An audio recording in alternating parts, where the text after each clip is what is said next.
خاطرات و تعلمات دکتر محمد مصدق. گوینده نسیم. تولید و پخش فایل صوتی کتابخانه اینترنتی آوای بوف. avayaboof.com.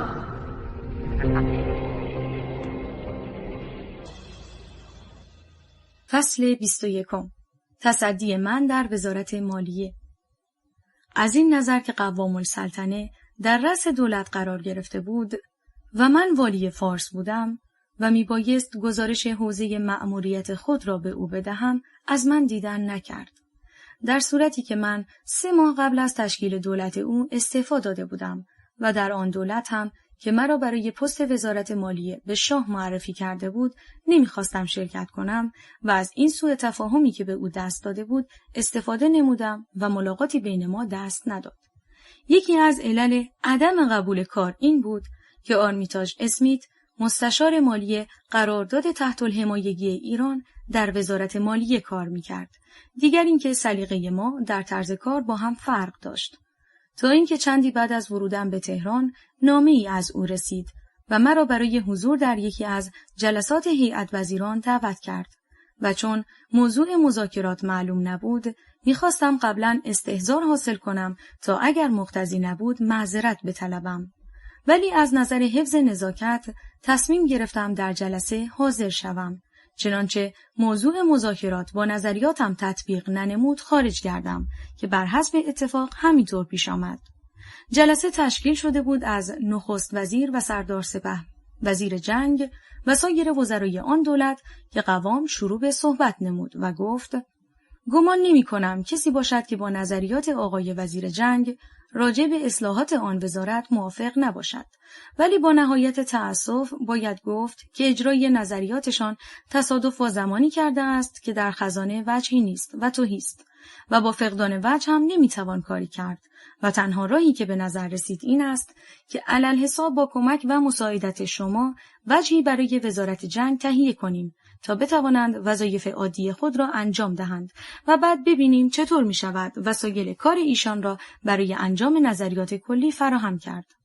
وزیر جنگ هم که تا آن وقت مرا ندیده بود، تمام نگاهش متوجه من شده بود برای اینکه بیانات نخست وزیر در من تأثیر کند و شانه از کار خالی نکنم. تا اینکه پس از یک سلسله بیانات قوام گفت: انتظار ما هم از شما فوق‌العاده نیست. نظر به اینکه می‌خواهیم به وسیله طبع و نشر اوراق خزانه وجهی به دست آوریم و دارندگان وجه هم وقتی برای خرید اوراق حاضر می‌شوند که بدانند روز وعده می‌توانند طلب خود را از خزانه دولت وصول کنند. این است که تصور کرده ایم از نظر تأمین داخلی امضای شما و از نظر سیاست بین المللی امضای آرمیتاژ اسمیت ما را به انجام مقصود موفق بدارد و یقین داریم تا آنجا که بتوانید از این کمک و همراهی دریغ نخواهید نمود. و بعضی از وزرا هم که اکنون خاطرم نیست در این زمینه بیاناتی کردند. نظر به این که شهرت یافته بود با مستشار قرارداد نمیخواهم همکاری کنم، این نقشه که صورتاً برای تهیه پول و معناً برای تکذیب آن اشتهارات ترسیم شده بود آنچنان در من تأثیر نمود که با نهایت شدت و عصبانیت گفتم این کار از من ساخته نیست و از جا برخاستم و موضوع بدین طریق خاتمه یافت. آرمیتاژ هم که یقین کرد تا در آن وزارت کار می‌کند من کار قبول نخواهم کرد و افکار عامه هم با دخالت او در امور مخالفت است، تدریجاً از کار خودداری نمود تا اینکه دیگر به وزارت مالیه نرفت و چون موقع ورود من از شیراز به دیدنم آمده بود از او برای بازدید وقت خواستم که در باغ مخبرالدوله محل کنونی بیمارستان شماره 2 ارتش منزل داشت و ناخوش روی زمین خوابیده بود و از من با همان حال پذیرایی کرد و در ضمن صحبت گفت: چه خوب کردید کار قبول نکردید، چون که وضع طوری خواهد شد که کارها بیشتر دوام کند و آن وقت است که شما می توانید بهتر به مملکت خود خدمت کنید. که از این بیانات چیزی درک ننمودم و بعد که دکتر میلسپو آمد و متصدی کار شد فهمیدم که مقصود آرمیتاژ از این بیانات چه بود. با اینکه مستشار مالی قرارداد رفته بود، چون قوام می‌دانست علت دیگری هم هست که نمی‌خواهم در آن دولت شرکت کنم، وزیر جنگ به خانه من آمد و گفت: من می‌خواهم در وزارت جنگ اصلاحاتی بکنم و آن را توسعه بدهم. شما نمی‌خواهید مالیه را به صورتی درآورید که من از کار و عمل شما به نفع مملکت استفاده نمایم؟ این بیانات و همچنین اصرار بعضی از دوستان و خیرخواهان که می‌گفتند آرمیتاژ اسمیت‌ها وقتی نخواهند توانست در مالیه مملکت دخالت کنند که مالیه اصلاح شود، سبب شد که خود را برای قبول کار حاضر کنم. و چون پست وزارت فواید عامه هم متصدی نداشت، آن را برای نوایی نیرالسلطان که یکی از مبارزین با قرارداد بود پیشنهاد نمایم که به این سمت منصوب گردید و دیگر کاری نبود مگر اینکه مجلس شورای ملی به من اختیاراتی دهد و شروع به اصلاحات کنم که برای این کار لایحه‌ای پیشنهاد کردم و ضمن بحث در لایحه از مذاکرات بعضی از نمایندگان حس کردم که مقصود از آن همه اصرار این نبود که من وارد کار بشوم و اصلاحاتی بکنم، بلکه می‌خواستند با من مخالفت کنند و کاری انجام نشود تا زمینه برای ورود مستشاران خارجی فراهم گردد. این بود که قبل از تصویب لایحه می‌خواستم خود را از دامی که برایم گسترده شده بود خلاص کنم که گردانندگان سیاست خارجی مساعی خود را به کار بردند و با تصویب ماده واحده راه کناره‌گیری از کار و عدم شروع به اصلاحات را به رویم بستند و دیگر چاره نبود جز این که به کار شروع نمایم و نتیجه کارم این بشود که خویش و بیگانه همه را با خود دشمن کنم. اصلاحات من روی 3 اصل استوار شده بود: 1. موازنه بودجه، 2. رسیدگی به سوابق کارمندان وزارت مالیه، 3. تنظیم لایحه تشکیلات. و بعد از آزمایش پیشنهاد آن به مجلس شورای ملی که شرح وقایع آن ایام به واسطه فقدان مدارک و یادداشت‌هایم که در 28 مرداد از بین رفته متأثر است و با مراجعه به جراید می‌توانند درک کنند که رفتار اکثریت و بعضی از نمایندگان اقلیت در آن مجلس چقدر ناجوانمردانه بود. و بهترین دلیل این که ماده واحده مربوط به اختیارات 3 ماه به من وقت میداد که لوایح خود را به مجلس پیشنهاد کنم که پس از 65 روز دست از پشتیبانی دولت کشیدند که ناچار شد استعفا دهد و بعد هم نگذاشتند در دولت بعد من پست وزارت مالیه را تصدی کنم و کار ناتمام خود را تمام نمایم. مجلس به شادروان مشیرالدوله اظهار تمایل نمود و راجع به شرکت من در دولت در جلسه خصوصی مجلس مذاکراتی کرد که بعضی از نمایندگان مخالفت کردند و گفتند چنانچه من در پست سابق خود ابقا شوم به برنامه دولت رأی نخواهند داد. رئیس دولت با من مذاکره نمود پست دیگری را قبول کنم که چون مخالف با حیثیتم و در حکم این بود از عهده گفته‌های خود برنمی آیم از شرکت در دولت خودداری کردم. فصل 22. انتصاب من به ایالت آذربایجان. بعد از استعفای دولت قوام دیگر نتوانستم از خانه خارج شوم چون که مأموریت یک عده نظامی که برای حفاظت من تعیین شده بود پس از کناره‌گیری من از کار خاتمه یافت و تبلیغات مخالفین هم بر علیه من آنقدر تأثیر کرده بود که خروج از خانه بدون محافظ برایم خالی از خطر نبود. فقط 1 روز از خانه خارج شدم و آن روزی بود که امیر اعلم وزیر فرهنگ و همکارم در آن دولت برای فوت یکی از برادران خود مجلس ختمی در خانه برپا کرده بود و در پیچ هر پله یکی از اخوان او ایستاده از واردین پذیرایی می‌نمود و هر کدام که مرا می‌دید روی خود را طرف دیگر می‌کرد و علت این بود که یکی از این برادران در ریاست مالیه یک محلی متهم به سوء استفاده شده بود و در انتخابات دوره 4 تقنینیه هم که در زمان نخست وزیری وثوق الدوله صورت گرفت به عنوان نمایندگی مردم وارد مجلس گردیده بود که برای اولین بار در عصر مشروطه سلب مسئولیت او را از مجلس خواستم. از پیچ و خم پله‌ها که گذشتم وارد مجلس شدم و در محلی که بین سمسام السلطنه و حاج فخرالملک اردلان خالی بود قرار گرفتم که آنها نیز روی خود را به طرف دیگر نمودند و علت این بود که سمسام مالک ملکی بود در دهستانغار تهران موسوم به آیرین چیچکلو که می‌خواست گندم آن را به نرخ روز در بازار آزاد معامله کند، ولی مولی تور رئیس اداره غله آن را برای مصرف نان شهر گرفت و قیمت آن را به نرخ رسمی دولت پرداخت. حاج فخرالملک هم که یکی از دوستان من بود مثل بعضی اشخاص از 2 محل حقوق می گرفت، یعنی 200 تومان در هر ماه از دربار و 200 تومان از دولت که چون هر دو از خزانه مملکت داده می شد یکی از آن 2 حقوق از بین رفته بود. در موضوع کسر حقوق مخالفینم منحصر به اینها نبود. اشخاص و تشکیلاتی که بدون دلیل و تصویب مجلس از خزانه دولت استفاده می‌کردند و از نظر توازن جمع و خرج این راه استفاده مسدود شده بود با من مخالف شدند. من باب مثال بودجه دربار سلطنتی که طبق تصویب انجمن مالی مجلس اول در هر ماه به 30,000 تومان تصویب شده و دولت وثوق برای جلب دربار 10,000 تومان به آن افزوده بود و نیز حقوق ولیعهد که از ماهی 10,000 تومان به 14,000 تومان افزایش یافته بود. اکنون هموطنان عزیز می توانند خوب قضاوت کنند که بعد از کناره‌گیری از کار من با چه مخالفین بزرگی روبرو شده ام. از شاه، ولیعهد، همه هر کدام به یک جهتی با من مخالفت می کردند و آنهایی هم که از من ضرری ندیدند تحت تأثیر تبلیغات مخالفین درآمدند و مرا پیرو مذهب باب دانسته و می گفتند از عکا به من الواحی می رسد که به این عنوان مرا از بین ببرند. این مشکلات و محظوراتی که برایم ایجاد شده بود سبب شد که تصمیم بگیرم هیچ وقت در امور دولت دخالت نکنم و نظریاتی که قبل از انتصابم به وزارت عدلیه داشتم به موقع اجرا گذارم، یعنی امور خود را تصفیه کرده از ایران مهاجرت نمایم که قضیه لاهوتی در تبریز پیش آمد و عده‌ای ژاندارم به فرماندهی لاهوتی از اوامر مرکز سرپیچی کردند و بعضی از قسمت‌های بازار و شهر تبریز را غارت نمودند. حاج مخبرالسلطنه هدایت والی آذربایجان از تبریز خارج شد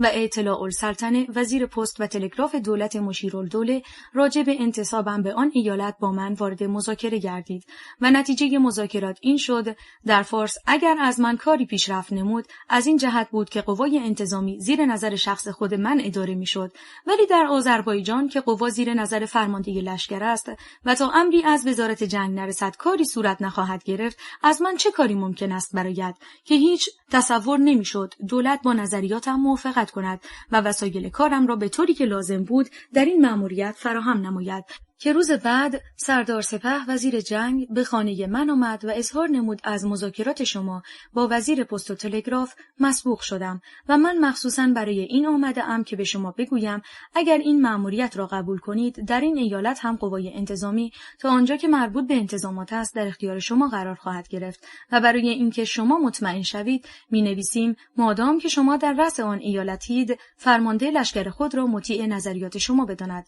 و دستور شما را در امور که مربوط به امنیت است اجرا نماید. بنابراین دیگر جای عذر نیست و انتظار ما این است هر چه زودتر حرکت کنید و امنیتی را که این ایام در آن حدود مختل شده است برقرار نمایید. که با این بیانات آن هم گوینده سردار سپه دیگر جای عذر نبود، خصوصا اینکه از طرز رفتار مجلس نسبت به خودم افسرده بودم و راضی به اقامت در تهران نبودم.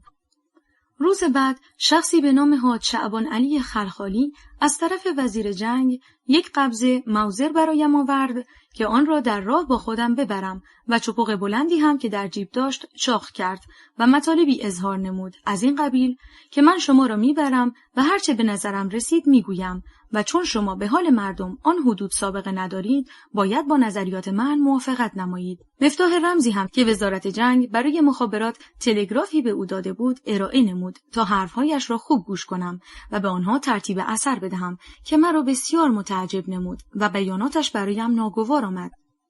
و به خود می گفتم این شخص کی است و با چه مقامی سر و کار دارد که تا این درجه مورد توجه است و اکنون می خواهد مرا با خود به یک ایالتی ببرد و مثل یک پیشکار با اقتدار در امور ایالتی دخالت نماید. تقاضای من این بود که قوای انتظامی در اختیارم باشد تا بتوانم انجام وظیفه کنم. اکنون وضعیت دارد طوری می شود که حتی خود من باید در اختیار چنین کسی قرار بگیرم. باشد تا به هیئت وزیران بروم و تکلیف خود را معلوم نمایم. روز بعد که برای مذاکره در اوضاع به هیئت وزیران رفتم، به وزیر جنگ گفتم این حاج شعبان علی را نشناختم کی است و نمیدانم چه مأموریتی به او داده اید. اگر او کسی است که میتواند والی یک ایالتی را رهبری کند، از این چه بهتر که شخصی را به او بسپارید از او تمکین کند و بین آنها اختلافی روی ندهد. که ناگهان برآشفت و گفت این نقطه چین برای چه آنجا آمده؟ او را دیگر راه ندهید و از خانه بیرونش کنید. که بعد جلسه وزیران تشکیل شد و چون از وقایع تبریز اطلاعات کافی نداشتم بودجه ایالتی مورد بحث قرار گرفت و تصمیم گرفتند همان بودجه ای را که والی سابق می گرفت برای من تصویب کنند و از آن چیزی نکاهند، مشروط به این که من هم بعد از 2 روز حرکت کنم که من به وعده وفا نمودم، ولی از بودجه کسر شد و من در این مأموریت ضرر کردم. پس از مراجعت از هیئت وزیران، میرزا محمود خان جمع مدیرالملک کفیل وزارت مالیه داخل پرانتز اکنون سناتور جمع به دیدنم آمد و اظهار نمود که سرپرستی لورن وزیر مختار انگلیس گفت انتصاب شما به این ایالت روی نظریات من صورت گرفته است و انتصابات مهم تمام بدین طریق صورت می گرفت و ما هم پای خود را از استقلال کامل پایین‌تر نمی‌گذاشتیم، چنانچه کسی هم سخنی برخلاف می‌گفت مورد استهزا قرار می‌گرفت، چون که شرط اول هر اقدام دانستن است، سپس خواستن و بعد توانستن و ما میبایست در جهل بمانیم تا نتوانیم مراحل بعدی را طی نماییم. از مذاکرات جمع اینطور دستگیرم شد با اینکه در وزارت مالیه با من مخالفت کردند، میخواهند در آذربایجان مأمور عالی رتبه دولت کسی باشد که صرفاً آلت فعل نبوده و صاحب رأیی از خود باشد که تبلیغات افراد چپ در مردم تأثیر نکند و امنیتی را که در آنجا مختل شده بود با وسایل عادی و توجه به افکار عمومی برقرار نماید. ولی در جریان کار استنباط کردم این انتصاب فقط از نظر برقراری امنیت صورت نگرفت و جهات دیگری هم داشت که در خاتمه این فصل از آن صحبت می‌نمایم. حرکتم تصادف نمود با اواسط دیماه 1300. وسایل حرکتم 2 کالسکه بود که آن وقت برای این قبیل سفرها اجاره میشد. هوا بسیار سرد و در راه آنقدر برف آمده بود که در یک روز به زحمت 2 منزل را طی نمودم. وزیر جنگ به سرلشکر خدایارخان حاکم قزوین و سرلشکر محمد توفیقی سردار عظیم حاکم زنجان امر داده بود از من استقبال کنند و در این 2 شهر پذیرایی نمایند. از میانچ به بعد به واسطه زیادی برف راه را سواره طی کردم و در نزدیکی تبریز اشخاصی از دوستان و طبقات مختلف و سرتیپ حبیب الله خان شیبانی فرمانده لشکر و سرتیپ اسماعیل آقا امیرفضلی فرماندار نظامی به استقبالم آمدند و مرا با وسایل نقلیه خود به مقر مأموریت هدایت کردند. به محض شروع به کار پاکتی نسبتاً ضخیم از اداره نظمیه دیدم که روی آن نوشته شده بود راپورت‌های محرمانه، که چون از وضع شهربانی‌ها اطلاع داشتم و می‌دانستم که خواندن این گزارشات جز گمراهی فکر نتیجه ندارد، آن را باز نکرده رد کردم و گفتم از فرستادن این قبیل گزارشات خودداری کنند و در صورت لزوم شفاهاً گزارش بدهند و دستور بخواهند، که چون بدین طریق نتوانستند فکر مرا خراب کنند شروع به مکاتبه کردند که پس از خواندن چند نامه دیدم چیزی که ممکن است مانع انجام وظیفه بشود اطلاع از مندرجات این قبیل نامه هاست و عنقریب کارم به جایی خواهد رسید که حتی یک نفر را هم در آن شهر با خود دوست ندانم و نسبت به عموم سوء ظن حاصل نمایم، که دستور دادم دفتر ایالتی از ارسال نامه‌های بی امضا خودداری کنید و عدم توجه به این قبیل نوشتجات سبب شد که من با یک نظر صاف و ساده در اظهارات هموطنانم قضاوت کنم و توجه آنها را به بی‌طرفی و بی‌غرضی خود جلب نمایم. از ورودم چند روز بیشتر نمی‌گذشت و در جلسه ای که برای اعاده امنیت تشکیل شده بود حضور داشتم که گفتند حاج شعبان علی، یعنی همان کسی که می‌خواست مرا از تهران به تبریز ببرد، آمده و می‌خواهد فوراً ملاقات کند، که من او را بعد از خاتمه جلسه پذیرفتم که رنجش حاصل نمود و با تلگراف رمزی که معلوم نبود در چه موضوع مخابره می‌نمود بین وزیر جنگ و من را تفطیم کرد. نزهت الدوله نوی میرزا تقی‌خان امیرکبیر و دختر خاله من برای حفظ املاک و اموال خود با زرغام حاج علیلو سردار عشایر که 10 سال از او کوچکتر بود ازدواج کرده بود. زرغام همان تفنگدار ایالتی بود که حسین قلی خان مافی نظام السلطنه پیشکار محمد علی میرزا ولیعهد او را مأمور کار جعفر آقای شکاک برادر اسماعیل آقا نمود و باز همان کسی بود که بعد از بمباران مجلس و قائله تبریز به هواخواهی محمد علی شاه با شادروان ستارخان و سایر آزادیخواهان و مشروطه طلبان جنگ کرده بود.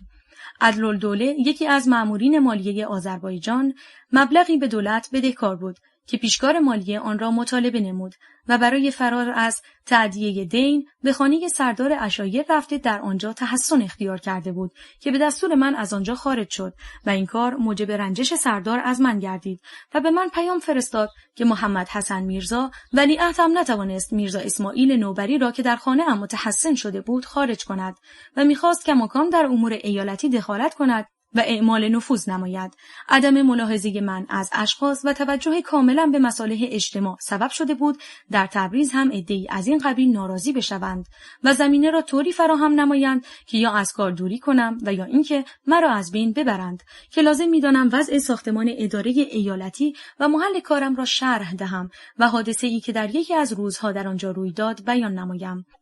اداره ایالتی دارای 2 مدخل بود، یکی در شمال که با محله ششکلان ارتباط داشت و دیگری در جنوب که ارتباط آن با میدان توپخانه بود.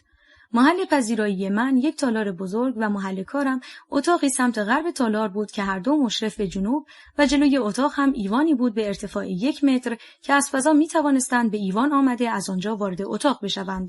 و پشت تالار هم دالانی بود طویل که با حیاط سمت شمال این بنا ارتباط داشت، بدین طریق که از محله ششکلان به حیاط بیایند، از آنجا به دالان، سپس به تالار و اتاق کار من وارد گردند. به تحریک مخالفین، اجتماعی از پلیس از محله امیرخیز به قصد گرفتن حقوق معوقه حرکت کردند و در بین راه هم عده‌ای با اسلحه گرم و سرد برای انجام مأموریتی که داشتند به آنها ملحق شدند و از درب سمت جنوب که مشرف به میدان توپخانه بود، بدون هیچ مقاومتی از طرف مراقبین وارد فضا شدند و در حینی که من در اتاق کار به انجام وظیفه مشغول بودم به ایوان آمدند و با کمال جسارت و بی‌ادبی حقوق معوقه خود را مطالبه می‌کردند و همین کفایت می‌نمود بگویم فعلاً در مالیه پول نیست تا طبق دستوری که داشتند عمل کنند، که من برخلاف گفتم تأمل کنید تا حقوق شما را برسانم و با بودن پاسبانان در جلو که جز گرفتن حقوق نظری نداشتند، آنهایی که در عقب بودند و مأموریت دیگر داشتند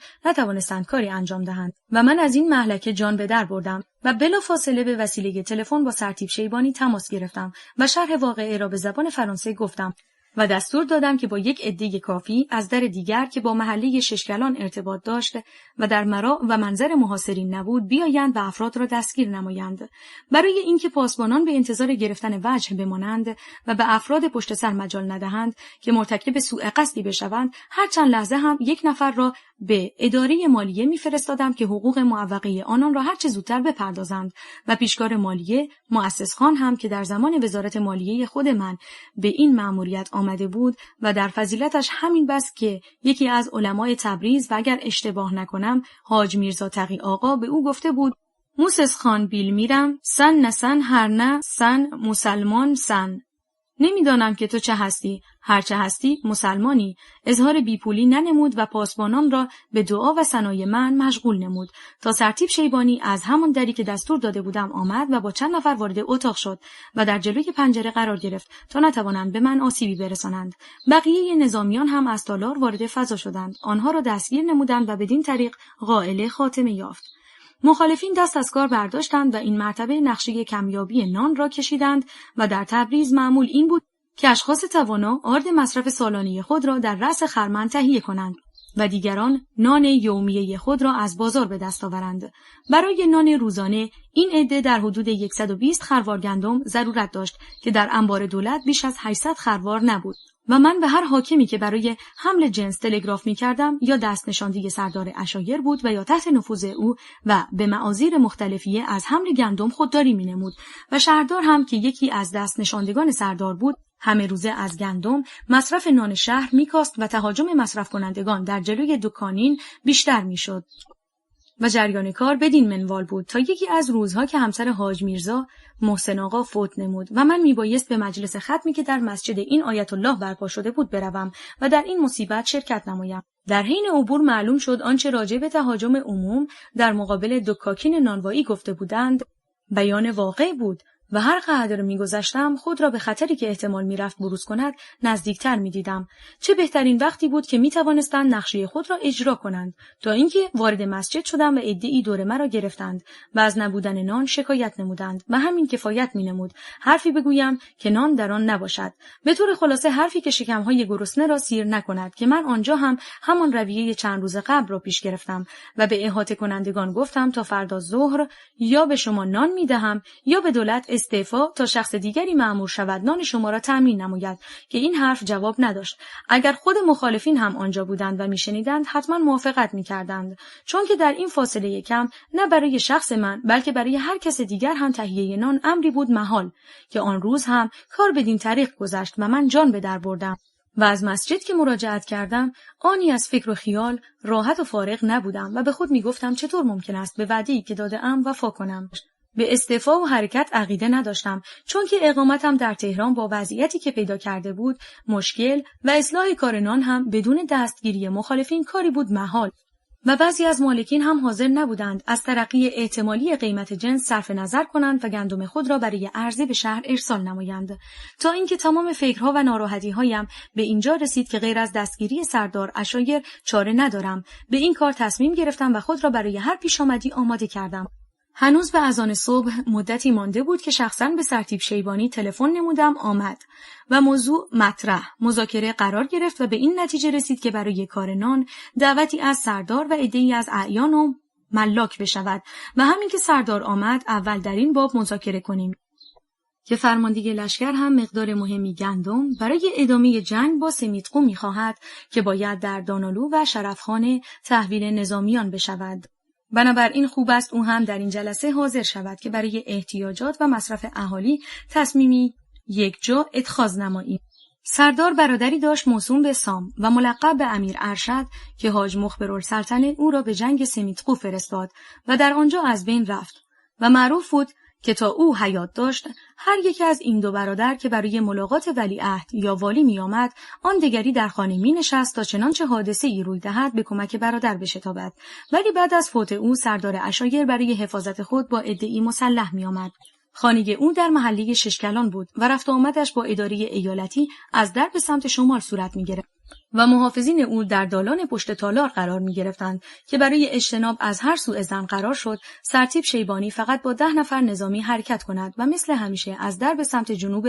اداره ایالتی که مدخل معمولی بود بیاید و از تالار به اتاق من وارد شود. دری هم که بین تالار و دالان بود چون به واسطه فصل زمستان هر وقت که آن را باز می نمودند بسته می شد، محافظین سردار از آمدن سرتیپ و آن عده نظامی به تالار اطلاع حاصل نمی کردند و به محض اینکه سرتیپ وارد اتاق شد قبل از جلوس او را با سردار روانه تالار کنم که راجع به گندم مورد احتیاج قشون مذاکره نمایند و در همانجا چند نفر از نظامیان او را از درب قسمت جنوب به اداره نظمیه ببرند و بازداشت کنند و بقیه نظامیان افراد مسلح او را که در دالان قرار می گرفتند یک یک وارد تالار نموده خلع سلاح نمایند. مقارن 7 صبح بود که سرتیپ رفت و گفت منتظر تلفن شما هستم و هنوز به ساعت 8 نرسیده بود که مصدق الممالک رئیس عدلیه آمد و می‌خواست راجع به کارهای خود مذاکره کند که گفتم تا انقضا ضرب العجلی که نموده‌ام بیش از چند ساعت باقی نیست که یا به مردم نان بدهم و یا از شهر حرکت نمایم.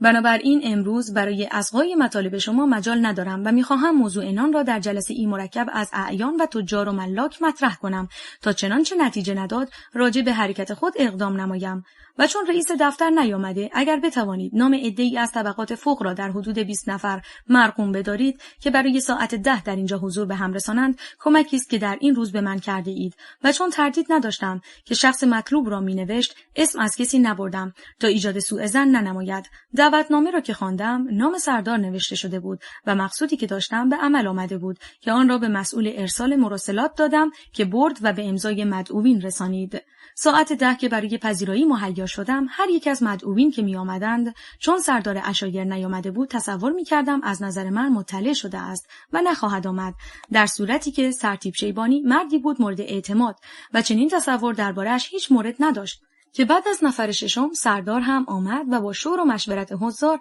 به فرمانده لشکر تلفن نمودم که او هم آمد و هنوز جلوس نکرده بود موضوع مطرح شد و هر دو روانه تالار شدند و طولی نکشید که سرتیپ آمد و انجام نقشه را بدون اینکه حادثه ای روی داده باشد اعلام کرد و باز قبل از اینکه جلوس کند گفتم با شهردار هم که حضور داشت به همانطور عمل کنید که گفت برخیز و او را هم از اتاق خارج نمود و به شهربانی فرستاد. از جریانی که گذشت حضار مات و مبهوت شدند و به خود می گفتند چه اوضاعی پیش آمد و چه وقایعی روی داده و این 2 نفر را کجا بردند و گفتم طبق گزارشات کمبود نان در نتیجه تحریکات سردار بود و شهردار هم مجری نظریات او که هر دو به شهربانی اعزام شدند و بازداشت گردیدند. از این بیانات حضار تعجب کردند و همگی به فکر فرو رفتند و نمیدانستند چه بگویند که بعد برای آنها ایجاد مشکلاتی بکند. هیچ باور نمی‌کردند به این سهولت بتوان سردار را دستگیر کرد. گفتم کار از این چیزها گذشته و اکنون باید مذاکره کنیم و ببینیم چطور میتوان تجهیزات او را تصرف نمود، چون که در آبخاره 7 فرسخی شهر تبریز تجهیزاتی داشت که دولت در هیچ یک از نقاط کشور نداشت که با شور و مشورت حضار قرار شد عده‌ای نظامی تحت نظر حاج میرزا آقا فرشی که شخصی بود بی‌طرف به آنجا بروند و تمام را به شهر حمل نمایند که این کار شد. ولی در بین راه نمیدانم چه شد که فرشی از اسب افتاد و از انجام این کار معذرت خواست و تأخیر در کار سبب شد که افراد ایل قسمتی از تسهیلات را ببرند. با این حال چند اراده توپ و در حدود 2000 قبض تفنگ و عده‌ای مسلسل و لویکن و چند کرور فشنگ به دست نظامیان رسید و ضمن خبر دستگیری سردار به رئیس دولت و وزیر جنگ صورت دادم. وزیر جنگ بلا تأمل جواب داد و تحسین نمود، ولی از رئیس دولت جواب نرسید و چنین شهرت داشت که از تبریز به حاج مخبرالسلطنه تلگرافاتی شده و او هم با رئیس دولت مذاکره نموده و گفته است غرب آذربایجان به واسطه عصیان و تمرد سمیتقو امنیت نداشت. در شرق هم کار ناامنی به جایی خواهد رسید که با هیچ قوه نتوان آن را منظم کرد و دولت هم روی همین نظر در صدور جواب تأمل کرده بود تا ببیند نتیجه چه می شود و کار به کجا می رسد. و چون 1 هفته طول کشید و از نخست وزیر جوابی نرسید، به وسیله تلگراف گله کردم که بعد او هم تلگراف نمود و عملیاتم را ستود. راجع به نان کافی است بگویم آن روز به قدری طبخ شد که از مصرف شهر زیاد آمد و در اطراف به فروش رسید. سپس آنقدر گندم به شهر وارد شد که من از اعتبار دولت برای خرید جنس استفاده ننمودم و آن را دست نخورده به مرکز برگردانیدم و اما اینکه گفته بودند دستگیری سردار عشایر سبب می شود آذربایجان شرقی هم امنیت خود را از دست بدهد، عکس آن مشاهده گردید. و از رؤسای شاهسوند نامه‌ها مبنی بر اطاعت و انقیاد رسید و راه میانج به تبریز که تا آن وقت امنیت نداشت کاملا امن گردید، به طوری که تجار مال التجاری خود را با نهایت اطمینان حمل می‌کردند و در عرض راه از هیچ دسته و طایفه‌ای به محمولاتشان گزند نمی‌رسید. از بازداشت سردار چند روز گذشت که دختر خاله‌ام تقاضا نمود با من داخل مذاکره شود و البته مقصود جز این نبود که وجهی بدهند و او را از زندان خلاص کنند، که گفتم نظر شخصی در این کار نبود. او می‌خواست در اموری که حق دخالت نداشت دخالت کند که چون با سبک و سلیقه من سازگار نبود، بنای مخالفت را گذاشت و شروع به تحریکات کرد. من هم برای حفظ مصالح اجتماع ناچار شدم که با او اینطور معامله کنم و اکنون به شما قول می‌دهم که هر وقت خواستم از تبریز بروم او را صحیح و سالم به خانه روانه کنم و دست شما بسپارم که این جواب او را متقاعد ننمود و آنچه می‌خواست به من بدهد اضعاف و مضاعف در مرکز خرج نمود و از وزارت جنگ تلگرافی رسید که سردار را به تهران روانه نمایم. بعد از استعفای من که اوضاع آن استان به صورت دیگری درآمد و اقبال‌السلطنه ماکویی به قتل رسید و هرچه داشت از جواهر و پول تمام از بین رفت، نزهت الدوله به تهران آمد و به مادرم گفت اگر پسر شما سردار را خلع سلاح نکرده بود، او هم دچار همان سرنوشت میشد که اقبال‌السلطنه به آن دچار شد. چندی بعد از ورودم به تبریز، یکی از اتباع شوروی شب نامه‌ای بر علیه سردار سپه وزیر جنگ نوشت و منتشر کرد که سرهنگ بقایی رئیس نظمیه داخل پرانتز اکنون سرلشکر بقایی و سناتور آن را به من ارائه نمود و اجازه خواست نویسنده را تعقیب کند که من موافقت کردم. سپس گفت قبل از هر اقدام باید به قنصول شوروی اطلاع داد. گفتم آن وقت که این قبیل امور به اطلاع و استحضار قنصولگری می‌رسید، دولت روسیه در ایران از مقررات کاپیتولاسیون استفاده می‌کرد، ولی اکنون که طبق عهدنامه 1921 بین ایران و دولت اتحاد جماهیر شوروی این رژیم الغا شده، حضور نماینده قنصولگری لازم نیست و مخالف مقررات عهدنامه‌ای است که بین دولتین منعقد گردیده است. دستوری که داده بودم اجرا نمود و قنصول شوروی آمد و اظهار کرد چون اتباع ما در ایران امنیت ندارند، برای حفاظتشان ناچاریم گارد داخل پرانتز قشون سرخ وارد کنیم. گفتم کاری برخلاف مقررات نشده و عملی کاملا طبق عهدنامه صورت گرفته است، مگر نه این است که یکی از مساعدت‌های ذی قیمت دولت شوروی به ایران الغای همین مقررات است. اگر عهدنامه صحیح است، عملی بر طبق آن شده و تا عهدنامه باقی است و نسخ نشده، من و هر مأمور دیگر تکلیفی جز اجرا نداریم. سپس اظهار نمود ما تا کنون معامله به مثل نموده ایم، یعنی در شوروی هم هر یک از اتباع ایران متهم شده است، او را با حضور نماینده ایران تعقیب کرده ایم. گفتم بر فرض اینکه چنین عملی هم شده باشد، کاری مخالف عهدنامه شده و سابقه مخالف عهدنامه ملاک اعمال بد نمی شود که این کار با تکدر زیاد قنصول گذشت و قشون سرخ هم وارد نگردید. هوای تبریز به من سازگار نبود و گرفتاری‌های من در وزارت مالیه مرا آنقدر ضعیف و عصبانی کرده بود که یکی از روزها مقداری خون از دهانم آمد و برای جلوگیری لازم بود حرف کم بزنم و عصبانی نشوم و این کار هم با توقف در شهر و آمد و رفت زیاد میسر نبود. به باغی خارج از شهر رفتم که سابقاً به بانک استقراضی روسیه تزاری تعلق داشت و طبق عهدنامه 1921 به دولت ایران واگذار شده بود. در نتیجه استراحت و امساک در حرف حالم بهتر شده بود. بود که روزی ناگهان اول قنصول شوروی، سپس حاج ساعدالسلطنه الهامی معاون من و بعد میرزا رضاخان مترجم قنصولگری وارد اتاق شدند و هر کدام در محلی قرار گرفتند و قنصول نامه‌ای به میرزا رضاخان داد که آن را قرائت نمود و موضوع نامه این بود: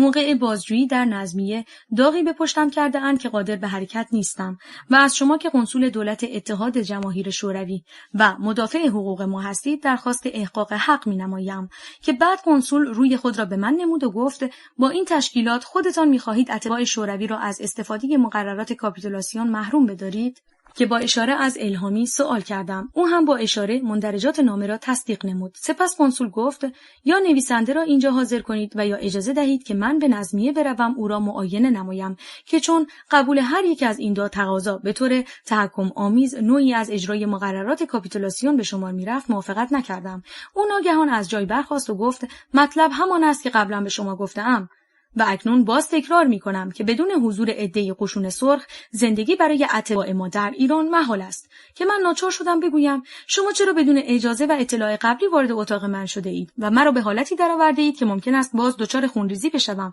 چنانچه ضرری از این رفتار متوجه من بشود مسئول آن شما هستید. که پس از ترجمه این بیانات قنصول به جای خود قرار گرفت و گفت حالا چه می‌فرمایید که من انجام دهم؟ گفتم برای دادن جواب 24 ساعت تأمل نمایید و از این بیان مقصودم این بود بعد از جنگ اول جهانی که ارمنستان خود را دولت آزاد و مستقلی اعلان کرده و هنوز به اتحاد جماهیر شوروی ملحق نشده بود، برای حفظ منافع اتباع خود در تبریز قنصول داشت که روابطش با قنصول شوروی گرم بود و تصور میشد او بتواند قنصول شوروی را ساکت کند تا جراحت مجروح التیام یابد.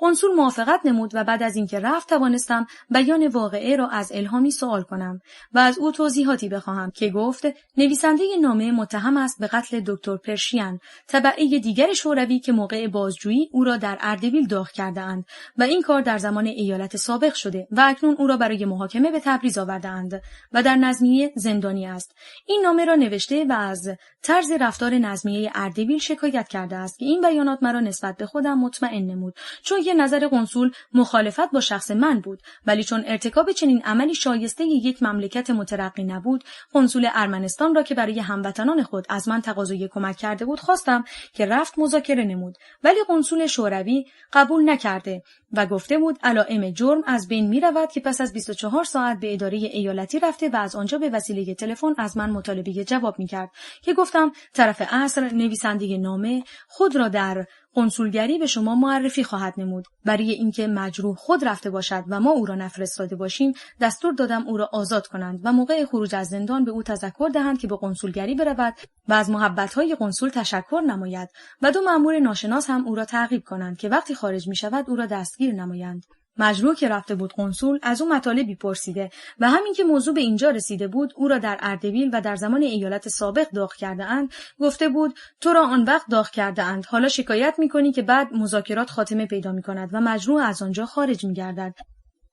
چندی بعد قائله دیگری روی داد و این بود: چشمه آبی است که در گردش 13 8 شبانه روز متعلق است به قنصولگری و 5 شبانه روز دیگر به باغی تعلق دارد که ملک دولت است و من در آنجا اقامت داشتم و روزی از ماه رمضان که خواب بودم صدای غوغایی برخاست و مرا از خواب بیدار کرد که گفتند باغبان قنصولگری آمده و باغبان ما را به این عنوان که بیش از حقابه آب برده است کتک میزند و این کار ممکن بود باز روابط ما را بیشتر تیره و تار کند، چون که باغبان میرفت شکایت میکرد و معلوم نبود کدام یک در این کار سبقت کرده اند. این بود که باغبان را خواستم و انعامی به او دادم و گفتم از باغبان خودمان راضی نبودم، شاید کتک شما سبب شود که بعد از این به وظیفه خود عمل کند و حقیقت همین بود. ولی باغبان قنصولگری در جواب گفت هر کس گفته است من او را زده‌ام خلاف گفته و اکنون هرچه بود گذشت.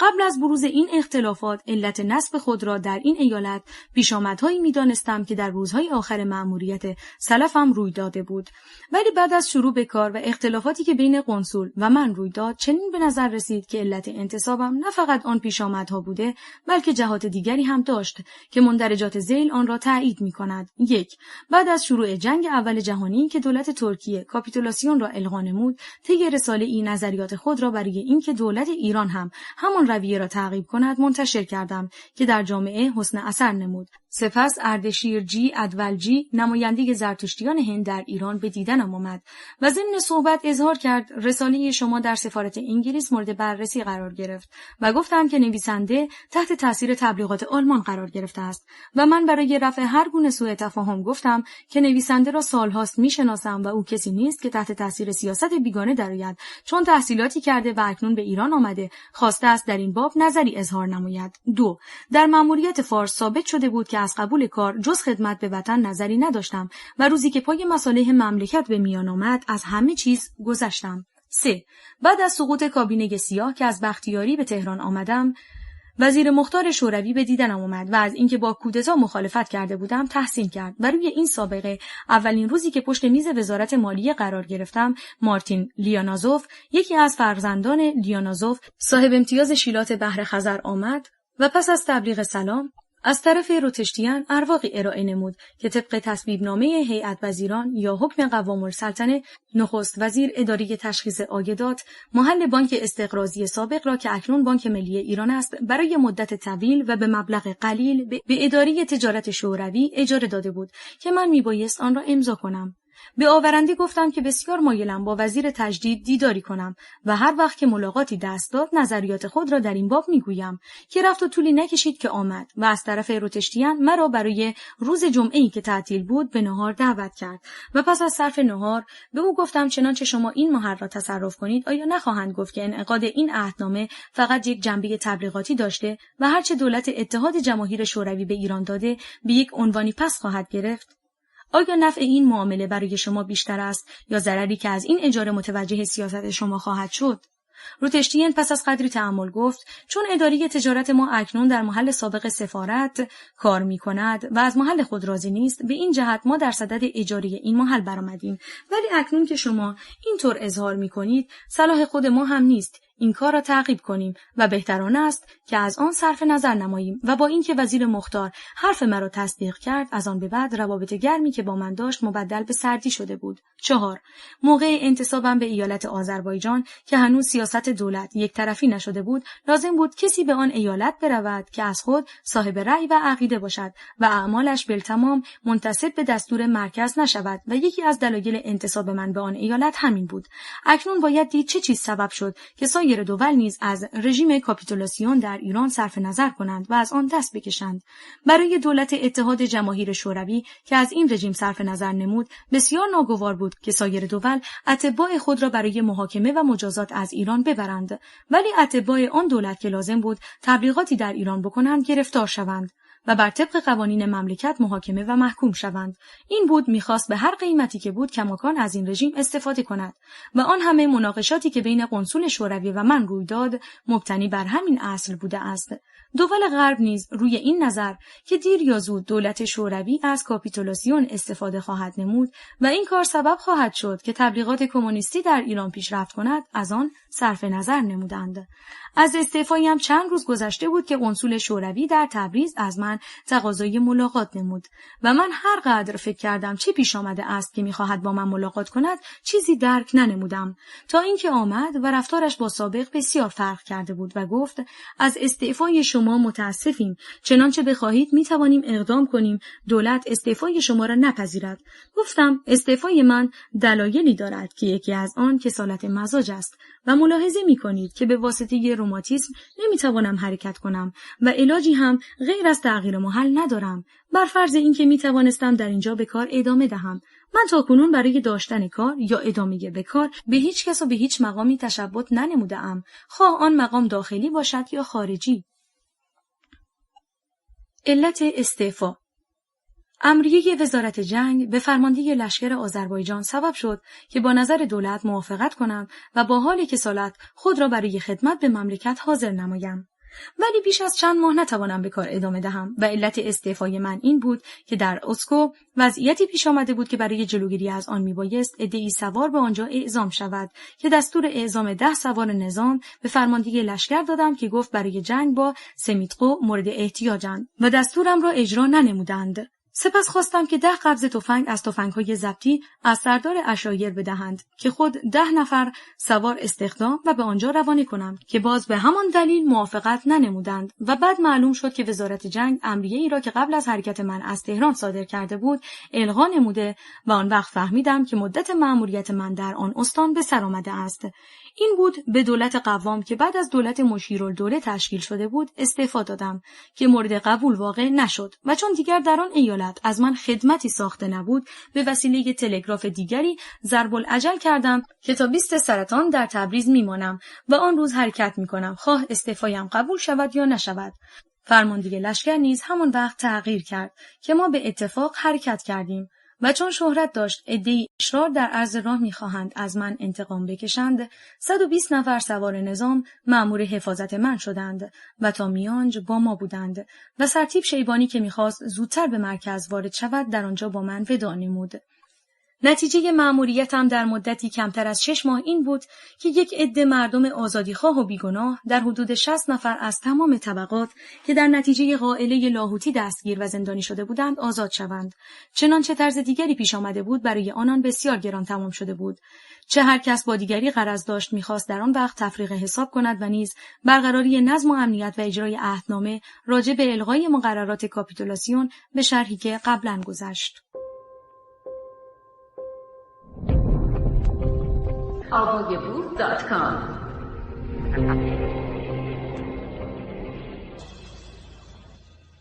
فصل 23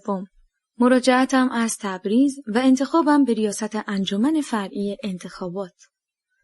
موقع ورودم به تبریز نزهت‌الدوله دختر خاله‌ام یک جفت قالیچه به عنوان تبریک برایم فرستاد که در عالم خانوادگی نتوانستم رد کنم و چون موقع حرکت از تهران به تبریز هم وزیر جنگ یک قبض موزر برایم فرستاده بود آن را به رسم سوغات برای وزیر جنگ فرستادم که قبول نکرد و من هر قدر فکر کردم نتوانستم علت آن را درک کنم مگر اینکه تلگرافی کرده بود به امیر عشایر خلخالی کاری داده شود که با آن موافقت ننمودم و به او خدمتی رجوع نکردم. روز بعد سرلشکر خدایارخان آمد و گفت چون حضرت اشرف حمام بودند دستور ایشان را خوب اجرا نکردند و قالیچه ها را نفهمیده برگردانیدند. مجددا آنها را بفرستید که فرستادم و دیگر صحبتی به میان نیامد. پایدردم ایجاب می نمود که تا فصل اقتضا می کرد و هوا سرد نشده بود در یکی از آبهای گوگردی استحمام کنم و مناسب تر از همه آبگرم خرقان در کنار جاده همدان به نظر می رسید که از آنجا به علاقجاتی که در خرقان داشتم و ندیده بودم رفته به کارهای محلی رسیدگی نمایم. سفرم در حدود 20 روز طول کشید و پس از ورودم به تهران محمد حسن میرزا ولیعهد این پیام را فرستاد: با اختصاصی که ایالت آذربایجان به من دارد، انتظارم این بود که بعد از مراجعت از تبریز به دیدن من بیایید و گزارش آنجا را به من بدهید. اکنون مدتی است آمده اید و مرا ملاقات نکرده اید. خوب است ساعتی بیایید که با هم صحبت کنیم. روز بعد به قصر ابیض رفتم که در باغ ایستاده بود و با امیر مفخم بختیاری صحبت می‌کرد و مرا که دید گفت چرا تا کنون به دیدن من نیامده اید؟ گفتم برای اینکه والا حضرت به تلگرافم جوابی مرحمت نفرموده اید. موضوع تلگراف این بود که ولیعهد از اروپا به ایران آمده بود و من هم مثل بعضی از رجال اعیان تبریز تبریک فرود گفتم که جواب همه رسید جز جواب تلگراف من. سپس گفت شما چرا پیشنهاد کردید از حقوق من کسب بشود؟ گفتم از این جهت که شاه و ولیعهد از مملکت بیش از همه استفاده می کنند و بیش از همه هم باید به آن علاقه‌مند باشند که صورتش برافروخت و مثل این بود که خجالت کشید و از گفته خود پشیمان گردید. امیر مفخم رفت. وارد قصر شدیم و باز شروع به صحبت نمود و نتیجه مذاکراتش این بود الغای اختیارات شما در ارتش کاری است که من سبب آن شده‌ام و اکنون به شما میگویم که از کرده خود پشیمانم. گفتم پشیمانی سودی ندارد. من هم به واسطه درد پا نمیتوانستم بیش از این در تبریز بمانم. اوقاتم در خانه به مطالعه میگذشت تا یکی از روزها که سفارت آلمان پذیرایی مینمود و من آنجا رفته بودم پیامی از مستوفی الممالک رسید که میخواست با من ملاقات کند. از آنجا به خانه صاحب اختیار که منزل داشت رفتم. محمد علی فروغی زکا الملک از اتاق خارج میشد که بلافاصله من را پذیرفت و گفت البته اطلاع دارید که من مأمور تشکیل دولت شده ام و سلیقه‌ام در این کار این است که اول 2 نفر را به عنوان عضو مشاور تعیین کنم و بعد با شور و مشورت آنان سایر اعضای دولت را انتخاب نمایم که در این دولت فروغی و شما را برای این کار تعیین نموده و قبل از شما با فروغی مذاکره کردم و اکنون می‌خواهم نظریات شما را هم بشنوم و بدانم. گفتم به جای من خوب است با مشیرالدوله مشورت کنید. گفت تصور نمی‌کردم در این دولت شرکت کند. شما استمزاج کنید، اگر موافق است من هم با نظر شما موافقت می‌کنم که بلافاصله با مشیرالدوله ملاقات نمودم و از مذاکراتی که شده بود او را مستحضر کردم که گفت مستوفی هم مثل من و عده دیگر از حوزه انتخابیه تهران به نمایندگی مجلس 4 انتخاب شده و انتظار مردم این بود ما که نماینده ملتیم سایر نمایندگان مجلس را در خیر و صلاح مملکت رهبری کنیم، ولی او به این عنوان که مجلس 4 ساخته و پرداختی سیاست خارجی است حتی یک روز هم به مجلس نیامد و به آن رسمیت نداد. اکنون نمیدانم چطور می‌خواهد در مقابل چنین مجلسی قبول مسئولیت کند. من با این رویه موافق نیستم و از شرکت در این دولت معذرت می‌طلبم. از ذکر این بیانات برای اینکه تفتیل نشود خودداری کردم و به مستوفی فقط گفتم هر قدر سعی کردم موافقت حاصل نشد و از شرکت در این دولت معذرت طلبید. سپس راجع به اشخاصی که می‌خواست به عضویت تعیین شوند مذاکره کردیم و قرار شد روزی که خواست دولت خود را به شما معرفی کند به من اطلاع دهد. ولی تشکیل این دولت هم مثل دولت‌های دیگر او به طول انجامید و همه روزه در جراید اسم از کسانی برده می‌شد که با من هیچ مذاکره نکرده بود و چون مرتبه دیگری هم برای پست وزارت مالیه در نظر گرفته و قرار بود برای معرفی به فرح آباد برویم که رفت و مرا خبر نکرد. من هیچ امید شرکت در این دولت نداشتم و کماکان اوقاتم به مطالعه می‌گذشت که باز یکی از روزها از من تقاضای ملاقات نمود و این دفعه پس از عذرخواهی گفت شما می‌دانید که پشتیبان من در این مجلس سلیمان میرزا و میرزا محمد صادق طباطبایی و رفقایشان هستند که با عضویت شما در این دولت مخالفند. گفتم از اینکه این مرتبه مرا زود مطلع کردید و تا روزی که به دربار برای معرفی می‌روید منتظر نگذاشتید متشکرم. انتخابات تهران برای دوره 5 تقنینیه در این دولت شروع شد و مشیرالدوله به ریاست انجمن مرکزی انتخاب گردید و یکی از روزها که به دیدنم آمد گفت می‌خواهم شما را به عضویت انجمن فرعی محلی دولت انتخاب کنیم و من مخصوصاً برای این آمده‌ام که از شما خواهش کنم آن را قبول کنید. گفتم اکنون برای خود اشتغالی دارم و مایل نیستم در کار انتخابات دخالت کنم. مجدداً اظهار نمود شما که به کرات در آزادی انتخابات اظهار عقیده نموده اید و اکنون فرصتی به دست آمده است که می توانید در یک حوزه انتخابی از اعمال خلاف قانون جلوگیری کنید. چرا می خواهید از قبول کار خودداری نمایید؟ که این بیان جای حرف نگذاشت و دعوت حاکم تهران را پذیرفتم و به ریاست انجمن نیز انتخاب شدم و تا سرحد امکان در اجرای نظریات خود راجع به آزادی انتخابات و جلوگیری از هر گونه دسیسه و تزویر در آن انجمن کوشیدم و هنوز قرائت آرا خاتمه نیافته بود که دولت مستوفی سقوط نمود و مشیرالدوله مأمور تشکیل دولت شد که من در آن دولت شرکت کردم و پست وزارت خارجه را تصدی نمودم. قرائت آرا هم که خاتمه یافت به نمایندگی دوره 5 تقنینیه انتخاب گردیدم. فصل 24. انتصاب من به وزارت خارجه. اولین روز ورودم به وزارت خارجه میرزا محمد قلی خان منتخب الملک رئیس اداره انگلیس نامه‌ای به من ارائه نمود که سرپرستی لورن وزیر مختار انگلیس به مستوفی الممالک نخست وزیر نوشته و موضوعش این بود که جزایر ابو موسی و شیخ شعیب واقع در خلیج فارس متعلق به ایران نیست و نظامیان برخلاف حق در آنها دخالت می کنند.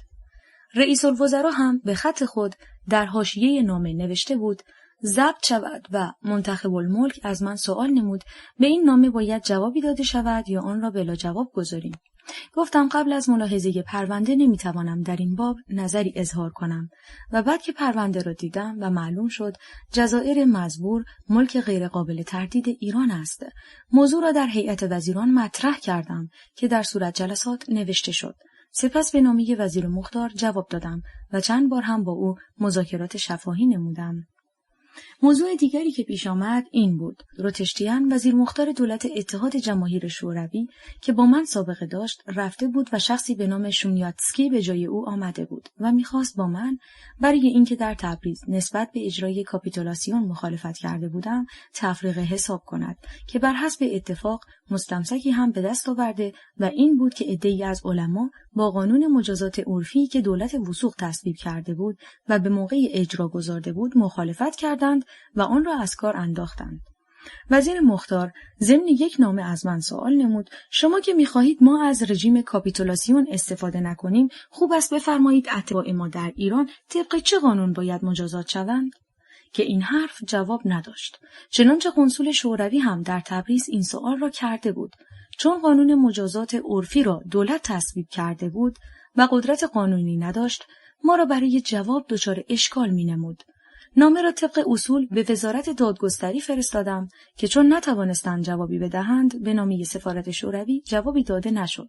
نظر به اینکه دولت مشیرالدوله برای این تشکیل شده بود که بقیه انتخابات دوره 5 تقنینیه را تمام کند و تا افتتاح مجلس 5 در سر کار بماند، با رئیس دولت مذاکره کردم که مجلس دولت را مأمور کند در ایام فترت لایحه قانون مجازات عمومی را تنظیم نماید که با آن موافقت نمود و مجلس این مأموریت را به دولت داد. راجع به تدوین لایحه نیز قرار شد من با بعضی از علما صحبت کنم تا مغرضین نتوانند آنها را بر ضد دولت تحریک کنند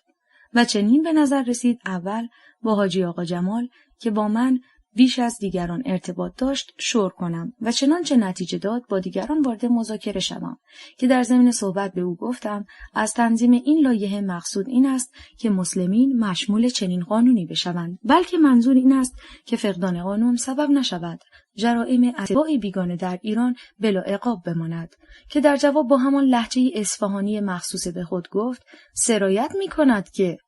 و از این جمله کوتاه نظر آیت الله این بود اگر قانونی از تصویب مجلس گذشت و نسبت به اتباع بیگانه اجرا شد، به اتباع ایران نیز سرایت خواهد نمود. سپس گفتم اگر این قانون تصویب نشود ما نخواهیم توانست اتباع شوروی را برای جرائمی که در ایران مرتکب میشوند تعقیب کنیم و تحت محاکمه درآوریم و فقدان قانون سبب خواهد شد که باز از رژیم کاپیتولاسیون استفاده نمایند که این مرتبه گفت به جهنم.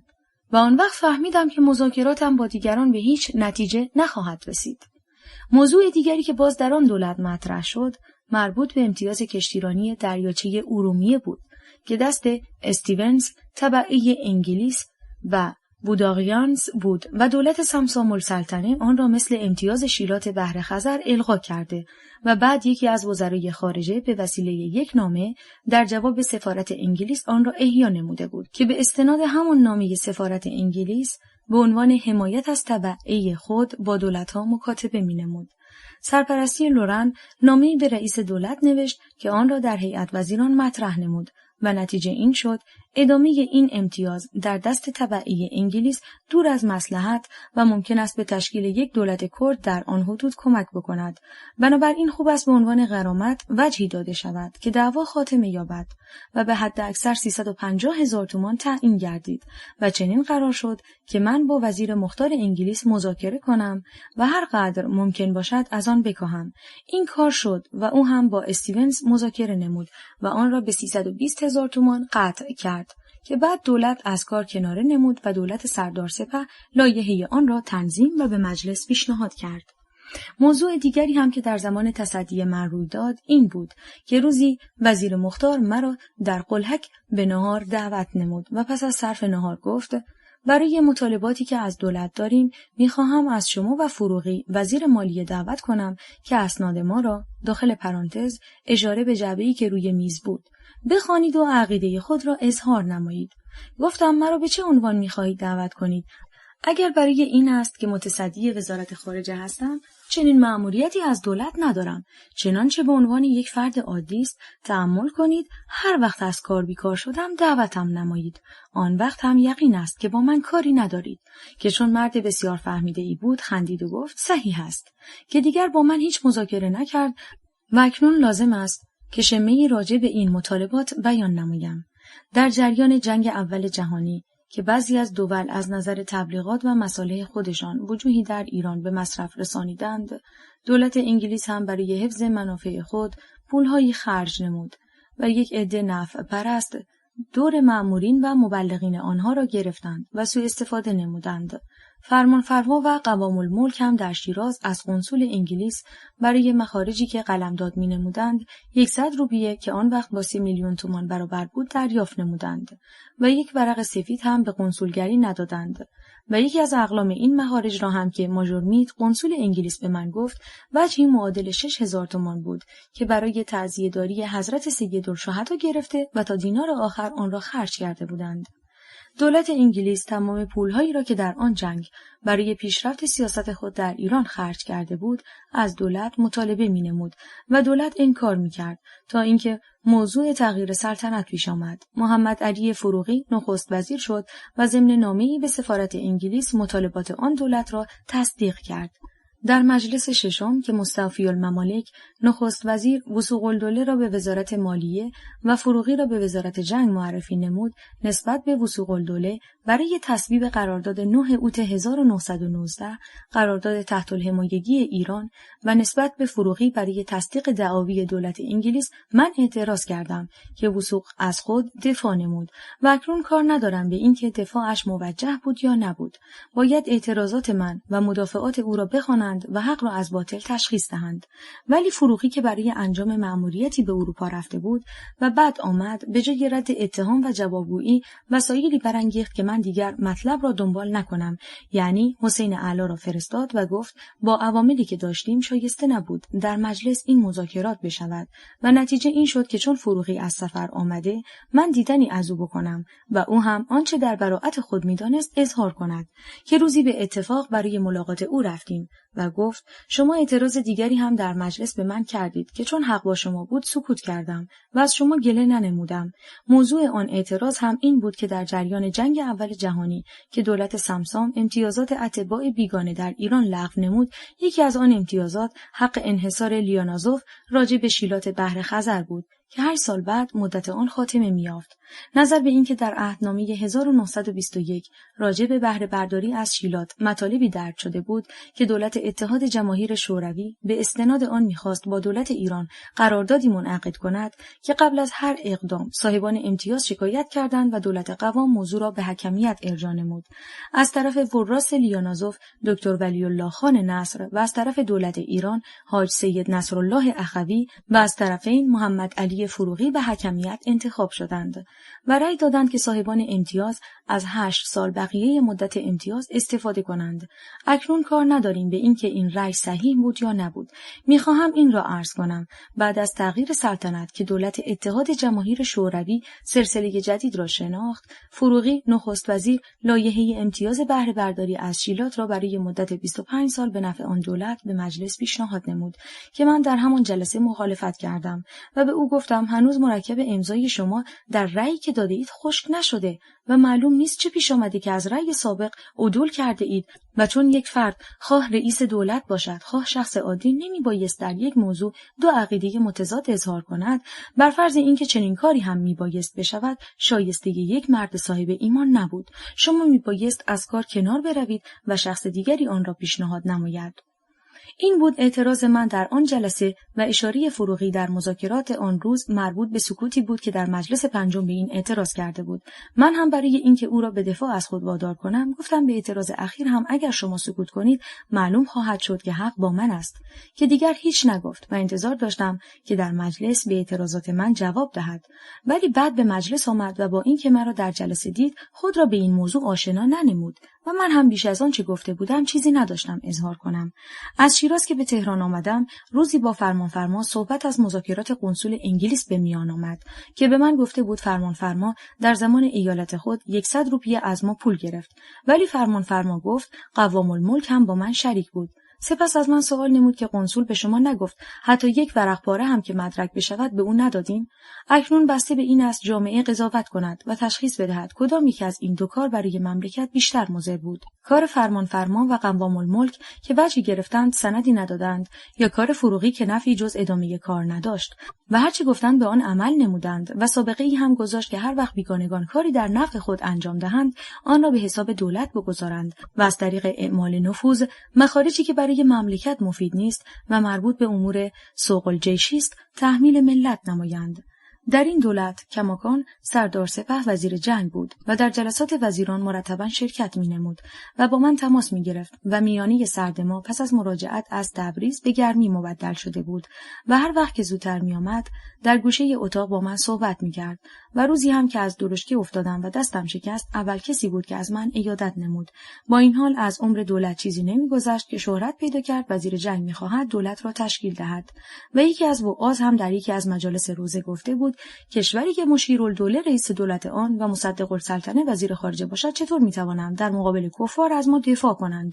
و این نحوه کلام هر جا که عده‌ای جمع می‌شدند گفته می‌شد. نظر به این که شنیده بودم بین مشیرالدوله و سردار سپه در دولت اسبق کار به کدورت کشید و دولت از کار افتاد و آن وقت من در تبریز بودم و از قضایا مطلع نبودم، برای اینکه در این دولت هم کار به دلتنگی و کدورت نکشد با توافق نخست وزیر قرار شد هر طور میتوانم از وزیر جنگ استمزاج کنم تا چنانچه صاحب چنین نظری است قبل از وقوع هر واقعه ما کنار برویم. ولی نمیدانستم چطور ممکن است آن را عملی نمود، چون که وزیر جنگ به من نمیگفت داوطلب تشکیل دولتم و من هم تا از نظر او مطلع نمیشدم نمیبایست خود را مسئول استعفای دولت قرار بدهم که بر حسب اتفاق سرلشکر خدایارخان برای کاری نزد من آمد و دیدم که مناسب تر از هر کس اوست مرجع سوال من واقع شود که چون در جواب گفت نمیدانم خندیدم و گفتم شما را توقیف میکنم تا جواب مرا بدهید. گفت خواهش میکنم مرا توقیف نکنید تا رفته تحقیقات کنم و جوابی که صحیح باشد برای شما بیاورم. فردای آن روز که جلسه وزیران در کاخ صاحب قرانیه تشکیل شد وزیر جنگ آمد و با من شروع به صحبت نمود و ضمن مذاکرات گفت خدایا را توقیف کرده بودید؟ گفتم بلی. سپس قدری خندید و به این طریق فهمانید که شایعات راجع به زمامداری او مقرون به صحت است که بعد از خاتمه جلسه به رئیس دولت گفتم و از حقایق او را مستحضر نمودم که تصمیم به استعفا گرفت و دولت از کار کنار رفت.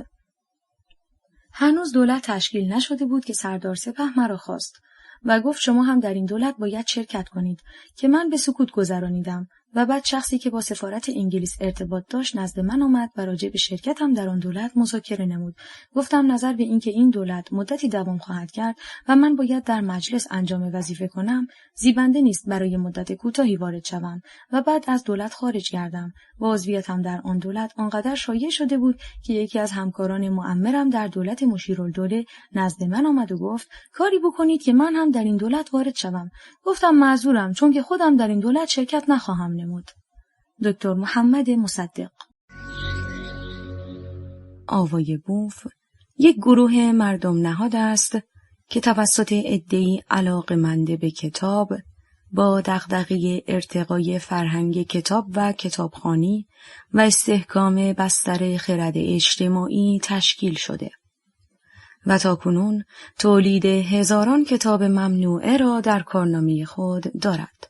با توجه به اینکه این گروه وابسته به هیچ سازمان و ارگانی نیست و تمامی فعالیت‌ها به صورت رایگان انجام می‌شود، لطفاً اگر در این رابطه احساس مسئولیت دارید، در معرفی ما به دیگران سهیم باشید. avayabooth.com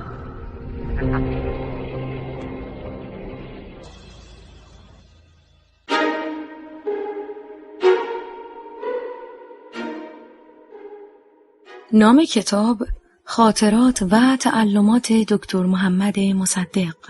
به قلم دکتر محمد مصدق، مختصری از تاریخ ملی شدن صنعت نفت در ایران، با مقدمه دکتر غلام حسین مصدق، به کوشش ایرج افشار، انتشارات علمی، چاپ 5، گوینده نسیم، ویرایش و بازبینی قاسم قرداغی، تاریخ اجرا 1400، تعداد صفحات 424 صفحه. موضوع: تاریخ معاصر ایران. تولید و پخش فایل صوتی، کتابخانه اینترنتی آوای بوف. آوای بوف یک گروه مردم نهاد است که توسط عده‌ای علاقه‌مند به کتاب با دغدغه ارتقای فرهنگ کتاب و کتابخوانی و استحکام بستر خرد اجتماعی تشکیل شده و تاکنون تولید هزاران کتاب ممنوعه را در کارنامه خود دارد. با توجه به اینکه این گروه وابسته به هیچ سازمان و ارگانی نیست و تمامی فعالیت‌ها به صورت رایگان انجام می‌شود، لطفاً اگر در این رابطه احساس مسئولیت دارید، در معرفی ما به دیگران سهیم باشید. avayaboof.com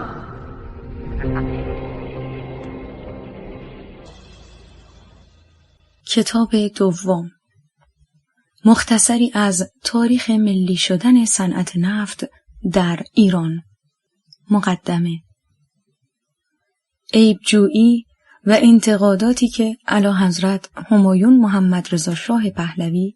از من و کارهای دولتم در کتاب مأموریت برای وطنم فرموده اند، در افکار این نسل که خود شاهد جریان امور بوده اند کمترین اثری ندارد و از آنچه واقع شده چیزی نمی‌کاهد. ولی از این نظر که نسل‌های بعد به کنه حقایق پی ببرند و دچار اشتباه نگردند، سطوری چند تنظیم می‌کنم تا هر وقت اوضاع و احوال اجازه دهد آن را به طبع رسانند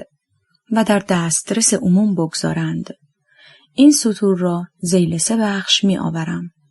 بخش اول مربوط به وقایعی است که روی داد و سبب شد که من کار قبول کنم و بعد دولتم سقوط کند و در دادگاه نظامی محکوم شوم.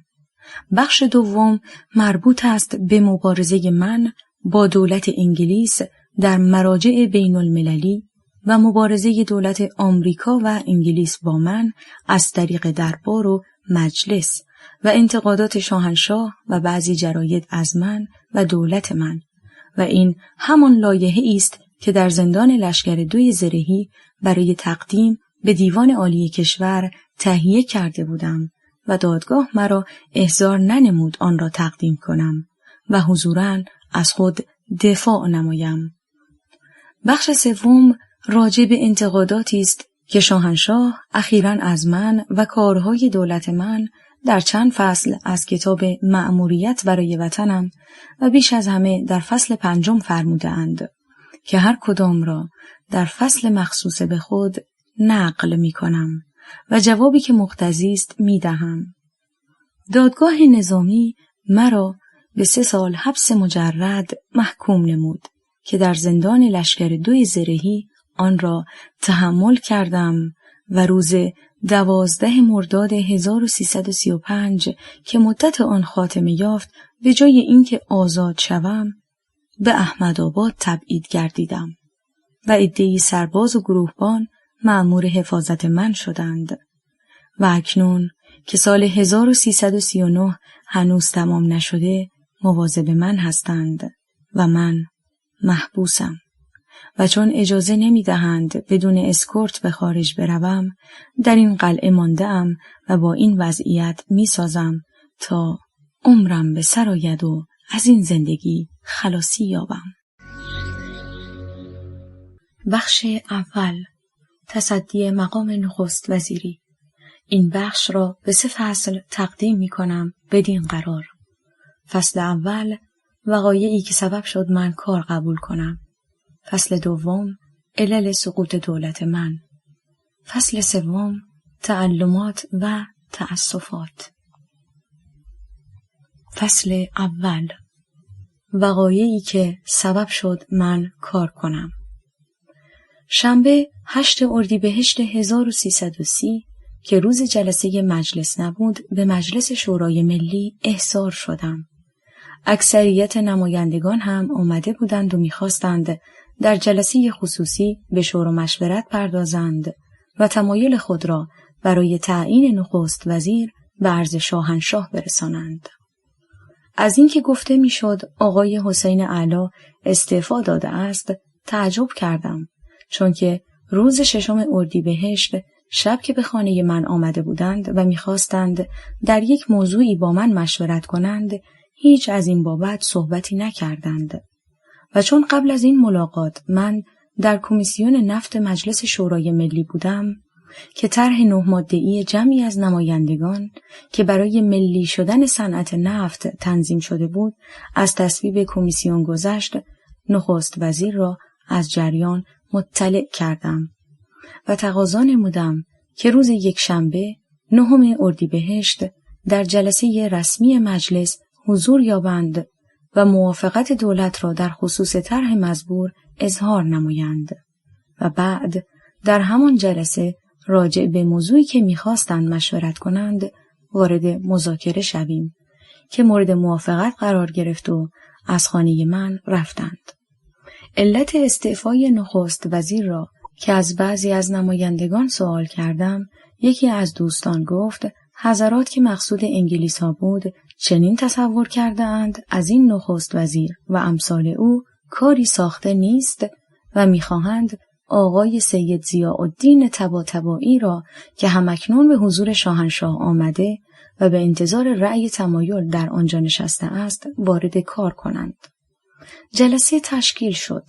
به مشورت پرداختند و چون اکثریت نمایندگان اینطور تصور می‌نمودند تصدی آقای سید ضیاءالدین سبب خواهد شد که همان بگیر و ببند کودتای سال 1299 تجدید شود، نه جرأت می‌کردند از شخص دیگری برای تصدی این مقام اسم ببرند، نه مقتضیات روز اجازه می‌داد به کاندیدای سیاست بیگانه رأی بدهند. که چون صحبت در گرفت و مذاکرات به طول انجامید، برای تسریع در کار و خاتمه دادن به مذاکرات یکی از نمایندگان که چند روز قبل از کشته شدن رزمارا نخست وزیر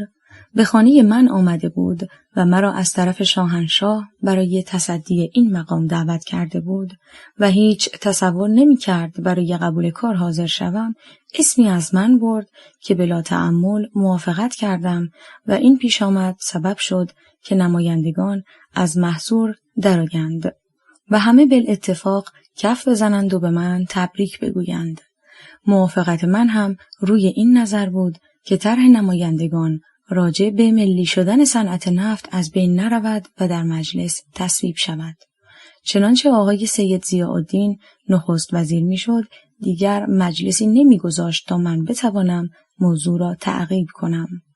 مرا هم با یک عده توقیف و یا تبعید میکرد. به طور خلاصه مملکت را غرق مینمود تا از هیچ کجا و هیچ کس صدایی بلند نشود و او کار خود را به اتمام رساند. چنانچه شخص دیگری هم متصدی این مقام میشد، باز من نمیتوانستم صنعت نفت را ملی کنم. مگر من در مجلس 14 نماینده اول تهران نبودم و نطقی تهیه نکرده بودم تا هر وقت وضعیت اجازه میداد آن را در جلسه علنی مجلس بخوانم و از مضرات قرارداد رضاشاهی جامعه را مطلع و مستحضر سازم که وضعیت مجلس اجازه نداد حتی کوچکترین سخنی در این باب بگویم، چون که وکلای آن دوره غیر از چند نفر همه روی تمایل سیاست خارجی وارد مجلس شده بودند و حاضر نمی شدند کسی راجع به این قرارداد حرفی بزند و اظهاری نماید.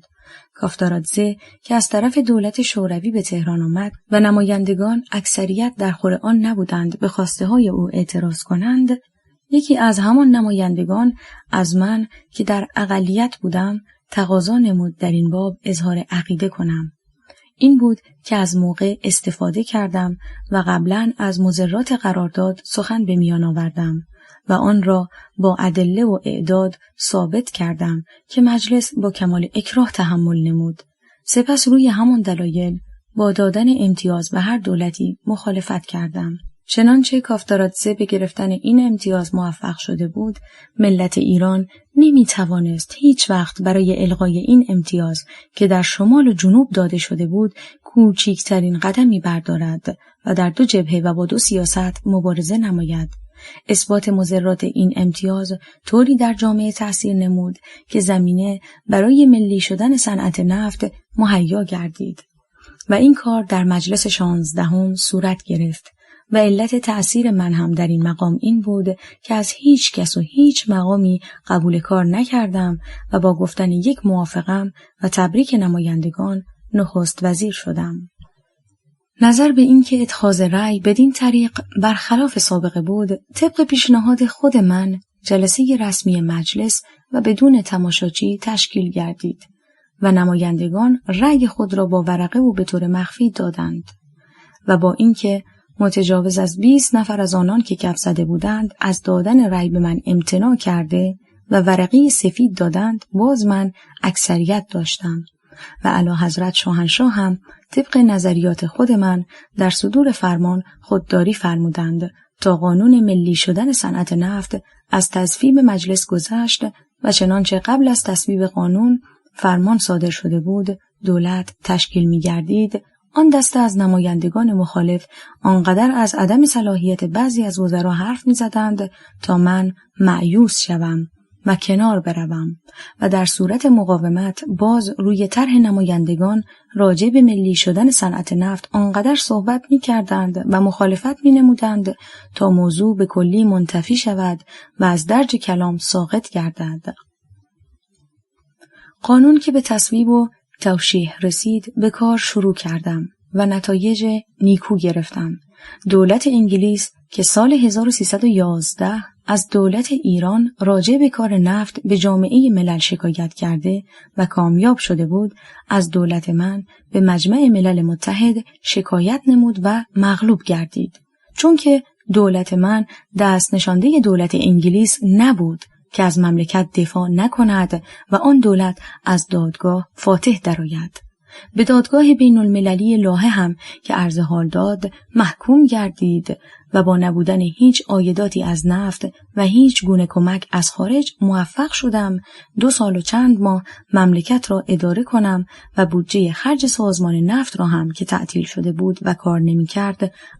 از عواید دیگر متفرقه بپردازم و بین صادرات و واردات کشور که یک موضوع حیاتی است ایجاد توازن نمایم. ولی بعد توفیق رفیقم نشد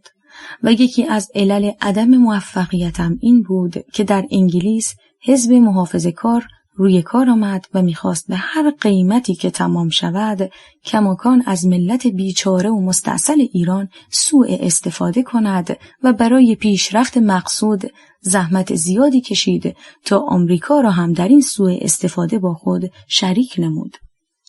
و اکنون برای صدق گفتار چون در این کنج ده نه با کسی حشر دارم که بتوانم مدرکی تحصیل کنم و تحصیل مدارک برایم گران تمام شود،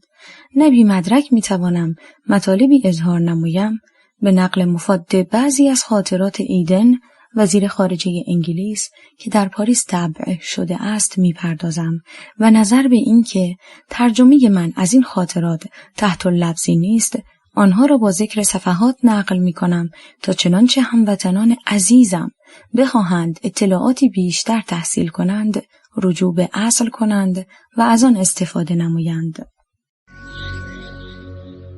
فصل 2. علل سقوط دولت من. ایدن خاطرات خود را بدین طریق شروع می کند. روزی که من متصدی وزارت خارجه شدم، آبادان از دست رفته بود و نفوذ ما در خاورمیانه رو به تنزل گذاشته بود. در مصر هم پیشبینی تحولاتی میشد که لازم بود مطالعه کنم تا بدانم از چه طریق خود را مقابل وضعیات قرار دهم و من یقین داشتم که قبل از هر چیز باید خود را متوجه کار نفت نمایم که منشأ این اختلاف بود. و باز میگوید برای ما بسیار ناگوار بود که از ترس کمونیسم به هر قیمتی که تمام شود با مصدق کنار بیاییم و من هیچ وقت نمیخواستم قبول کنم اگر مصدق را قبول نکنیم ایران کمونیست خواهد شد. برای پیشرفت مقصود روز 14 نوامبر 1951 در پاریس با آچسن وزیر خارجه آمریکا وارد مذاکره شدم و اقامتم در آنجا 10 روز طول کشید و در ظرف این مدت 5 جلسه تشکیل گردید که هریمن نیز در جلسات ما شرکت می‌کرد و روزهای اول این مذاکرات هنوز مصدق در آمریکا بود و نظریات ما با دولت آمریکا بسیار فرق داشت و موضوع مذاکرات این بود که مصدق را کمک بکنند و یک دولت ثابتی در ایران برقرار نمایند یا کمک نکنند و او را به حال خود گذارند. عقیده دولت آمریکا این بود اگر به او کمک نکنند وضعیت ایران متزلزل خواهد شد. در صورتی که من مخالف این نظریه بودم و می گفتم غیر از دولت مصدق و کمونیسم شق ثالثی هم هست و چنانچه دولت دیگری روی کار بیاید ما می توانیم قراردادهایی با آن منعقد کنیم که موجب ارضای ما بشود. ایرانیان همیشه خوب بودند و باز باید همانطور خوب بشوند. در 7 نوامبر که ما مشغول مذاکره بودیم 2 نفر از مشاورین من از لندن وارد پاریس شدند و موافقتنامه چرچیل و دولت انگلیس را مربوط به نظریاتی که من قبل از حرکت از لندن اظهار کرده بودم به من تسلیم کردند و این نظریات مربوط به شرکت آمریکا در نفت ایران بود که نمایندگان آن دولت نمی‌خواستند از این پیشامد استفاده کنند و از قبول آن خودداری می‌کردند و هریمن می‌گفت اگر این پیشنهاد در تابستان سال قبل شده بود در روحیه ایرانیان تأثیر بسیار می‌نمود. گرچه از این مدت مذاکرات که تا 14 نوامبر طول کشید نتیجه‌ای به دست نرسید و شرکت آمریکا در کار نفت محرز نگردید، ولی من از اینکه بتوانم آمریکا را متقاعد کنم دولت دیگری در ایران تشکیل شود که نه مصدق باشد نه کمونیسم مایوس نبودم. عقیده سفیر آمریکا هم در انگلیس این بود که میگفت آنجا منافع انگلیس در خطر است. دولت آمریکا باید از تحمیل نظریات خود صرف نظر کند. پوشیده نماند که از همین کنفرانس هم ایدن نتایجی گرفت و دست خالی مراجعت نکرد. بدین قرار: 1. تغییر گرگی سفیر آمریکا در ایران که شخص بی‌نظر و بی‌طرفی بود و انتصاب هندرسن مأمور سابق آمریکا در هندوستان به جای او که در انجام وظیفه بی‌نظر نبود یکی از نتایج مهم این کنفرانس به شمار می آید و ایدن در این کتاب همه جا از او قدردانی کرده و مخصوصاً در یکی از خاطرات اینطور اظهار نظر کرده است: روابط انگلیس و آمریکا به واسطه نمایندگی هندرسن در ایران روز به روز بهتر میشد و او شخص لایقی بود که اجازه نداد هیچ وقت مصدق از اختلاف بین آمریکا و انگلیس کمترین استفاده ای بکند. از او کمال تشکر داریم. چنانچه هندرسن در ایران نبود، قرارداد 1954 نفت این بار طبق نظریات ما تمام نمیشد. 2. دیگر از نتایج مذاکرات این دو وزیر خارجه این بود: دولت آمریکا که بعد از سقوط دولت من بیش از 1 میلیارد کمک به دولت ایران نمود، نسبت به دولت من هیچ مساعدتی ننمود و همان ایام که نمایندگان دولتین در پاریس مشغول مذاکره بودند، من در واشنگتن از دولت آمریکا وامی به مبلغ 100 میلیون دلار درخواست نمودم که با هر سودی تعیین کنند پرداخته شود. و از خواستن وام نظرم این بود از کارگران نفت که بیکار شده بودند در امور دیگر تولیدی استفاده شود و آنان اجرتی در مقابل کار بگیرند. جوابی که به درخواست من داده شد این بود: موضوع مورد مطالعه قرار خواهد گرفت و این مطالعه آنقدر طول کشید تا دولت آمریکا در کار نفت شرکت نمود و بعد به من این جواب رسید: تا کار نفت با دولت انگلیس تمام نشود آمریکا از هر گونه کمک و مساعدت معذور است. ایدن ادامه می‌دهد و می‌گوید: مراجعت به لندن خواستم یک مطالعه‌ای در صحت عقیده خود بکنم و روی این نظر با سفیر ایران که یکی از دوستانم بود مشورت کردم. نظریاتم را تصدیق نمود و گفت وضعیت مصدق مثل سابق نیست و قول داد شخصاً هر قدر می‌تواند به ما کمک نماید. هفته اول سال 1952 باز خبری از ایران به من رسید که موجب تقویت روح من گردید و آن گزارشی بود که قنصول انگلیس داده بود، یعنی همان کس که مصدق احضار او از ما خواسته بود و گزارش او موافق بود با نظریات سفیر ایران در لندن که تنفر مردم ایران از ما روی حقیقت نیست و ساختگی است. نویسنده خاطرات می‌خواهد تحت لفافه این را بگوید: اگر ملت ایران به حق خود عارف بود، و احساساتی که ابراز می‌کرد از روی حقیقت بود، ما نمی‌توانستیم کاری به ضرر آن ملت صورت بدهیم. در صورتی که من هر وقت صحبتی راجع به ملی شدن صنعت نفت به میان آمده، به نمایندگان دول ذی‌نفع گفتم در آن روز که قرارداد دارسی به امضا رسید، وجود نفت در ایران محرز نبود و بحریه انگلیس هم احتیاجات خود را به وسیله زغالسنگ رفع می‌کرد، ولی اکنون که متجاوز از نیم قرن است در ایران نفت استخراج می‌شود و از آن در امور سوق‌الجیشی استفاده می‌کنند، چطور ممکن است ملت ایران راضی شود باز یک شرکت خارجی نفت استخراج کند و برای سوء استفاده هایی که می‌کند مملکت را از آزادی و استقلال محروم نماید که وزیر خارجه انگلیس در یکی از خاطرات خود آن را بدین مضمون آورده است. در یکی ملاقات راجع به یادداشت ترومن چرچیل مصدق گفته بود ایرانیان خر نیستند که باز بگذارند مدتها آنان را افسار کنند. مندرجات این قسمت از خاطرات را من تکذیب نمی کنم، چون که ممکن است حین مذاکرات عصبانی شده باشم و یک چنین کلماتی دور از نزاکت به هندرسن گفته باشم، ولی تأسف اینجاست به جای اینکه شاهنشاه با آمال آرزوی ملت خود که آزادی و استقلال مملکت بود موافقت کنند و با دولتی که صنعت نفت را ملی کرده بود همراهی و مساعدت فرمایند، آن را از طریق کودتا ساقط کنند و ملت ایران را طوری در مضیقه گذارند و از آن سلب آزادی نمایند که قادر نشود به قرارداد امینی پیچ کوچکترین اعتراضی بنماید و هر ملتی از آن فهمیده تر هم که باشد چطور میتواند در دو جبهه جنگ نماید که یکی داخلی است و دیگری خارجی. ایدن و آچسن دو وزیر خارجه انگلیس و آمریکا ساکت ننشستند و از کنفرانس آتلانتیک شمالی که 3 ماه بعد در لیسبون تشکیل گردید و هر دو در آن عضویت داشتند استفاده نمودند و روز 20 فوریه 1951 مذاکرات خود را در خصوص نفت ایران از سر گرفتند و قدر مسلم این است که دولت انگلیس پیشنهاد کرده بود دولت آمریکا در کار استخراج نفت ایران شرکت کند و شخص دیگری جانشین من بشود تا بتوانند قانون امتیاز نفت را از مجلس بگذرانند. پس از این کنفرانس عمال ایرانی و فداکار انگلیس در ایران شروع به کار کردند و هر کدام به نحوی نقشه سقوط دولت من را طرح می‌نمودند و با هندرسن سفیر آمریکا و یکی از عمال بسیار مؤثر سیاست انگلیس در ایران مذاکره می‌نمودند و سفیر مرا تحت نظر قرار می‌داد و می‌نگریست تا چنانچه کوچکترین تماسی با مأمورین دولت شوروی پیدا کنم آن را به دولت خود گزارش دهد و سقوط دولتم را فراهم نماید که در آن مدت فقط 1 یا 2 مرتبه سادچیکوف سفیر شوروی به خانه من آمد و راجع به شیلات بحر خزر که قرارداد آن در بهمن ماه 1331 منقضی میشد مذاکره کرد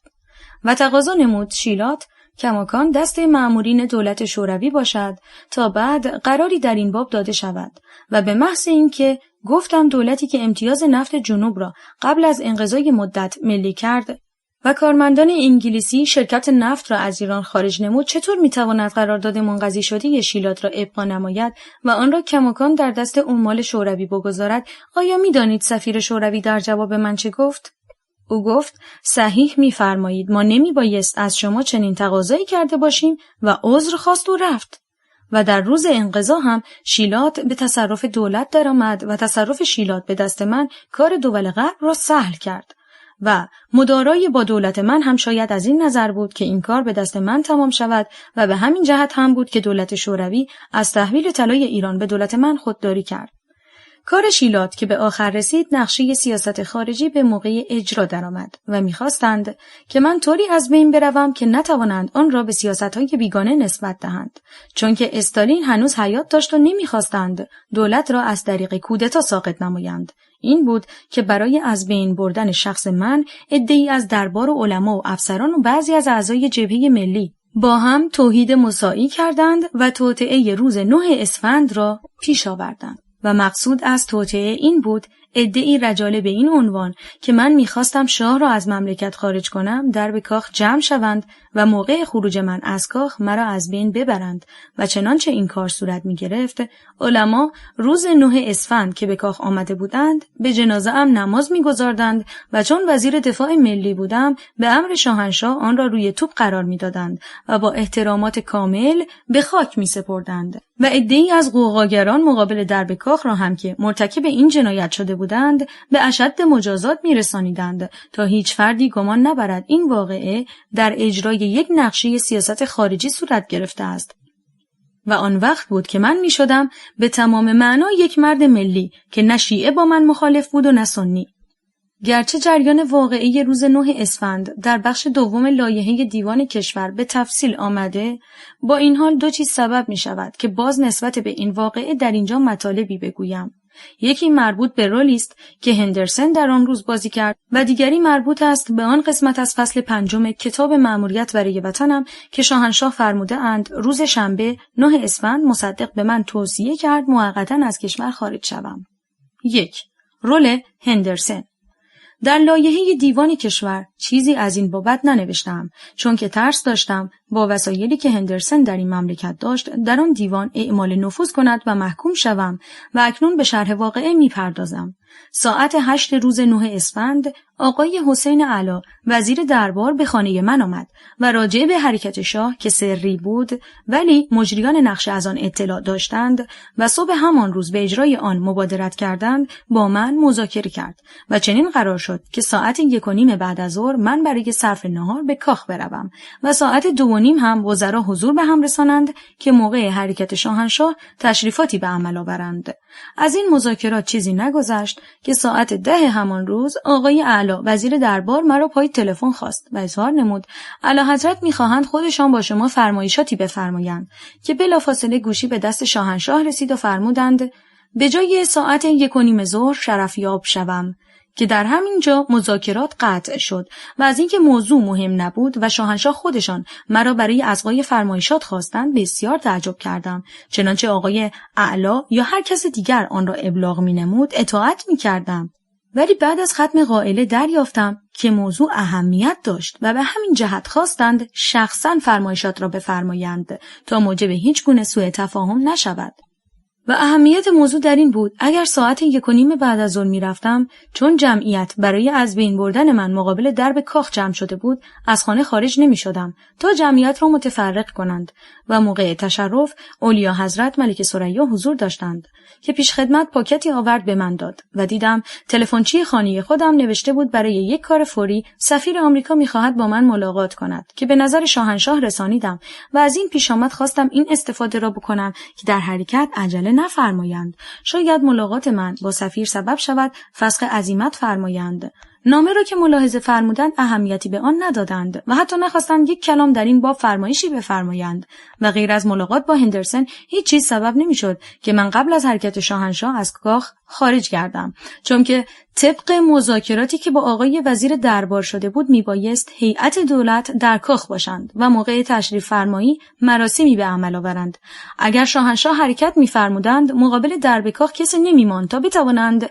نقشه را اجرا کنند. چنانچه از این مسافرت منصرف می شدند باز تا جمعیت در آنجا بود من از کاخ خارج نمی گردیدم. برای ملاقات با سفیر حرکت کردم و هنوز به درب کاخ نرسیده بودم که صدای فریاد جمعیت در خیابان مرا متوجه نمود که از آن در نباید خارج شوم و از در دیگری به خانه مراجعت نمایم. هندرسن هم که به اتفاق آقای علی پاشا صالح آمد هیچ مطلبی نداشت که ملاقات فوری با من را ایجاب کرده باشد. چند کلامی گفت و رفت. 2. فرمایشات شاهنشاه در فصل 5 کتاب مأموریت برای وطنم. روز شنبه 9 اسفند 1331 مصدق به من توصیه کرد موقتاً از کشور خارج شوم. برای اینکه وی را در اجرای سیاستی که پیش گرفته بود آزادی عمل بدهم و تا حدی از حیل و دسایس وی دور باشم با این پیشنهاد موافقت کردم.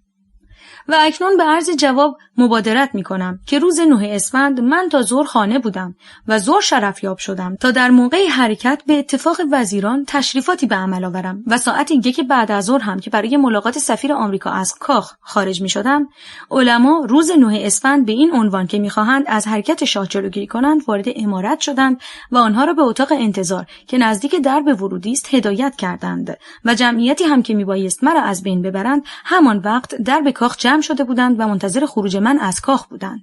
خبر تشریف فرمایی شاهنشاه عصر روز سه‌شنبه 5 اسفند با تلفن دربار و به قید استتار به آقای دکتر عبدالله منظمی نماینده مجلس که با جمعی از نمایندگان دیگر از دربار به خانه من آمده بودند داده شد که از محل تلفن به جلسه آمدند و بر سبیل نجوی آقای دکتر سنجابی را از این مسافرت مطلع نمودند و بعد چیزی نگذشت که سایر حضار به قید استتار از آن اطلاع حاصل کردند.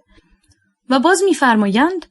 مصدق پیشنهاد کرد که این نقشه مسافرت مخفی بماند و اظهار داشت به فاطمی وزیر خارجه دستور خواهد داد شخصاً گذرنامه و سایر اسناد مسافرت من و همسرم و همراهانم را صادر کند.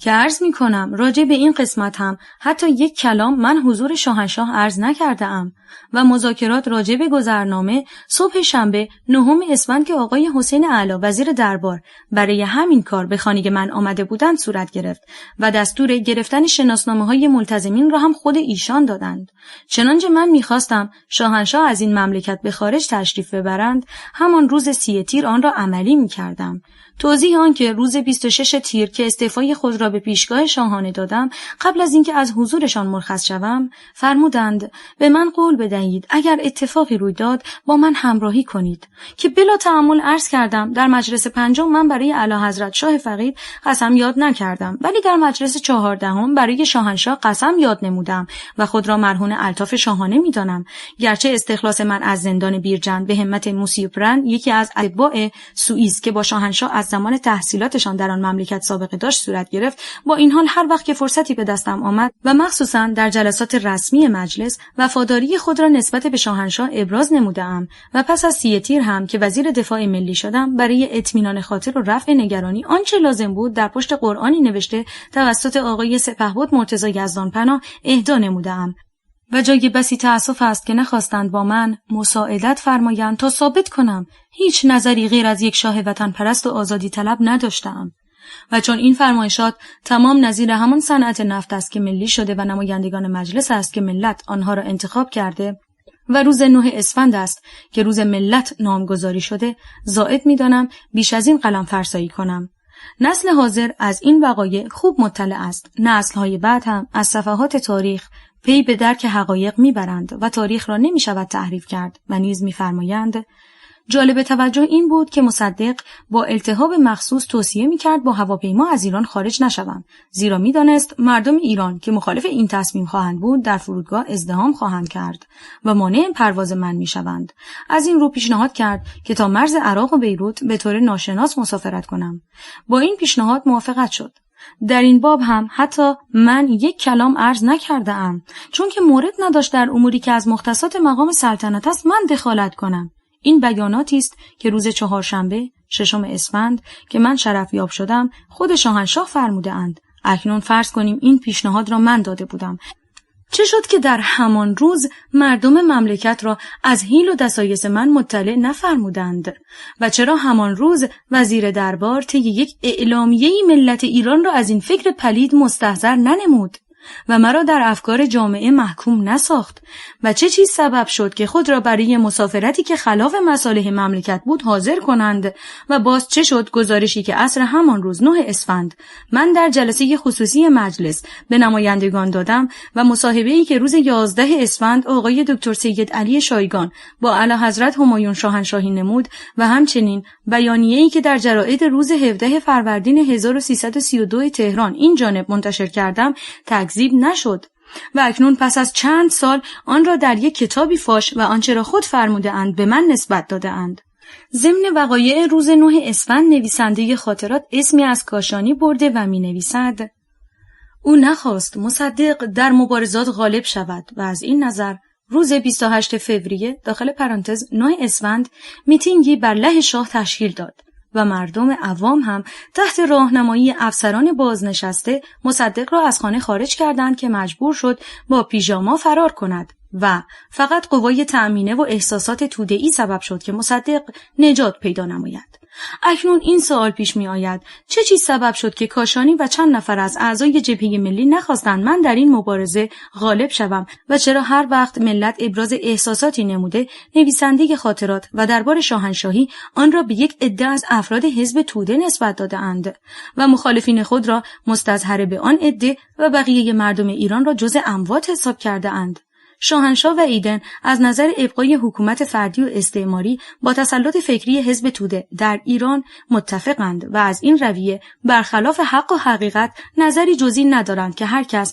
در مصالح مملکت اظهاری بکند او را به حزب توده منتسب کنند و به مجازات برسانند تا هیچ کس را این قدرت نباشد که از منافع مملکت و آزادی دفاع کند و از هر یک از سیاست‌های استعماری انتقاد نماید. نظر به این که توطئه روز 9 اسفند به نتیجه نرسید و فوت استالین که در 16 اسفند روی داد موقع را برای سقوط دولت من مساعد کرده بود، در 20 مارس 1953 داخل پرانتز اول فروردین 1332 ایدن سفری به آمریکا نمود که 9 روز طول کشید و با رئیس جمهوری و دالس وزیر خارجه وارد مذاکره گردید. آیزنهاور از جریان امور در ایران اظهار عدم رضایت کرده و گفته بود به واسطه حمایتی که هندرسون از شاه می‌کند روابط او با مصدق خوب نیست و ممکن است عذر او را بخواهند و قطع رابطه با ایران قابل تحمل نیست و باید به هر قیمتی که تمام شود از آن احتراز نمود.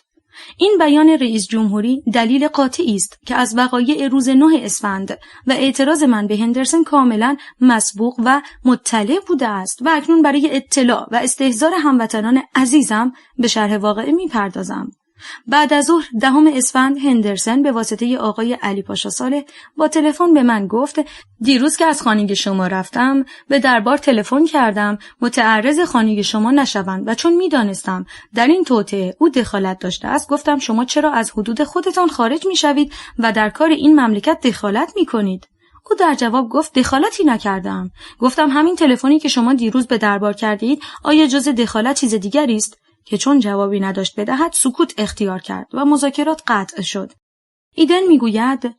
آمریکا از این ترس داشت که مصدق به روس‌ها متمایل شود. من گفتم سیاست مصدق این است دول بزرگ را به هم بیاندازد و استفاده کند و بالاخره خوشبخت شدم که نظریاتمان با هم نزدیک شده بود و چون در ایران وضعیت روشن نبود به نظر من اینطور رسید که بهتر از شخص دیگری قائم مقام مصدق شود تا اینکه سعی کنیم او را خریداری نماییم. در آخرین مذاکرات با این نظریه و نیز روی مذاکرات 20 فوریه داخل پرانتز اول اسفند موافقت حاصل شد و من به نخست وزیر انگلیس تلگراف کردم که به دولت آمریکا گفتم به واسطه فشار سیاست آن دولت ما به کرات شرایط خود را تغییر دادیم که به یک نتیجه برسیم و من از جریان 2 سال اخیر اینطور استنباط کردم اگر یک مدتی وضعیت خود را تغییر ندهیم زودتر بتوانیم به مقصود برسیم.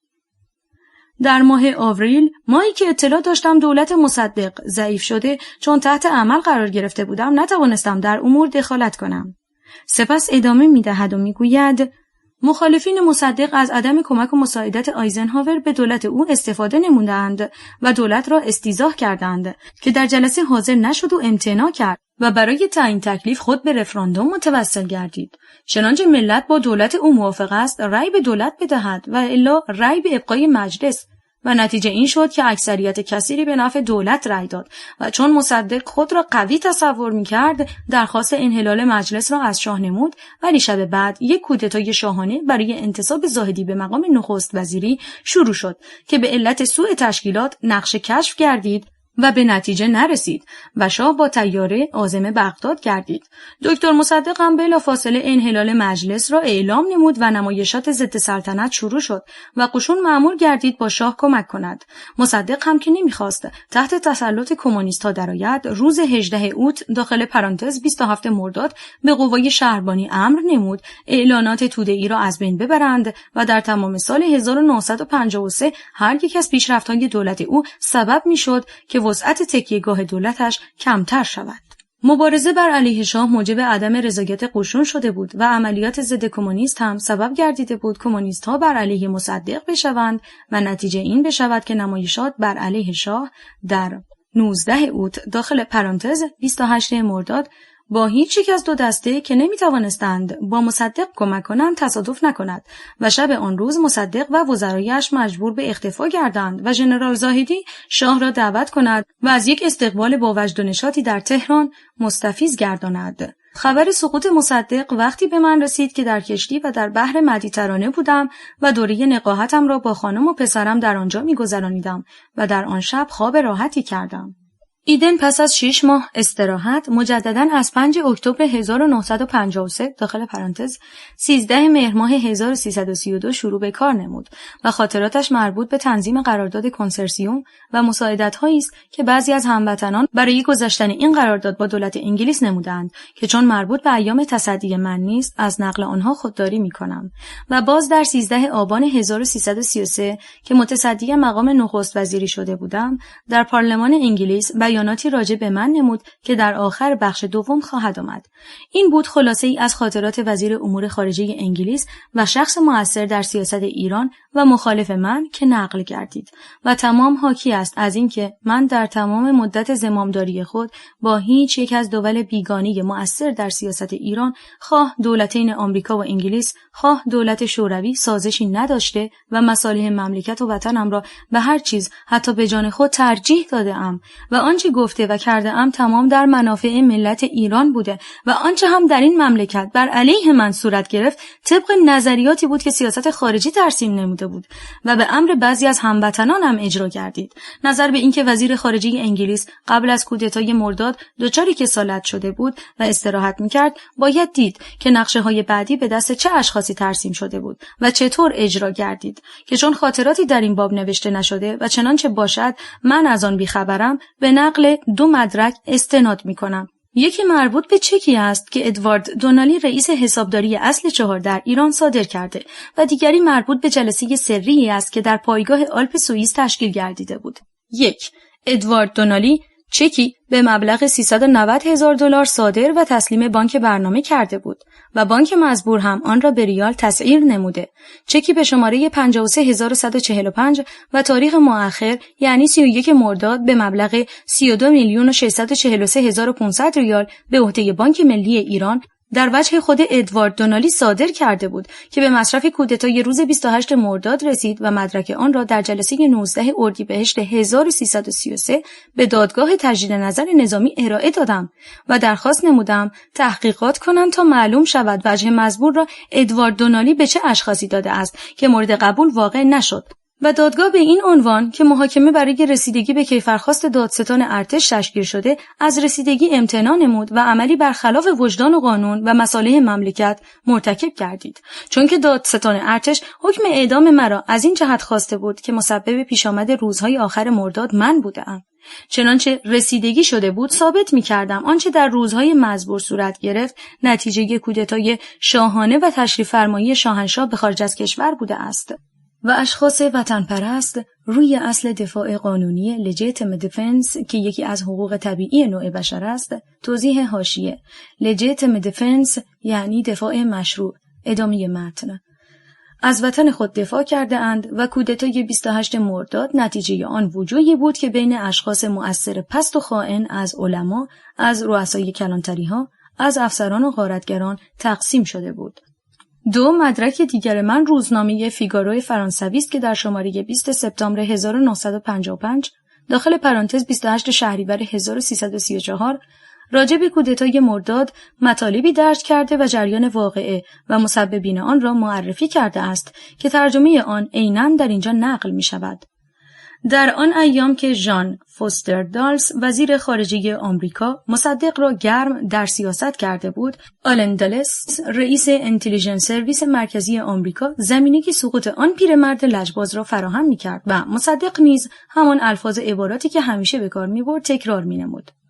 در 11 اوت 1953 داخل پرانتز 20 مرداد 1332 آلن دالس جلسه محرمانه در یکی از پایگاه‌های آلپ سوئیس با شرکت 2 شخص عالی مقام تشکیل داد. یکی لویی هندرسون، سفیر کبیر آمریکا در ایران که بنا به مصلحت چندی از ایران غیبت کرده بود و دیگری شاهزاده خانم اشرف، خواهر دوقلوی شاه که او هم به واسطه سوء تفاهمی که با شاه داشت از ایران خارج شده و در سوئیس اقامت گزیده بود و جای شخص چهارمی که ژنرال نرمان شوارتزکوف، یکی از شخصیت‌های عالی انتلیجنس سرویس آمریکاست، در این جلسه خالی بود که حضور و غیابش فرق نداشت، چون که چند روز قبل از تشکیل این جلسه راجع به این موضوع بحث مفصلی با آلن دارس کرده و دارس حضار را از نظریات او مستحضر نموده بود. شوارتزکوف در سیاست ایران بسیار وارد بود و از سال 1942 تا 1948 سمت مشاور شخص پادشاه ایران را عهده‌دار شده بود و او کسی است که پلیس ایران را آلت دست دربار کرده و دوستی او با ژنرال زاهدی رئیس پلیس ایران از همان تاریخ شروع گردیده بود و به همین جهت هم روزی که در هفته دوم ماه اوت داخل پرانتز بین 16 و 23 مرداد به تهران آمد، هیچ کس از ورود شوارتزکوف به تعجب ننمود، چون که او برای دیدار دوستان آمده و سلامی به دوستان کرده بود و نتیجه مسافرتش این شد شاه که تا آن زمان خواهی نخواهی با مصدق راه میرفت، یک مرتبه او را رها نمود و عزل کرد و ژنرال زاهدی دوست وفادار شوارتزکوف را به جای او نصب نمود. این بود خلاصه ای از مندرجات روزنامه فیگارو که عکس این قسمت از روزنامه در آخر کتاب و در دسترس خوانندگان قرار خواهد گرفت. و در همان ایام هم بود که والا حضرت اشرف پهلوی ناگهان به تهران آمدند و پس از یک توقف کوتاه و مشورت با شاه مراجعت و در این جلسه شرکت نمودند. اکنون مصاحبه اعلیحضرت همایون شاهنشاه با مخبر روزنامه مصری المصور را که حاکیست شاهنشاه از مذاکرات جلسه پایگاه آلپ قبلا اطلاع داشتند عیناً نقل می‌کنم.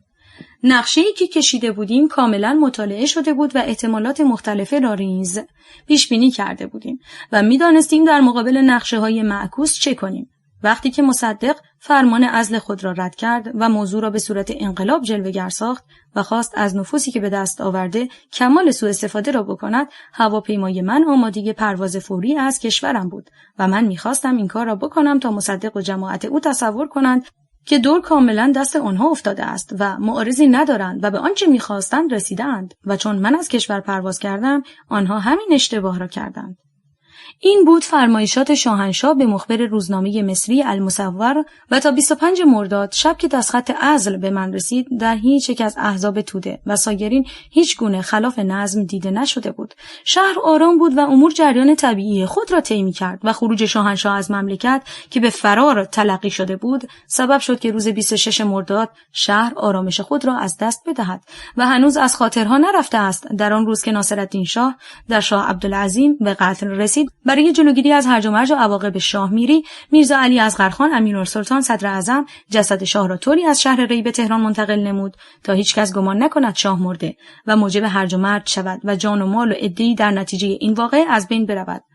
از ترسیم این نقشه هم که با نظر شوارتزکوف تنظیم شده بود مقصود گرفتن نتیجه عکس آن بود، یعنی از فرار شاه عده‌ای غوغا کنند و از هر یک از احزاب برای تعیین قائم مقام شاه صدایی بلند شود تا بتوانند آن را بهانه برای کودتا قرار دهند و دولت را ساقط نمایند. هندرسون سفیر آمریکا هم که برای ترسیم نقشه‌های گوناگون و سقوط دولت من به خارج رفته بود 26 مرداد به تهران مراجعت نمود و عصر روز 27 از این نظر که برساند داخل در توطئه نیست از من دیدن نمود و ضمن مذاکرات گفت روز قبل که وارد تهران شدم حین امور به مجسمه شاه فقید برخوردم و دیدم که به آن توهین شده است و من با این کار مخالفم که هرچه او گفت من گوش کردم و از اظهار هر گونه سخنی که موجب تشدید اختلاف دربار با من بشود خودداری نمودم، ولی اکنون که در حدود 8 سال از آن می‌گذرد و من در این قلعه بی جهت و بی دلیل محبوسم و از تمام آزادی‌های فردی محرومم و خواهانم که هر چه زودتر عمرم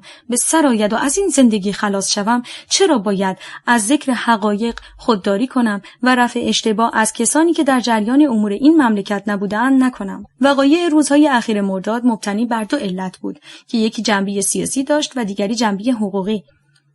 جنبه سیاسی از این نظر که آن اعلیحضرت در تمام مدت سلطنت خود از افراد سلب آزادی نمود و حق انتخاب نمایندگان مجلس را که در مملکت مشروطه حق طبیعی و مسلم مردم است از آنان سلب کرد و قرارداد نفت را 32 سال تمدید نمود و میلیون‌ها از این کار سوء استفاده فرمود و چه خوب بود که آن پادشاه حیات داشت و قانون از کجا آورده ای را جلوی ایشان می‌گذاشتند تا معلوم شود آن ثروت هنگفت را از چه ممری تحصیل نمود. جنبه حقوقی از این نظر که ملکی را به زور در یکی از نقاط و با ثمن بخس مالک میشد و بعد به جان و مال دیگر مالکین مجاور ابقا نمی‌فرمود و بدین طریق در ظرف 20 سال 5000 رقبه تملیک نمود و کسی ندید آن پادشاه که خود بانی ثبت اسناد بود راجع به یکی از املاک اعلان ثبت دهند و حق اعتراض را از مردم سلب نکنند تا هر کس سخن داشت بگوید و حقانیت خود را به اثبات رساند. خلاصه اینکه از دولت دیکتاتوری مردم تنفر داشتند ولی از ترس جرأت نمی‌کردند اظهاری بکنند و بعد که نسیم آزادی دمید چون دست مردم به شاه نمی‌رسید غیظ و خشم خود را نسبت به مجسمه‌ها ابراز می‌کردند و این کار منحصر به روزهای آخر مرداد نبود و سابقه داشت و چندی قبل از مرداد هم می‌خواستند نسبت به یکی از مجسمه‌ها که در وسط شهر واقع شده بود توهین کنند که ناچار شدم عده‌ای نظامی برای حفاظت آن بگمارم. چنانچه مجسمه نبود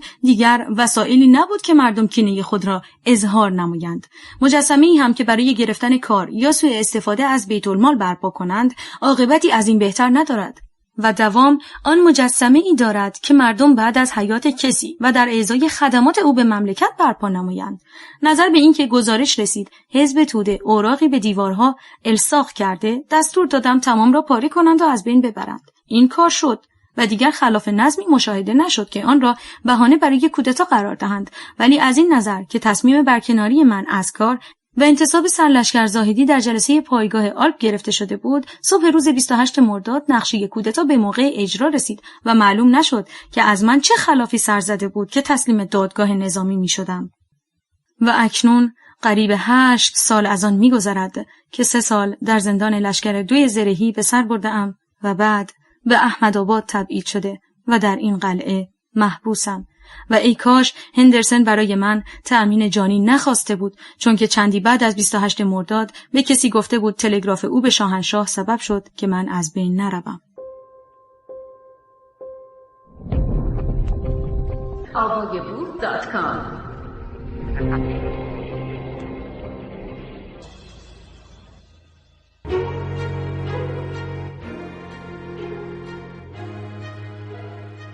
خاطرات و تعلمات دکتر محمد مصدق. گوینده نسیم. تولید و پخش فایل صوتی کتابخانه اینترنتی آوای بوف. avogaboo.com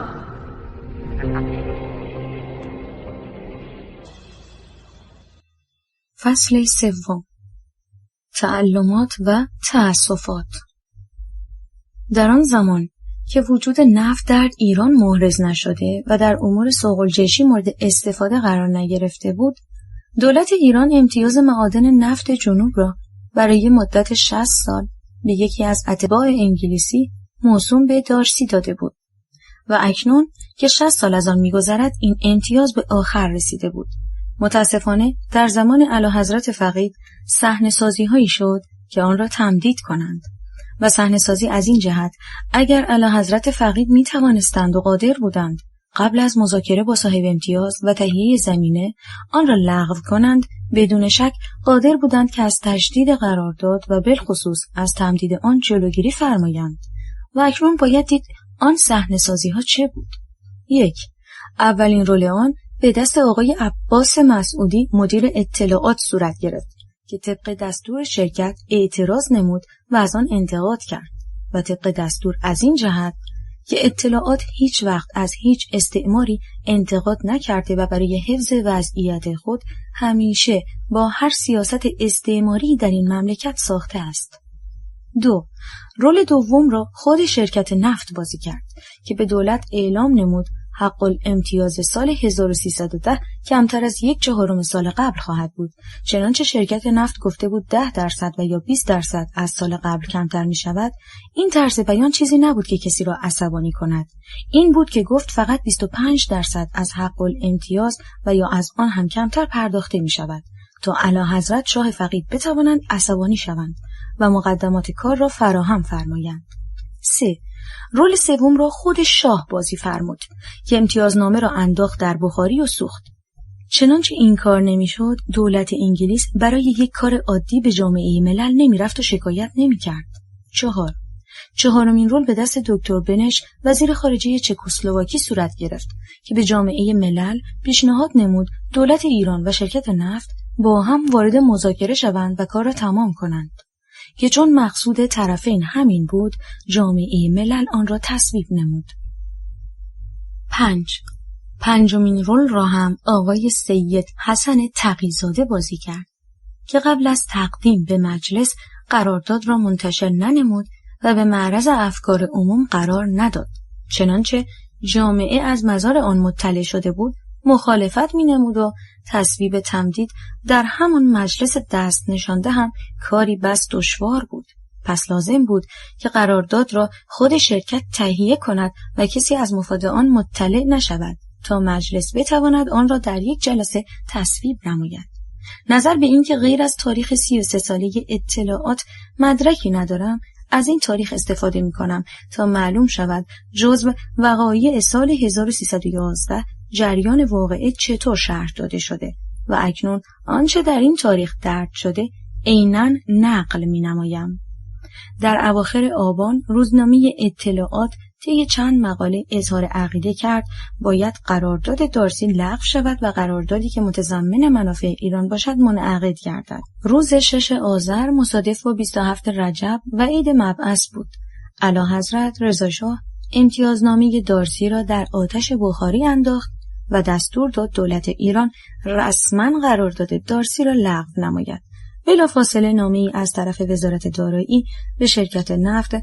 مشعر بر اعلام الغای قرارداد مزبور تنظیم و ارسال گردید.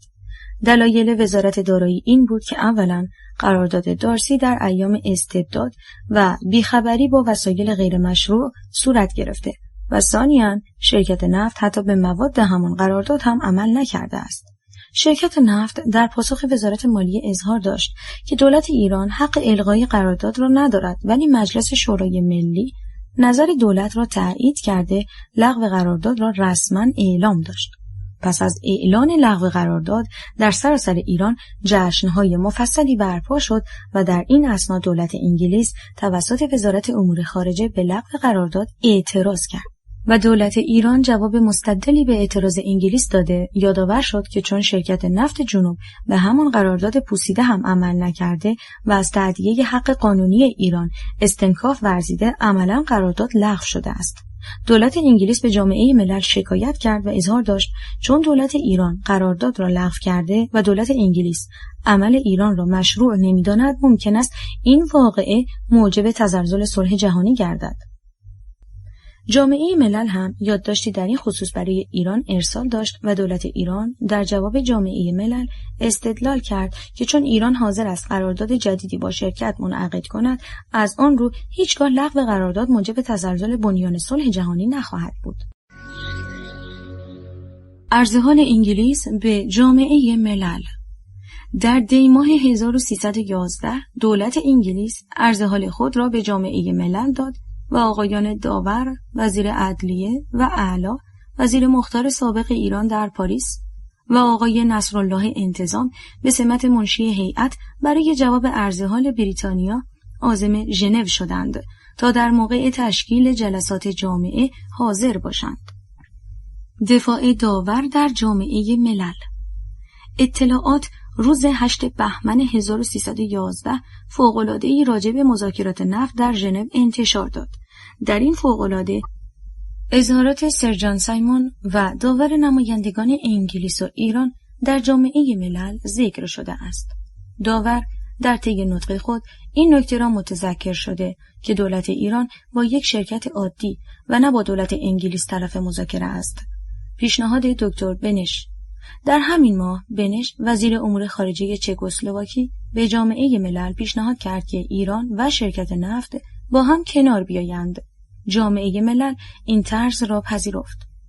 روز 25 اسفند 1311 مجلس نهم توسط اعلیحضرت شاه با همان مراسم معمولی افتتاح یافت و اعلیحضرت ضمن نطق افتتاحیه خود راجع به نفت چنین اظهار داشتند: به مناسبت الغای امتیاز معادن نفت جنوب و مذاکره‌ای که برای قرارداد در نظر است، امیدواریم که اقدامات دولت با ترتیب عادلانه که متضمن تأمین منافع حقه مملکت باشد به حسن نتیجه منتهی گردد. در 24 اردیبهشت آقای تقی‌زاده وزیر مالیه متن قرارداد جدید نفت را که در 26 ماده تنظیم شده بود تقدیم مجلس نمود. این بود آنچه اطلاعات در این باب در تاریخ 33 ساله خود منتشر کرده است و آقای تقی‌زاده بنا به اقرار خود آلت فعل بوده و هر عملی که از او صادر شده به واسطه دستی بوده که این آلت را به حرکت درآورده است. ولی معلوم نیست چه چیز سبب شد که شاه فقید کاری برخلاف مصالح مملکت صورت دهد و مضحک این است طبق ماده 10 متمم بودجه سال 1312 مبلغ 35,000 لیره که به تعبیر امروز متجاوز از 700,000 تومان می شود به وزارت مالیه اعتبار داده شد که بین دلال‌های نفت تقسیم کنند و چه خوب است آقای تقی‌زاده وزیر مالیه وقت نام این دلال‌ها را فاش کنند و باز به این متعذر نشوند که همکنون هم آلتی بی اراده هستند. در عصر سلاطین قاجار چنانچه یکی از دول بیگانه می‌خواست از دولت ایران استفاده کند و قراردادی منعقد نماید، میبایست با گروه بسیاری از وزرا و علما و متنفذین تماس بگیرد تا بتواند مقصود خود را انجام دهد که این طرز کار بسیار خسته کننده و مستلزم خرج زیاد بود و چه بسیار هم اتفاق میافتاد که نتیجه مطلوب حاصل نشود. انقلاب روسیه و گرفتاری دولت شوروی در امور داخلی سبب شد که دولت انگلیس از موقع و به نفع سیاست خود استفاده کند و قرارداد تحت الحمایه موسوم به قرارداد وثوق الدوله را با دولت ایران منعقد نماید که چون قابل هضم نبود و مورد اعتراض ملت قرار گرفت به خودی خود از بین رفت و نقشه تغییر نمود و متوسل به کودتا گردید. و نتیجه این شد دولتی روی کار بیاید که مسلط بر تمام شؤون مملکت باشد. وکلای مجلس با نظر او انتخاب شوند و هرچه دولت از مجلس خواست تصویب کنند و روی این اصل هم مقرر شده بود وکلا روزهای دوشنبه حضور شاه بروند تا به هر موضوع که اشاره کنند آن را در مجلس تصویب نمایند و الغای امتیاز نفت و تمدید آن در مجلس به شرحی که گذشت بهترین گواه برای صدق این مقال است. در آن روز که امر شد امتیاز نفت ملغا شود همه بالاتفاق رأی به الغا دادند و در آن روز هم که لایحه تمدید امتیاز به مجلس داده شد احدی مخالفت نکرد و در یک جلسه آن را تصویب نمودند و اکنون همین رویه در شورای عالی اقتصاد که جلسات آن زیر نظر شاهنشاه تشکیل می شود مجرا و معمول شده است. در آن روز که صنعت نفت ملی و کشور از عواید نفت محروم شده بود دولت من به مبلغی در حدود 65 میلیون تومان احتیاج داشت تا بتواند عواید و مخارج مملکت را توازن دهد و علت این که من با یک لایحه قانونی این موازنه را برقرار نکردم این بود که یک عده عمال بیگانه آن را برای مخالفت با دولت دستاویز نکنند و در نتیجه هو و جنجال نرخ زندگی بالا برود و مردم مملکت از گرانی به حق شکایت کنند. ولی بعد که جلسات شورای اقتصاد زیر نظر شاهنشاه تشکیل گردید کار عدم توازن به جایی رسید که بودجه مملکت دچار میلیاردها تومان کسر شده است، چنانچه در عواید نفت نقصانی روی دهد و دولت آمریکا کمک نکند رشته امور گسیخته و قوای انتظامی طوری از هم پاشیده می شود که هیچ کس نتواند از عهده هرج و مرج برآید و چنانچه کمک هم بکنند سنگ بزرگی است که در پیش پای ملت انداختند تا نتواند هیچ وقت آن را تکان بدهد و آزادی و استقلال خود را به دست آورد. از اعلیحضرت شاه فقید کسی غیر از این انتظار نداشت، چون که آن پادشاه مخلوق سیاست خارجی بود و قادر نبود از آنچه امر میشد تخلف کند. ولی از اعلیحضرت محمد رضا شاه که از هیچ به مقام سلطنت نرسیده اند و مقتضیات روز هم یا آن زمان فرق کرده بود، چون که در آن وقت دولت اتحاد جماهیر شوروی غرق در امور داخلی بود ولی بعد از جنگ دوم جهانی در صحنه سیاست بین المللی وارد شده بود، بنابراین هیچ کس انتظار نداشت همان رویه سابق را تعقیب کنند و یک سیاست مستقلی که مورد توجه افکار عموم باشد برای خود انتخاب نفرمایند و باز انتظار نبود رفراندوم ملت راجع به ابقای دولت را نادیده بگیرند و به آن احترام نگذارند که از قدیم گفته‌اند حرمت امامزاده با متولی است. اگر پادشاهی رأی ملت خود را به هیچ شمرد، چگونه میتوان انتظار داشت که دول بیگانه آن را به هیچ نشمرند و به مملکت تجاوز نکنند؟ و همین عدم توجه به افکار عمومی بود که ایدن وزیر خارجه انگلیس در یکی از خاطرات خود مینویسد ناسیونالیسم ایران یک ناسیونالیسم نارس است. رئیس هر مملکت باید افکار امور را محترم بشمارد تا بتواند منافع ملت را در مقابل بیگانگان حفظ نماید و انتخاب رویه‌ای غیر از این سبب می شود که پادشاه به یکی از دول بیگانه سر بسپارد تا بتواند بر یک ملت مرده سلطنت نماید. برای اینکه از ارزش این رفراندوم بکاهند، در فصل 5 این کتاب می‌فرمایند: در این رفراندوم که مصدق خود را قهرمان و مدافع انتخابات آزاد قلمداد می‌کرد، کار را طوری ترتیب داده بود کسانی که با انحلال موافق بودند رأی خود را در یک صندوق که از حیث رنگ بسیار مشخص بود بریزند و مخالفین رأی خود را در یک صندوق دیگر بیاندازند و همه می‌دانستند که با این ترتیب اگر کسی جرأت کرده و می‌خواست رأی مخالف بدهد، بدون تردید مورد ضرب و شتم و اهانت اراذل و اوباش طرفداران مصدق و توده‌ای‌ها که بدانها ملحق شده بودند و تمیزی بین این دو دسته دیگر غیر ممکن شده بود قرار می‌گرفت. نتیجه رفراندوم همان بود که مصدق می‌خواست، چنانکه هیتلر هم پیش از وی همین عمل را انجام داده بود و از مجموع آرا 99% موافق انحلال مجلس شورای ملی بود و در یکی از شهرها که جمعیت آن 3000 نفر است 18000 رأی موافق به انحلال مجلس داده بودند. این بود نظریات شاهنشاه راجع به رفراندوم و اکنون این سوال پیش می آید: چنانچه رفراندوم نشده بود، آیا ملت ایران با آن مجلس که تحت تأثیر سیاست خارجی واقع شده بود موافق بود؟ اینک دلایل صحت رفراندوم. 1. حزب توده در بعضی از نقاط شمالی و مرکز یک عده پیروانی داشت که به واسطه تشکیلات منظم جلوه‌گر بود و در سایر نقاط اگر داشت قابل توجه نبود و این شایسته نیست که شاهنشاه 20 میلیون نفوس کشور را ندیده بگیرند و برای آن ارزش قائل نشوند و هر عملی که از مردم خیرخواه وطن پرست صادر شود برای اینکه به آن اهمیت ندهند آن را مأمول تبلیغات عده‌ای قلیل به نام توده بدانند و یا قلمداد فرمایند. 2. اخذ آرا در همه جا زیر نظر اشخاص مورد اعتماد صورت می‌گیرد و در هیچ کجا انجمن نظارت انتخابات از عملیات حزب توده شکایت ننمود و چه خوب بود که شاهنشاه نام شهری که عده ساکنین آن 3000 نفر بودند و از صندوق آرا 18000 رأی درآمده فرموده باشند.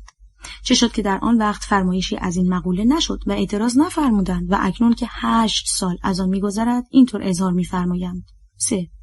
رفراندوم ظرف 1 هفته در تمام نقاط کشور صورت گرفت و هیچ فرصت نبود که فردی یا حزبی و یا اشخاص مؤثر مملکت بتوانند تصمیمی بگیرند و اعمال نفوذ نمایند. و اما راجع به اخذ آرا، اگر رفراندوم برای موضوع واحدی صورت می گرفت و من باب مثال مردم با مجلس موافقند یا مخالف، طبق معمول رأی دهندگان می بایست رأی خود را در یک صندوق وارد کنند. موافقین با مجلس ورقه سفید و مخالفین ورقه آبی داده باشند، بدون اینکه در اوراق چیزی بنویسند و اظهار عقیده کنند. چنانچه اخذ آرا برای 2 موضوع مختلف باشد، مثل همین رفراندومی که در سال 1332 صورت گرفت و مقصود این بود که مردم نظر خود را نسبت به مجلس و دولت هر دو اظهار کنند. ریختن یک ورقه سفید برای موافقت و یک ورقه آبی برای مخالفت نتیجه نداشت و معلوم نمیشد که دهنده رأی به کدام یک از آن دو رأی مثبت یا منفی داده است. رأی دهنده میبایست از دادن ورقه سفید یا آبی برای موافقت و مخالفت خودداری کند و فقط یک ورقه سفید بدهد که روی آن بنویسد با مجلس موافق است یا با دولت و در این رویه گذشته از اینکه عده‌ای بی‌سواد آلت دست عده‌ای مغرض واقع می‌شدند، معایب دیگر هم داشت که یکی طول مدت بود، چون که قرائت آرا احتیاج به وقت زیاد داشت و نتیجه در یک روز به دست نمی آمد، و دیگری تقلب در قرائت، یعنی موافق را مخالف و مخالف را موافق بخوانند که در بسیاری از انجمنها ممکن بود این کار بشود و چنانچه آرا بدین طریق اتخاذ شده بود و شاهنشاه در این مورد ایراد می‌فرمودند بیشتر قابل قبول بود تا اینکه بفرمایند رأی دهندگان مورد ضرب و شتم و اهانت واقع شدند. چون که نادر است در حضور اجتماع و مخصوصاً هیئت نظارت رأی دهنده ای را مضروب کنند و یا تهدید نمایند، خصوصاً اینکه حزب توده فقط پیروانی در شهرهای بزرگ داشت و هیچ دیده و حتی شنیده هم نشد کسی از این افراد رأی دهنده ای را مورد ضرب و شتم قرار داده باشد. بدیهی است وقتی اعلیحضرت همایون شاهنشاه رأی یک ملتی را به پشیزی ارزش نمی‌دهند، باید عللی هم برای مخدوشیت انتخابات بیان فرمایند و بدین طریق متوسل به عذری شوند که بدتر از گناه است. و نتیجه رفراندوم با پیشبینی این دسته از نمایندگان موافق درآمد و مثل این بود که ملت ایران عمل آنان را ستود. ولی شاهنشاه به جای اینکه آنها را مورد توجه قرار دهند تا دیگران هم از این رویه و روش پیروی کنند و کشور ایران بالمعال صاحب رجالی بشود که بتوانند در مقابل خواسته‌های نامشروع خارجی ایستادگی و مقاومت نمایند، حق ورود به مجلس را از این دسته نمایندگان سلب و از انتخابات آنان جلوگیری فرمودند. و این عمل گذشته از این که برخلاف قانون اساسی است که به استناد همان قانون شاهنشاه در این مملکت سلطنت می‌کنند، توهین بزرگی است به ملت و سدی است در راه کسانی که می‌خواهند از طریق خدمت به وطن به جاه و مقامی برسند و در راه ترقی و سعادت ملت از همه چیز خود بگذرند و کار قحط و رجال به جایی نرسد که بیگانگان دست هر ناکسی را بگیرند وارد کار بکنند و از این اشخاص بی عقیده و ایمان هر چه بخواهند به ضرر مملکت تحصیل نمایند. طبق یک خبری که در جریده کیهان مندرج 31 فروردین 1960 منتشر شده، عایدات ایران از فروش نفت به خارج در این سال متجاوز از 100 میلیون لیره شده است. چنانچه از سوء استفاداتی که شرکت‌های خارجی از این امتیاز می‌کنند صحبت نکنیم و قبول نماییم که عواید نفت در سال 1960 همین است که کنسرسیوم قلمداد می‌کند، از قراردادی که به توجهات اعلیحضرت همایون شاهنشاه در مجلس 18 گذشته 3500 میلیارد ریال در مدت 34 سال به ملت ضرر رسیده است. و با تأسفی که شاهنشاه در فصل 12 کتاب مأموریت برای وطنم از تمدید امتیاز در عهد سلطنت پدر تاجدار خود اظهار و چنین فرموده اند: در این قرارداد مدت امتیاز تا سال 1993 تمدید گردید و این نکته مایه تأسف بود. باز خودشان وسایل کار را طوری ترتیب دادند که قراردادی بدتر از قرارداد گسگرشاییان که مجلس 15 آن را تصویب نکرد تصویب شود و 2 سال هم از این نظر که زمان دولت من شرکت سابق از کار افتاد به عنوان جریمه ملت به مدت 32 سال اضافه گردد. طبق یک خبری که مجله تهران مصور در شماره 913 مورخ 12 اسفند 1339 منتشر کرده است، کلیه بانک‌های سوئیس به مشتریان حساب‌های راکد خود اطلاع داده‌اند هرچه زودتر وجوه خود را به جریان کارهای اقتصادی بگذارند و طبق مقررات جدید در صورتی که صاحبان حساب‌های راکد اقدامی برای به کار افتادن سرمایه‌های خود ننمایند، مالیات و حق الحفاظه‌ای که از این گونه حساب‌ها اخذ خواهد شد در مدت 10 سال تمام وجوه را از بین خواهد برد، علاوه بر صدها میلیون فرانک سوئیس که به وسیله اعراب و سرمایه‌داران ممالک نفتخیز خاورمیانه در بانک‌های آن کشور راکد مانده، در حدود 300 میلیون فرانک نیز در حساب راکد ایرانیان موجود است که این وجه مساوی است با 600 میلیون تومان و در بانک‌های سایر کشورها هم البته ودایعی هست و چه خوب است که قانون از کجا آورده ای را که تاکنون به حرف گذشته است جلوی صاحبان این وجوه بگذارند تا معلوم شود دامنه خیانت به ملت و کشور چقدر وسیع بوده است. از آنچه گذشت خوب معلوم شد که عزل من برای ترس از کمونیسم نبود و ترس از کمونیسم بهانه برای عزل من و چپاول مال ملت بوده است که چنین قراردادی تصویب شود و معادن نفت کماکان در ید شرکت‌های خارجی درآید تا هر چی می‌خواهند ببرند و هر حسابی که می‌خواهند درست کنند و طبق یک چنین حسابی 50% به دولت بپردازند و از دول ذینفع هم از این عواید آنقدر که بتوانند از طریق اقتصاد و امور سوق‌الجیشی استفاده نمایند و برای حفظ این وضعیت ملت را از آزادی محروم و مجلس را در دست بگیرند تا هرچه از این مملکت بخواهند به دست دولت و مجلس دست نشانده انجام دهند. اکنون به استظهار هموطنان عزیز میرسانم که بعد از محکومیتم در 2 دادگاه بدوی و تجدید نظر نظامی دیگر وسیله ای نبود که بی تقصیری خود را ثابت کنم مگر اینکه از دیوان عالی کشور درخواست فرجام نمایم و طبق ماده 268 قانون دادرسی و کیفر ارتش درخواست فرجام در آن دیوان پذیرفته نمی شود مگر اینکه شاهنشاه آن را اجازه فرمایند. این کار صورت گرفت و رسیدگی به فرجام به شعبه 30 آن دیوان ارجاع گردید و من لایحه‌ای تنظیم نمودم که هر وقت دادگاه طبق ماده 452 اصول محاکمات جزایی احضارم کند آن را تقدیم کنم و طبق ماده 451 همان قانون از خود دفاع نمایم، ولی اعمال نفوذ آقای علی هیئت رئیس دیوان عالی کشور سبب شد که دادگاه مرا احضار نکند و برخلاف قانون حق دفاع را از من سلب و حکم دادگاه نظامی را تنفیذ نماید. اکنون عین نامه دادستانی ارتش را نقل می کنم تا هموطنانم بخوانند و بدانند رأی تاکنون به این سخافت از هیچ دادگاهی صادر نشده و از این رأی که مرا محکوم نمود تنها نه من که محکوم شدم، بلکه شاهنشاه هم که کمال مطلوب را به دست آوردن راضی نشدند، چون که دربار نمیخواست قضات آن دیوان هم مثل قضات دادگاه نظامی عمل کند و حیثیت دربار را با صدور یک چنین رأی لکه‌دار نمایم. وزارت جنگ، دادستانی ارتش، شماره 3405 دال 22/1335 آقای دکتر محمد مصدق. 1. رأی مورخ 22/2/33 دادگاه تجدید نظر نظامی وقایع 25 الی 28 مرداد 32 که به موجب آن اعمال و افعال شما از ساعت 1 روز 25 الی 28 مرداد 32 منطبق با ماده 317 قانون دادرسی و کیفر ارتش تشخیص داده شده و با رعایت ماده 64 قانون کیفر عمومی به 3 سال حبس مجرد محکوم شده اید. به موجب دادنامه شماره 3706 تاریخ 22 اسفند 34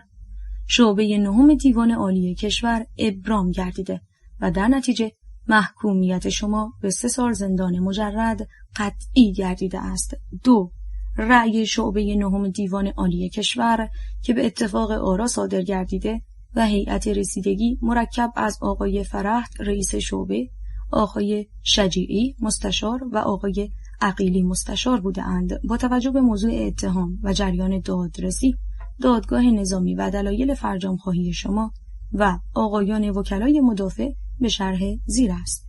هیئت شعبه در تاریخ 12 اسفند ماه 1334 با حضور آقای انصاری دادیار دیوان کشور تشکیل و پس از قرائت گزارش آقای عقیلی و ملاحظه اوراق مربوطه و کسب عقیده آقای انصاری دادیار دیوان کشور از طرف جناب آقای دادستان کل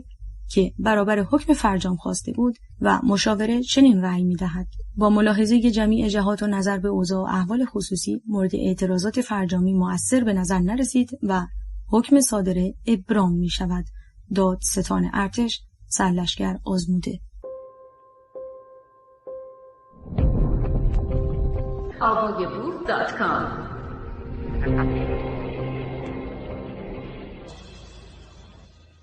بیانیه 17 فروردین 1332 مربوط به حاشیه صفحه 188.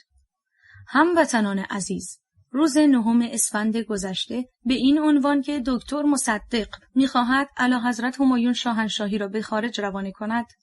عده‌ای جلوی کاخ اختصاصی آمده بودند و قصدشان این بود که در موقع خروج از کاخ کار مرا یکسره سازند، ولی به هدف نرسیدند. پس از آن جلوی خانه خود این جانب آمدند و باز کامیاب نشدند.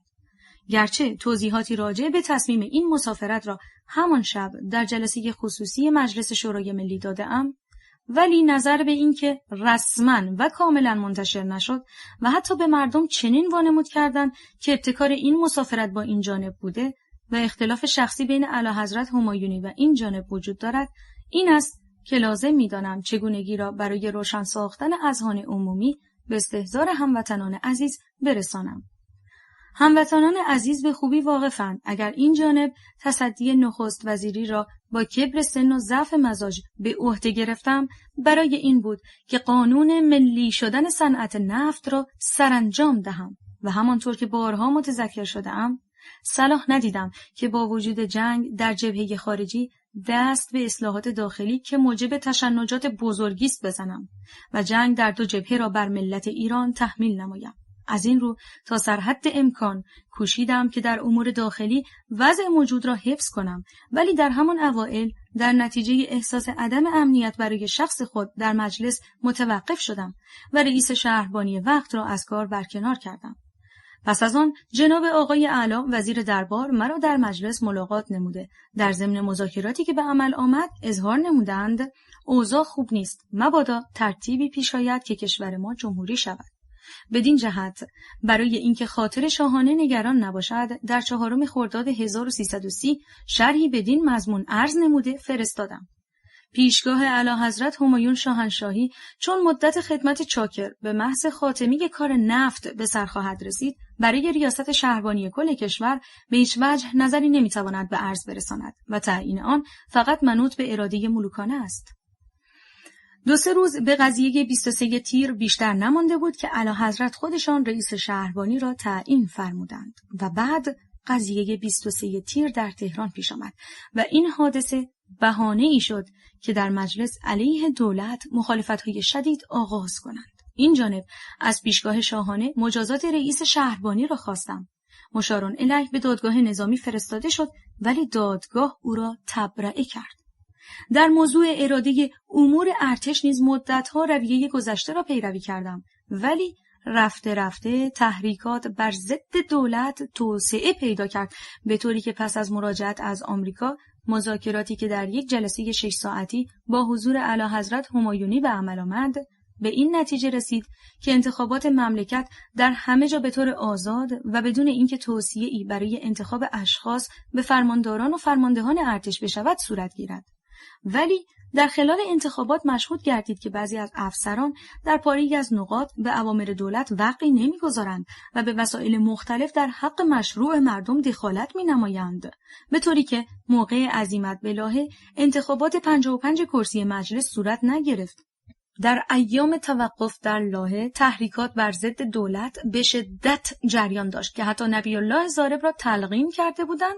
که در دادگاه اعتراف کند که در جرم منتسب به او این جانب شرکت داشتم و منظور این بود که این خبر را مطبوعات خارجی در همه جا منتشر کنند تا دیوان بین‌المللی دادگستری وقعی به مدافعات نماینده ایران نگذارد و به جهانیان نشان دهند که مدافع دولت ایران آن کسی است که در این قبیل توطئه‌ها شرکت داشته است. پس از مراجعت از لاهه این تحریکات به منتهای شدت خود رسید و مسلم شد که بدون وسایل رئیس دولت نمیتواند مسئول حفظ امنیت و انتظامات باشد. از این رو ناچار شدم که درخواست تصدی وزارت جنگ را شخصاً بنمایم و در روز 26 تیر که نظر خود را به عرض ملوکانه رسانیدند، فرمودند خوب است اول من چمدان خود را ببندم بروم، بعد شما این کار را تقبل کنید. به عرض رسید وقتی اعلیحضرت اعتماد دارند که من در رأس دولت باشم، چگونه اعتماد ندارند که وزارت جنگ را که جزئی از دولت است تصدی نمایم؟ بنابراین خوب است مرا از تصدی ریاست دولت معذور بدارند و به هر نحو که مقتضی می‌دانند عمل فرمایند. پس از مذاکرات زیاد چنین قرار شد اگر تا ساعت 8 آن روز خبری از طرف اعلیحضرت نرسید، من استعفای خود را بفرستم و الا به کار ادامه دهم. موقع مرخصی از من خواستند اگر وقایعی رخ داد آنچه را که در خیر شاه لازم است خودداری نکنم. عرض شد که من به پدر شما در دوره 6 قسم نخوردم، ولی به شما که مرا از زندان پدر خود نجات داده اید در دوره 14 قسم خوردم و بدون قسم نیز همیشه به اعلیحضرت وفادار بودم. ساعت 8 رسید. چون خبری از اعلیحضرت نرسید استعفای خود را با ذکر علت فرستادم و بر طبق اطلاعات بعدی همان روز با قوام داخل مذاکره شدند که نتیجه آن مذاکرات منجر به وقایع 30 تیر گردید. پس از اینکه به اراده ملت مجددا این جانب مأمور تشکیل دولت شدم، روز اول مرداد 1331 که احساسات مردم به اوج عظمت خود رسیده بود و همه از جریان آن واقعه استحضار کامل دارند، برای اینکه به کلی رفع نگرانی از اعلیحضرت بشود و دشمنان مملکت در این موقع که ما گرم مبارزه با اجنبی هستیم هر روز نتوانند به نوعی ذهن ایشان را مشوب نموده اختلافی میان دربار و دولت بیاندازند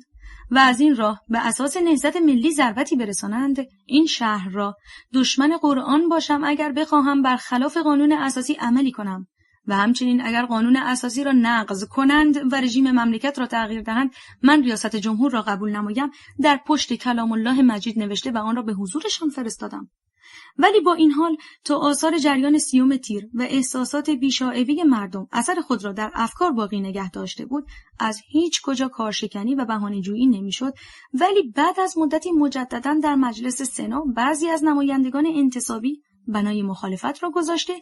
و موجبات تضعیف دولت را فراهم می آوردند.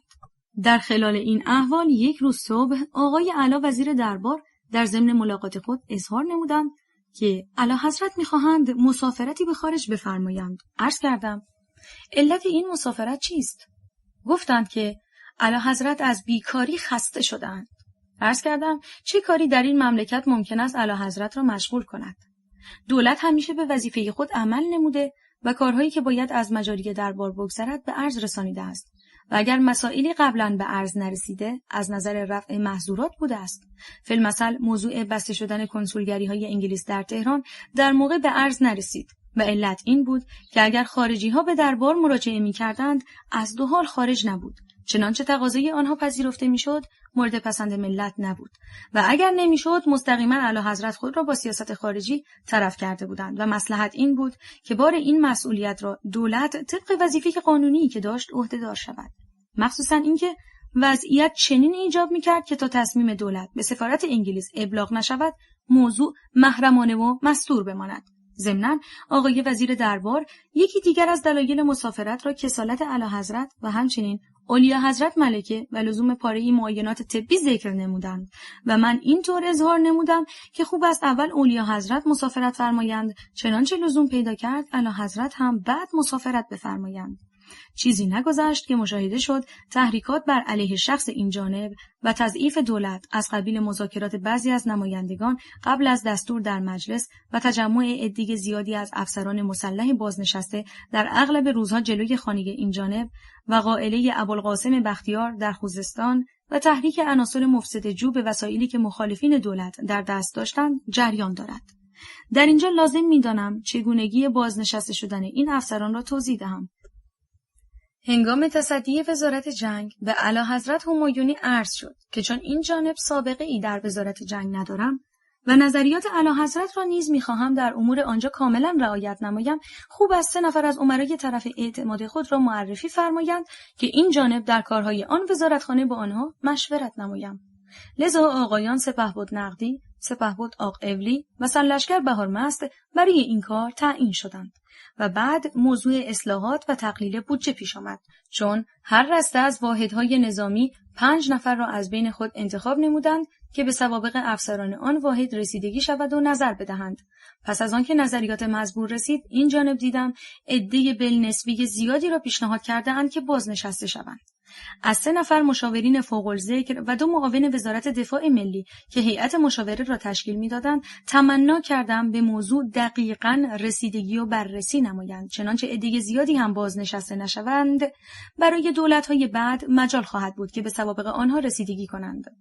ولی توجه فرمایند که برخلاف قانون کسی بازنشسته نشود و آنها پس از چندین روز مطالعه و رسیدگی پیشنهاد نمودند که از بین آن عده فقط 136 نفر بازنشسته شوند که بعد از تصویب اعلیحضرت به موقع اجرا گذاشته شد و زائد است عرض کنم که این جانب شخصا حتی 1 نفر از این عده را نمی‌شناختم و هنوز هم نمی‌شناسم. دولت چون میدید هر روز دامنه تحریکات وسعت پیدا می‌کند و می‌خواهند موجبات تضعیف او را فراهم سازند، ناگزیر شد که از این تحریکات جلوگیری کند. لذا از دربار نماینده‌ای خواستم که وضعیت را به عرض اعلیحضرت برسانم. چنانچه چاره‌جویی نشد، ضمن یک پیام مراتب را به عرض ملت برسانم و از ملت کسب تکلیف نمایم. روز جمعه اول اسفند با حضور 3 تن از نمایندگان مجلس شورای ملی مراتب به فرستاده اعلیحضرت همایونی گفته شد و چند روز گذشت تا اینکه روز سه‌شنبه 5 اسفند مقارن غروب 7 نفر از نمایندگان فراکسیون نهضت ملی به منزل این جانب آمده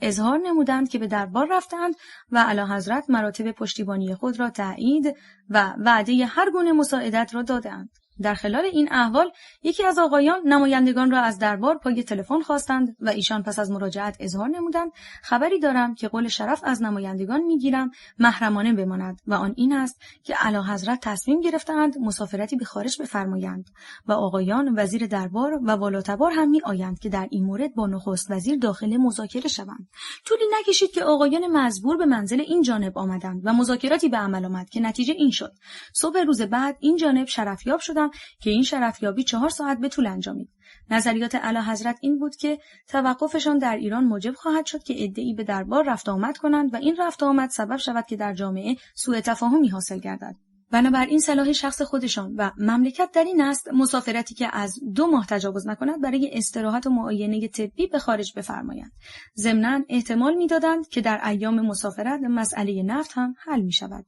و پس از مراجعت دیگر محظورات و مشکلاتی باقی نمی‌ماند. مخصوصاً فرمودند که این مذاکرات باید به قدری محرمانه باشد که احدی مطلع نشود و برای اینکه کاملاً در استتار بماند با طیاره مسافرت نخواهند کرد، زیرا تهیه جا در طیاره سبب خواهد شد که مردم نه فقط از مسافرت بلکه از روز و ساعت حرکت هم مطلع گردند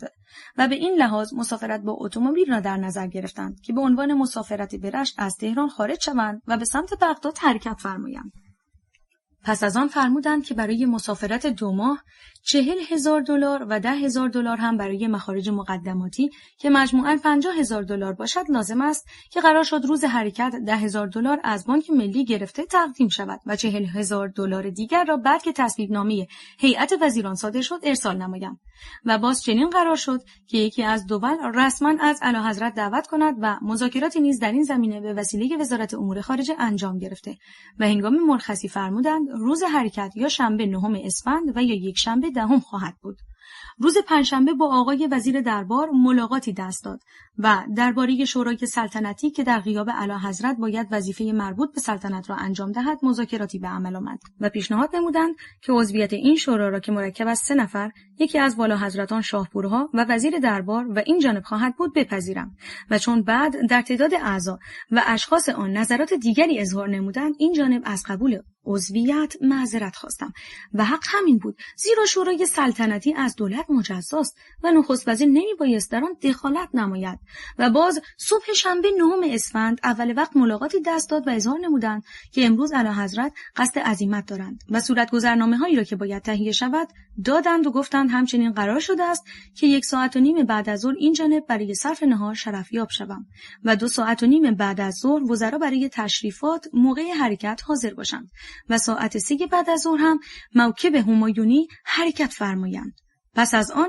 حضرت آیت الله بهبهانی به وسیله تلفن سوال کردند آیا اعلیحضرت می‌خواهند به خارج مسافرتی بفرمایند؟ چاره ای نداشتم مگر اینکه بگویم شنیده‌ام. گفتند چرا مانع نمی‌شوید؟ جواب دادم دولت نمی‌تواند از تصمیم اعلیحضرت جلوگیری کند. خودتان با دربار مذاکره بفرمایید.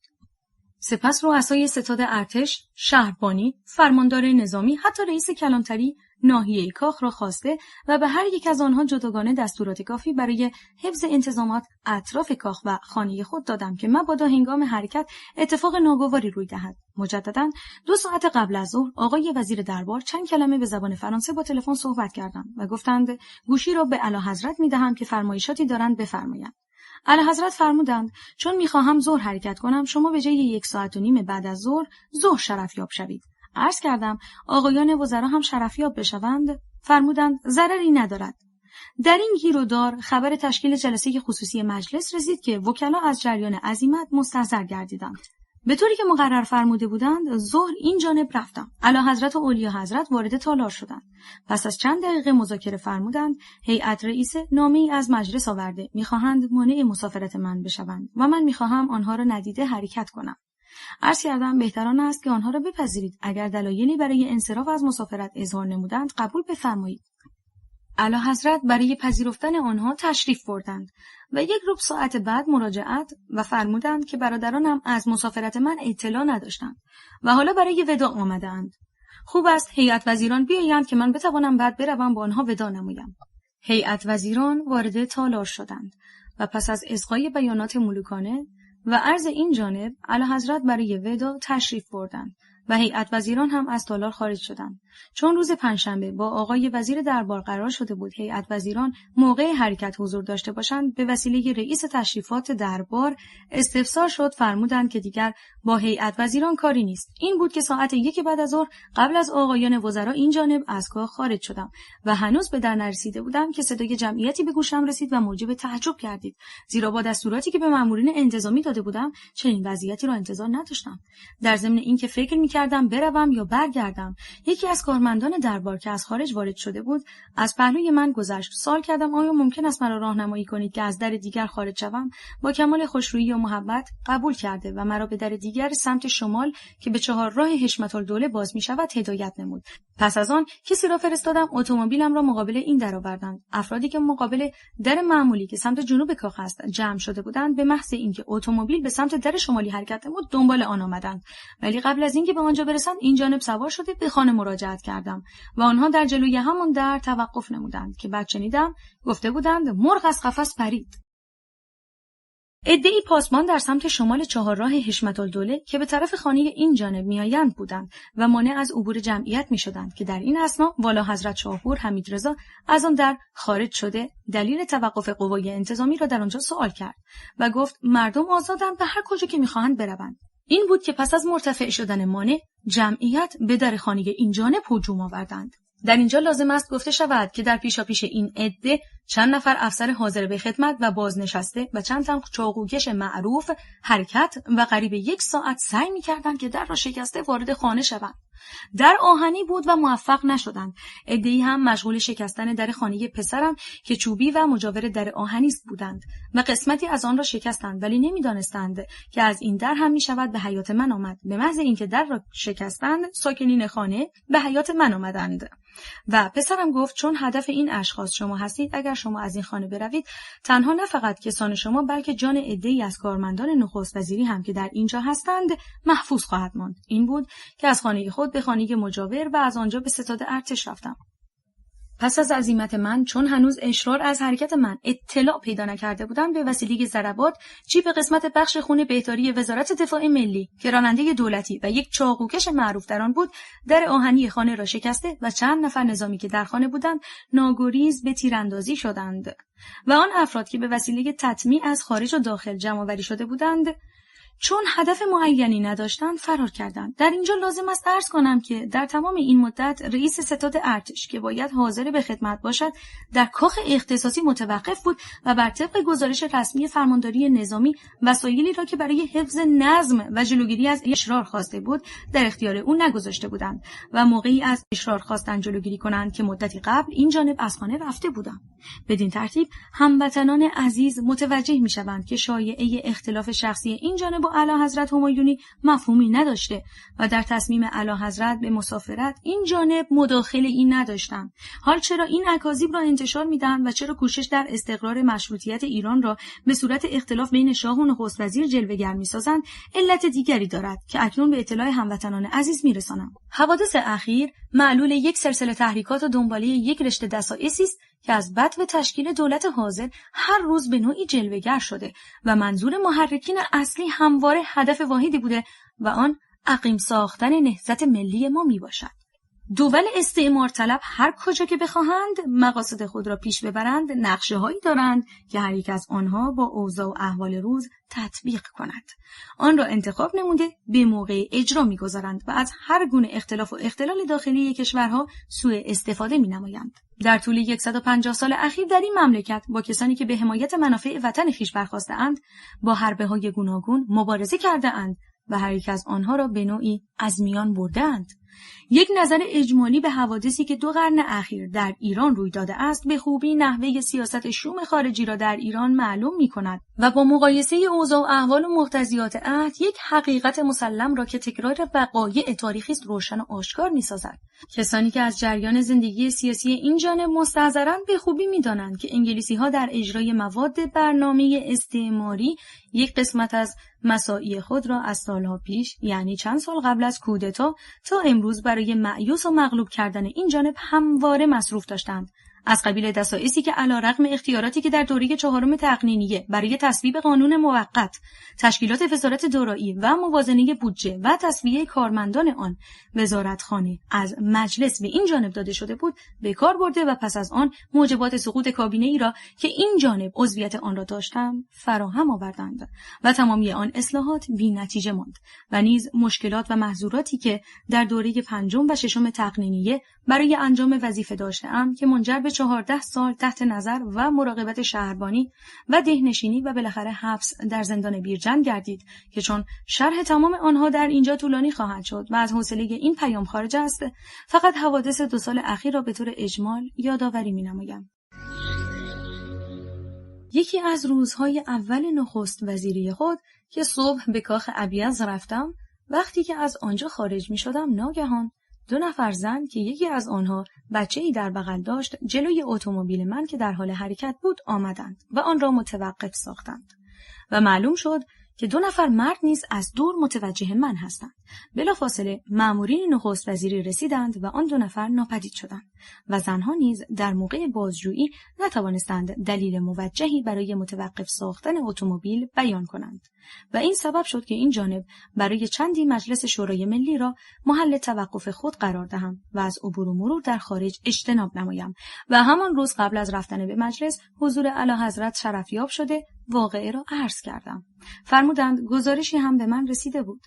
بار دیگر که عمال بیگانه قصد جان این جانب را کرده بودند، واقعه‌ای بود که در روز یکشنبه 23 آذر ماه 1330 هنگام تشکیل جلسه علنی مجلس اتفاق افتاد. و شرح قضیه به طور خلاصه این است که عده‌ای چاقوکش مست را به عنوان تماشاچی به سالن جلسه آوردند تا موقعی که این جانب به معیت هیئت دولت وارد جلسه شویم فریاد مرد باد دکتر مصدق را بلند کنند و چون برخلاف آنها صدایی بلند میشد آن وقت زد و خورد را به داخل جلسه بکشانند و کار خود را صورت دهند. یکی از نمایندگان که قبلا این مطلب را استنباط نموده بود چنین صلاح اندیشی کرد که در اتاق انتظار بمانم و از رفتن در جلسه خودداری نمایم که به همین ترتیب عمل شد تا اینکه یکی از نمایندگان مخالف دولت به جلسه وارد شد و کسانی که قرار بود برای من مرد باد بگویند برای او زنده باد گفتند. دسته دیگر به حمایت از دولت عمل نمود و کار جار و جنجال به تالار جلسه کشید. جلسه را تعطیل و چاقوکشان را خارج نمودند و مجدداً جلسه تشکیل و تماشاچیان جلسه به کارمندان مجلس منحصر گردید که بیم هر اتفاقی از بین برود. باز هم به انجام دادن مقصود توفیقی نیافتند و فقط نمایندگان مخالف توانستند در نطق‌های خود بیانات توهین‌آمیزی بکنند که این جانب همه را تحمل و بردباری نموده. پس از یک نطق مفصلی که تا مدت زیادی بعد از ظهر طول کشید بدون اینکه جوابگویی کنم و تشنجی حاصل شود جلسه خاتمه یافت. ولی در جلسه بعد که این جانب حضور نداشتم مخالفین در نطق‌های خود حتاکی و ناسزاگویی را به جایی رساندند که مرا به کلی از خدمت مایوس نموده و ناگزیر از کناره‌گیری شدم. ولی چون این جانب هدفی بالاتر داشتم و از نقشه حریف که به انواع وسایل می‌کوشید مرا از کار دلسرد کند آگاه بودم، به هیچ وجه توجهی به گفته ها ننموده و با کمال رضا و رغبت به کار ادامه دادم. همه می‌دانند که در دوره 16 اقلیت مخالف دولت در مجلس با اولیا حضرت ملک مادر و والا حضرت شاه اشرف دائما در مراوده بوده و ارتباط کامل داشتند و به جای اینکه اوقات دولت صرف اصلاحات امور اساسی بشود صرف مبارزه با اقلیت می‌گردید. البته عملیات نمایندگان مخالف دولت و تحریکاتی که میشد به عرض اعلیحضرت همایونی میرسید و چون اطرافیان مؤثر دربار شنوایی نداشتند منتج به نتیجه نمی‌گردید.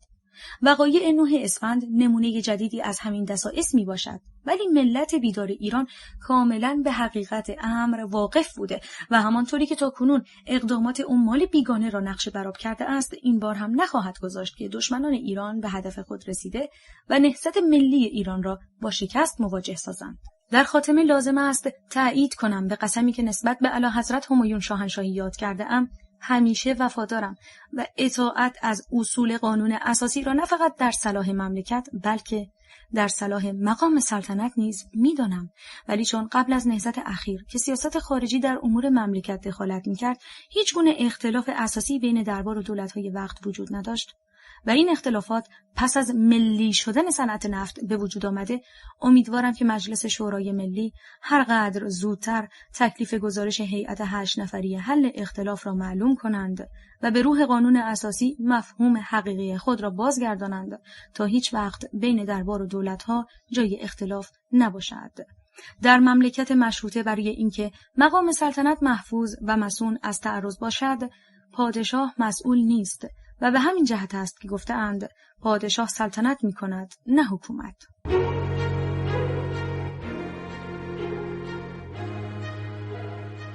خاطرات و تعلمات دکتر محمد مصدق، گوینده نسیم، تولید و پخش فایل صوتی کتابخانه اینترنتی آوای بوف. avayaboof.com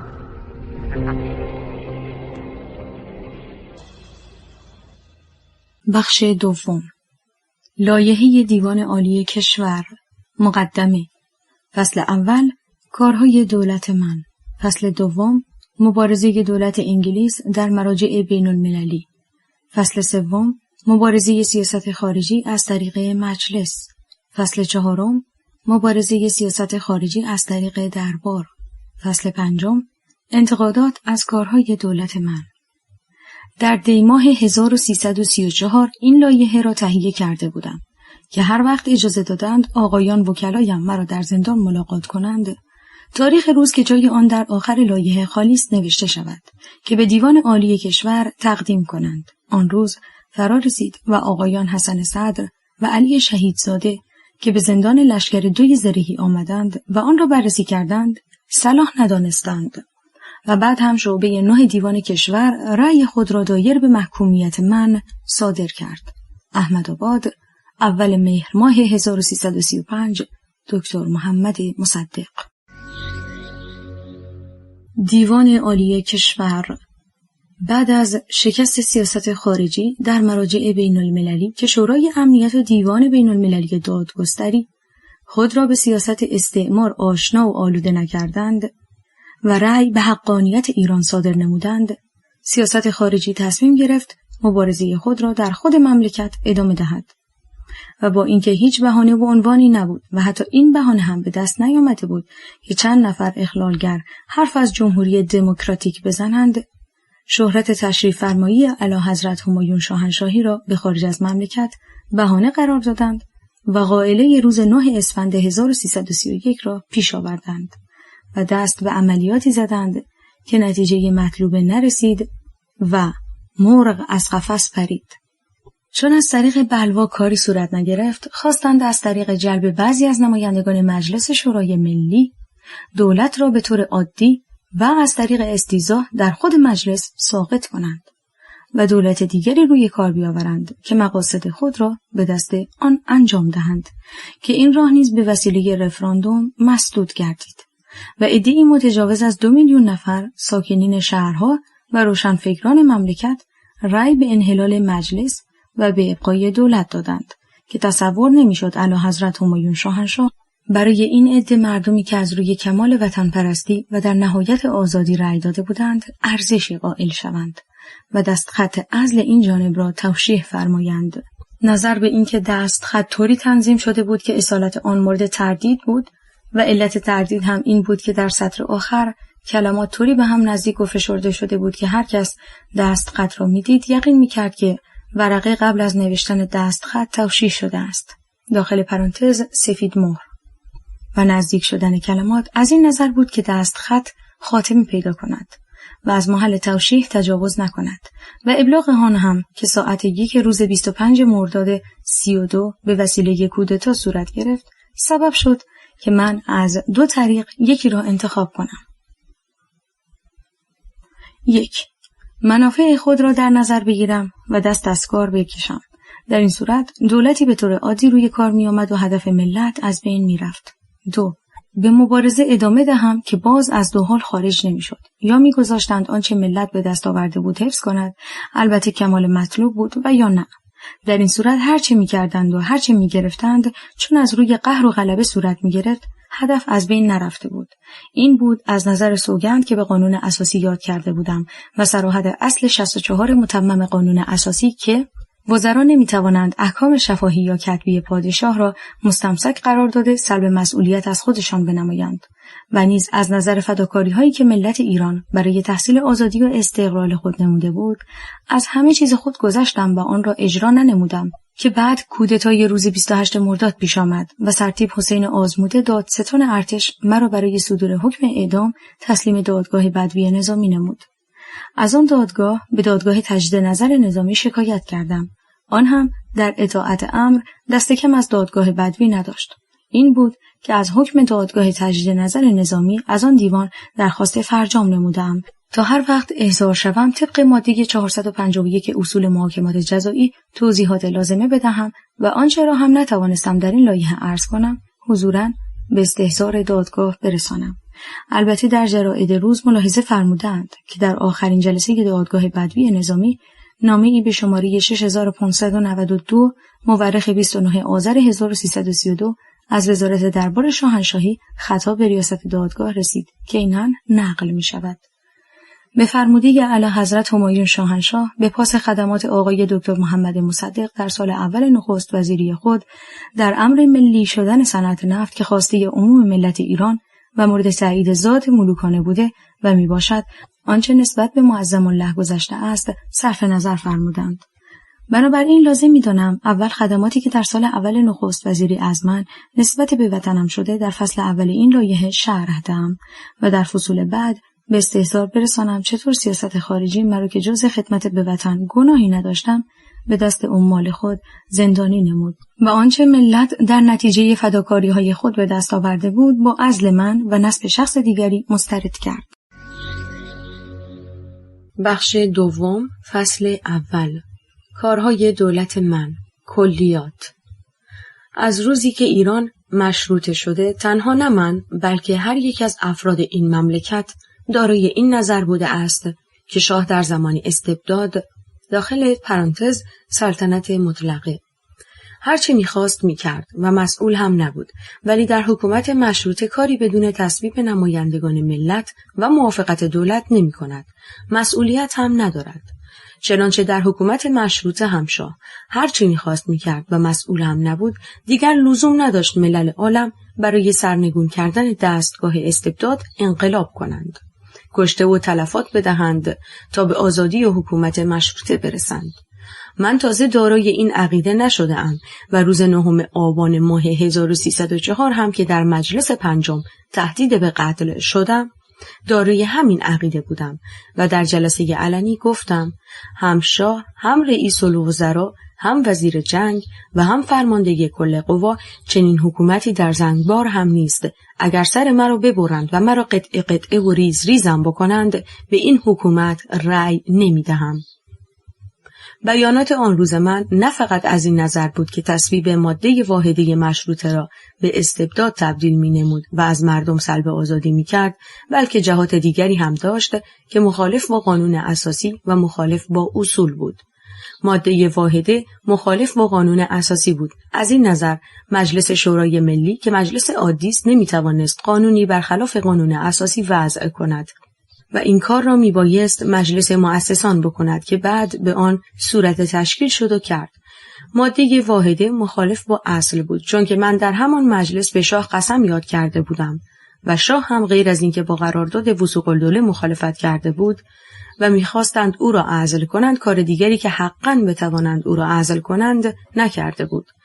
در مجلس ششم هم که تمام نمایندگان بدون استثناء به اعلیحضرت شاه فقید قسم یاد کردند، باز من روی این عقیده برای حلف حاضر نشدم. ولی 18 سال بعد که در مجلس 14 به نمایندگی مردم تهران وارد مجلس شدم، چون دیگر محضوری نبود به اعلیحضرت همایون محمد رضا شاه پهلوی قسم یاد کردم و تا آخرین ساعتی هم که گرفتار نشده بودم وفادار ماندم و اختلاف من با دربار روی این اصل نبود که دولت می‌خواست سلطنت مشروطه را به جمهوری دموکراتیک یا هر رقم جمهوری دیگری تبدیل کند، بلکه روی این اصل بود که شاه میبایست سلطنت کند نه حکومت، و این همان اصلی است که در ممالک مشروطه درجه اول دنیا مجرا و معمول شده است. شخصیت شاه در این نیست که هر کاری خواست بکند مسئول هم نباشد، بلکه عظمت شاه در این است که به قانون اساسی احترام کند و جز مقررات قانون چیزی در نظر نگیرد. هیچ شنیده نشده است در ممالکی مثل انگلستان و یا سوئد پادشاه در این سطح برآید که اختیارات خود را زیاد کند و مسئول هم نباشد. این قبیل هوا و هوس بیشتر در ممالکی روی می‌دهد که ملت به حق خود عارف نیست و شاهان هم به آن درجه از تمدن نرسیده اند که ملت خود را به پایه ملل درجه اول برسانند و در مقابل سیاست خارجی منافع ملت را حفظ نمایند. من هیچ وقت داوطلب کار نبودم و هر وقت کاری به من پیشنهاد شده و قبول کردم جز خدمت به وطن عزیزم نظری نداشتم. در زمان تصدی وثوق الدوله که از خدمت به وطنم مایوس شدم، از ایران به قصد مهاجرت رفتم. موقعی که قرارداد تحت الحمایگی ایران منعقد گردید در سوئیس بودم و با آن مبارزه نمودم در آنجا بودم که دولت وثوق سقوط نمود و من به وزارت دادگستری منصوب گردیدم و از طریق جنوب به ایران می آمدم که یک روز بعد از ورودم به شیراز به ایالت فارس منصوب گردیدم و تا کودتا پیش نیامده بود انجام وظیفه نمودم و بعد چون در آن رژیم از من خدمتی ساخته نبود استعفا دادم و همچنین روزی که می‌خواستند دولتی روی کار بیاورند که فداکاری‌های ملت ایران را از بین ببرند، به محض اینکه یکی از نمایندگان در جلسه خصوصی مجلس به من تعارفی کرد، بلا تأمل قبولی خود را اظهار نمودم و برای تشکیل دولت حاضر شدم و تصمیم گرفتم با کمک همکاران خود آنقدر مبارزه کنم تا وطن عزیزم را به آزادی و استقلال برسانم. اولین ابتکارم در مبارزه این بود که بعد از رأی تمایل از تشکیل دولت خودداری کردم تا ماده واحده راجع به ملی شدن صنعت نفت از تصویب مجلس این بگذرد و غیر از این در موقع طرح برنامه دولت آنقدر نمایندگان حرف می‌زدند و مخالفت می‌کردند تا دولت ناتوان شود و دست از کار بکشد. چنانچه دولت مقاومت می‌نمود، آن وقت به قانون 9 ماده رأی نمی‌دادند و ماده واحده را هم که قطعی نشده بود از بین می‌بردند و الحق که اکثریت نمایندگان مجلسین هم نخواستند با خواسته‌های مردم موافقت نکنند. این بود که در ظرف 3 روز قانون 9 ماده به تصویب رسید و بعد دولت تشکیل گردید. این بزرگترین شاهکاری بود که به کار رفت. دومین ابتکارم وقتی صورت گرفت که مستر هریمان از طرف مقام ریاست جمهوری آمریکا برای میانجی شدن بین دولت ایران و شرکت نفت به تهران آمده بود و من برای مذاکره حاضر نشدم تا دولت انگلیس به وکالت از طرف شرکت اصل ملی شدن صنعت نفت را بشناسد و فرمولی که به مستر هریمان داده شد دارای 4 بند بود که بند اول آن بدین قرار تنظیم شده بود: 1. در صورتی که دولت انگلیس به وکالت از طرف شرکت سابق نفت انگلیس و ایران اصل ملی شدن صنعت نفت را در ایران بشناسد، دولت ایران حاضر است با نمایندگان دولت انگلیس به وکالت از طرف شرکت سابق وارد مذاکره شود. و بند سوم آن نیز بدین طریق نگارش یافته بود: 3. مقصود از اصل ملی شدن صنعت نفت پیشنهادی است که در کمیسیون مخصوص نفت مجلس شورای ملی تصویب شده و در قانون مورخ 29 اسفند 1329 تایید گردیده است و متن آن ذیلاً درج می شود: به نام سعادت ملت ایران و به منظور کمک به تأمین صلح جهان امضا کنندگان ذیل پیشنهاد می‌نماییم که صنعت نفت ایران در تمام مناطق کشور بدون استثناء ملی اعلام شود، یعنی تمام عملیات اکتشاف و استخراج و بهره برداری در دست دولت قرار گیرد.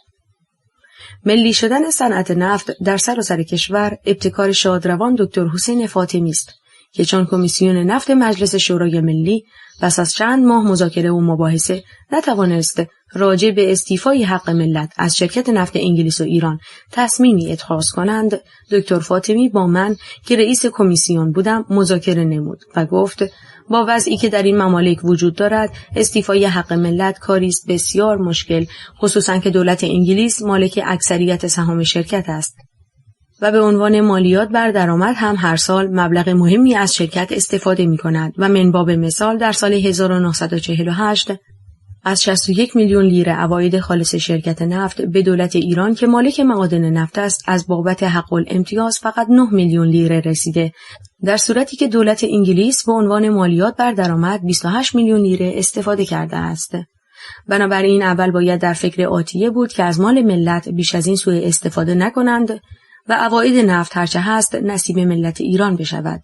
سپس راجع به گذشته هر اقدامی ممکن باشد نمود. همانطور که کشور انگلیس بعضی از صنایع خود را ملی کرده است، برای اینکه منافع آن نصیب ملت بشود، ایران هم نفت خود را در سراسر کشور ملی کند تا دنیا بداند که نمایندگان جبهه ملی جز آسایش مردم چیزی نمی‌خواهند و با هیچ سیاستی سازش ندارند. این پیشنهاد گذشته از اینکه مفید بود، کار ما را نیز سهل می‌کرد و لازم نبود که اول بطلان قرارداد 1933 را که در زمان دولت دیکتاتوری و اختناق ملت ایران منعقد شده بود ثابت کنیم و بعد از شرکت نفت خلع ید نماییم، چون که تا معایب آن حکومت را نمی‌گفتیم بطلان قرارداد را نمی‌توانستیم ثابت نماییم و این کار ما را دچار مشکلات و مواجه با مخالفت دربار می‌کرد. این بود که با نظریات آن شادروان موافقت نمودم و قرار شد که ایشان پیشنهاد خود را در جلسه نمایندگان جبهه ملی بدهند و ببینیم نظر دیگران چه خواهد بود. در جلسه‌ای که در خانه آقای نریمان تشکیل گردید، دکتر فاطمی پیشنهاد خود را نمود و مورد موافقت حضار در جلسه قرار گرفت و آن را امضا نمودند. افراد چپ با این پیشنهاد مخالف بودند، چون که ملی شدن صنعت نفت را در سراسر کشور مخالف با منافع دولت اتحاد جماهیر شوروی می‌دانستند. ولی بعد از مدتی مخالفت که دیدند اکثریت قریب اتفاق ملت ایران با ملی شدن صنعت نفت در سراسر کشور موافقند و از آن دفاع می‌کنند، دست از مخالفت کشیدند و سکوت اختیار نمودند. مستر هریمان که به قصد میانجی آمده بود، برای اینکه کارش زودتر خاتمه پیدا کند و مدتی اوقاتش صرف مکاتبه نشود، روز 4 مرداد از تهران به لندن حرکت نمود و روز 6 مرداد یادداشتی از دولت انگلیس رسید که قسمتی از آن از صفحه 3 گزارش 13 مرداد 1330 دولت به مجلس شورای ملی در اینجا نقل می شود.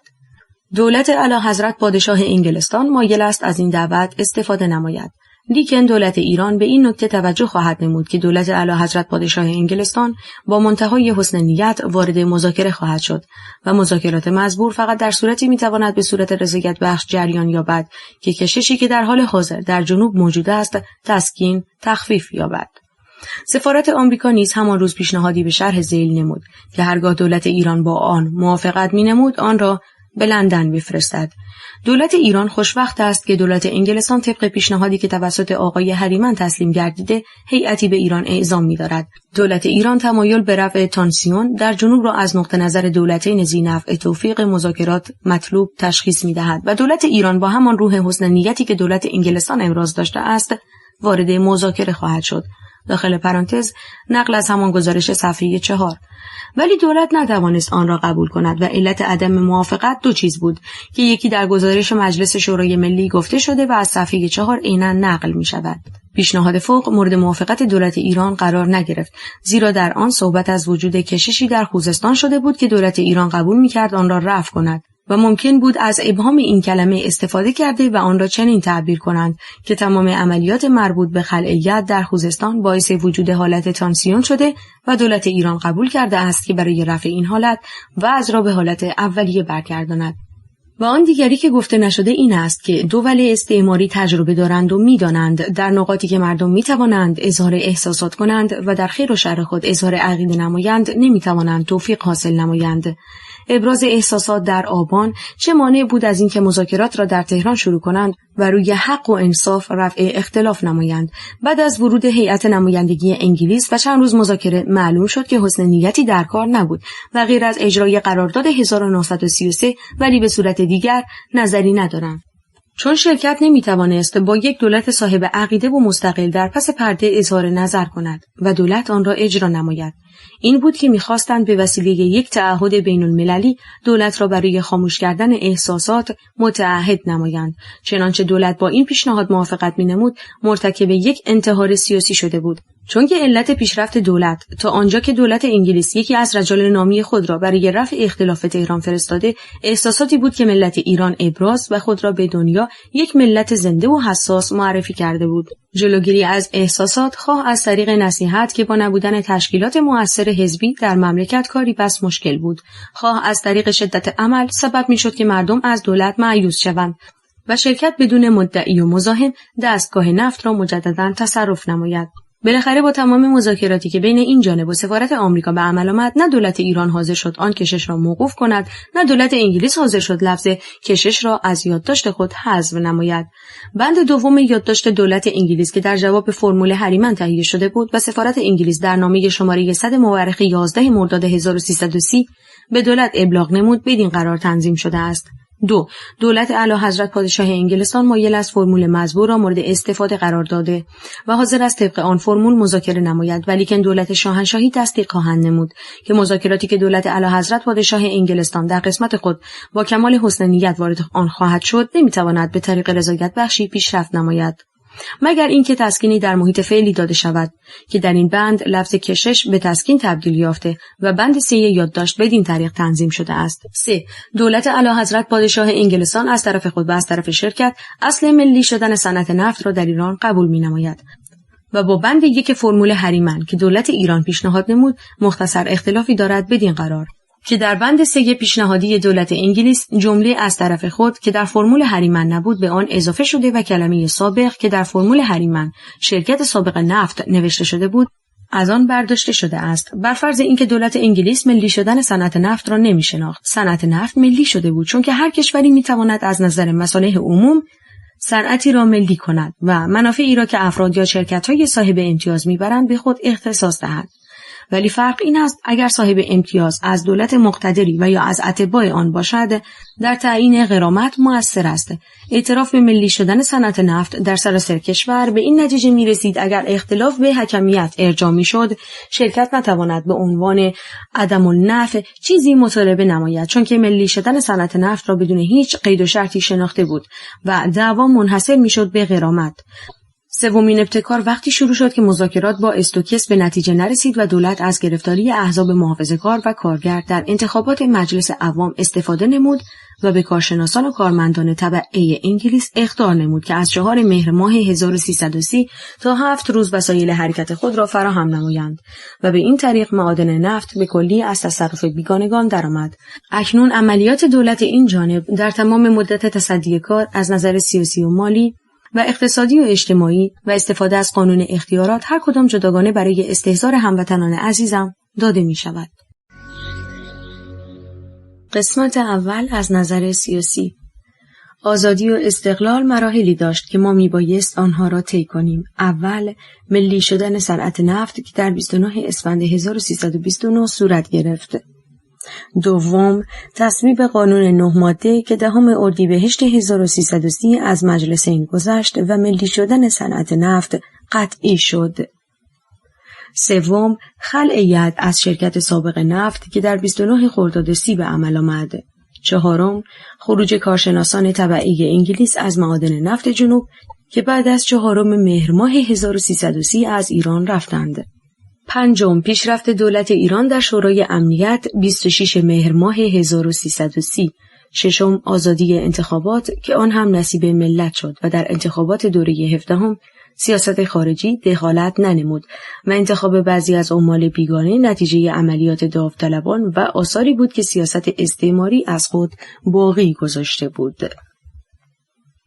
هفتم، بستن قنصولگری‌های انگلیس که هر کدام در صفحات جنوب حکومتی مستقل داشتند و هر یک از قنصول‌های خود را مافوق مأمورین عالی رتبه دولت ایران می‌دانستند. اول بهمن 1330 از مراحلی که بعد از اردیبهشت 31 طی شده، یعنی بعد از انقضای سال اول تصدی این جانب، چون مورد تایید دربار شاهنشاهی واقع نشده، فقط به عنوان تذکر به آنها اشاره می‌نمایم. هشتم، نظر به اینکه شکایت دولت انگلیس در شورای امنیت به نتیجه نرسید، به دیوان بین‌المللی دادگستری مراجعه نمود. در آنجا هم کار به نفع دولت ایران خاتمه یافت. اول مرداد 31. نهمین مرحله قطع روابط سیاسی بود که در 30 مهر ماه 31 صورت گرفت و محتاج به تذکر نیست که بیش از 1 قرن 2 سیاست قوی در ایران با هم رقابت می‌نمودند و کار رقابت را به جایی رسانیدند که قرارداد 1907 را برای محدودیت آن منعقد کردند.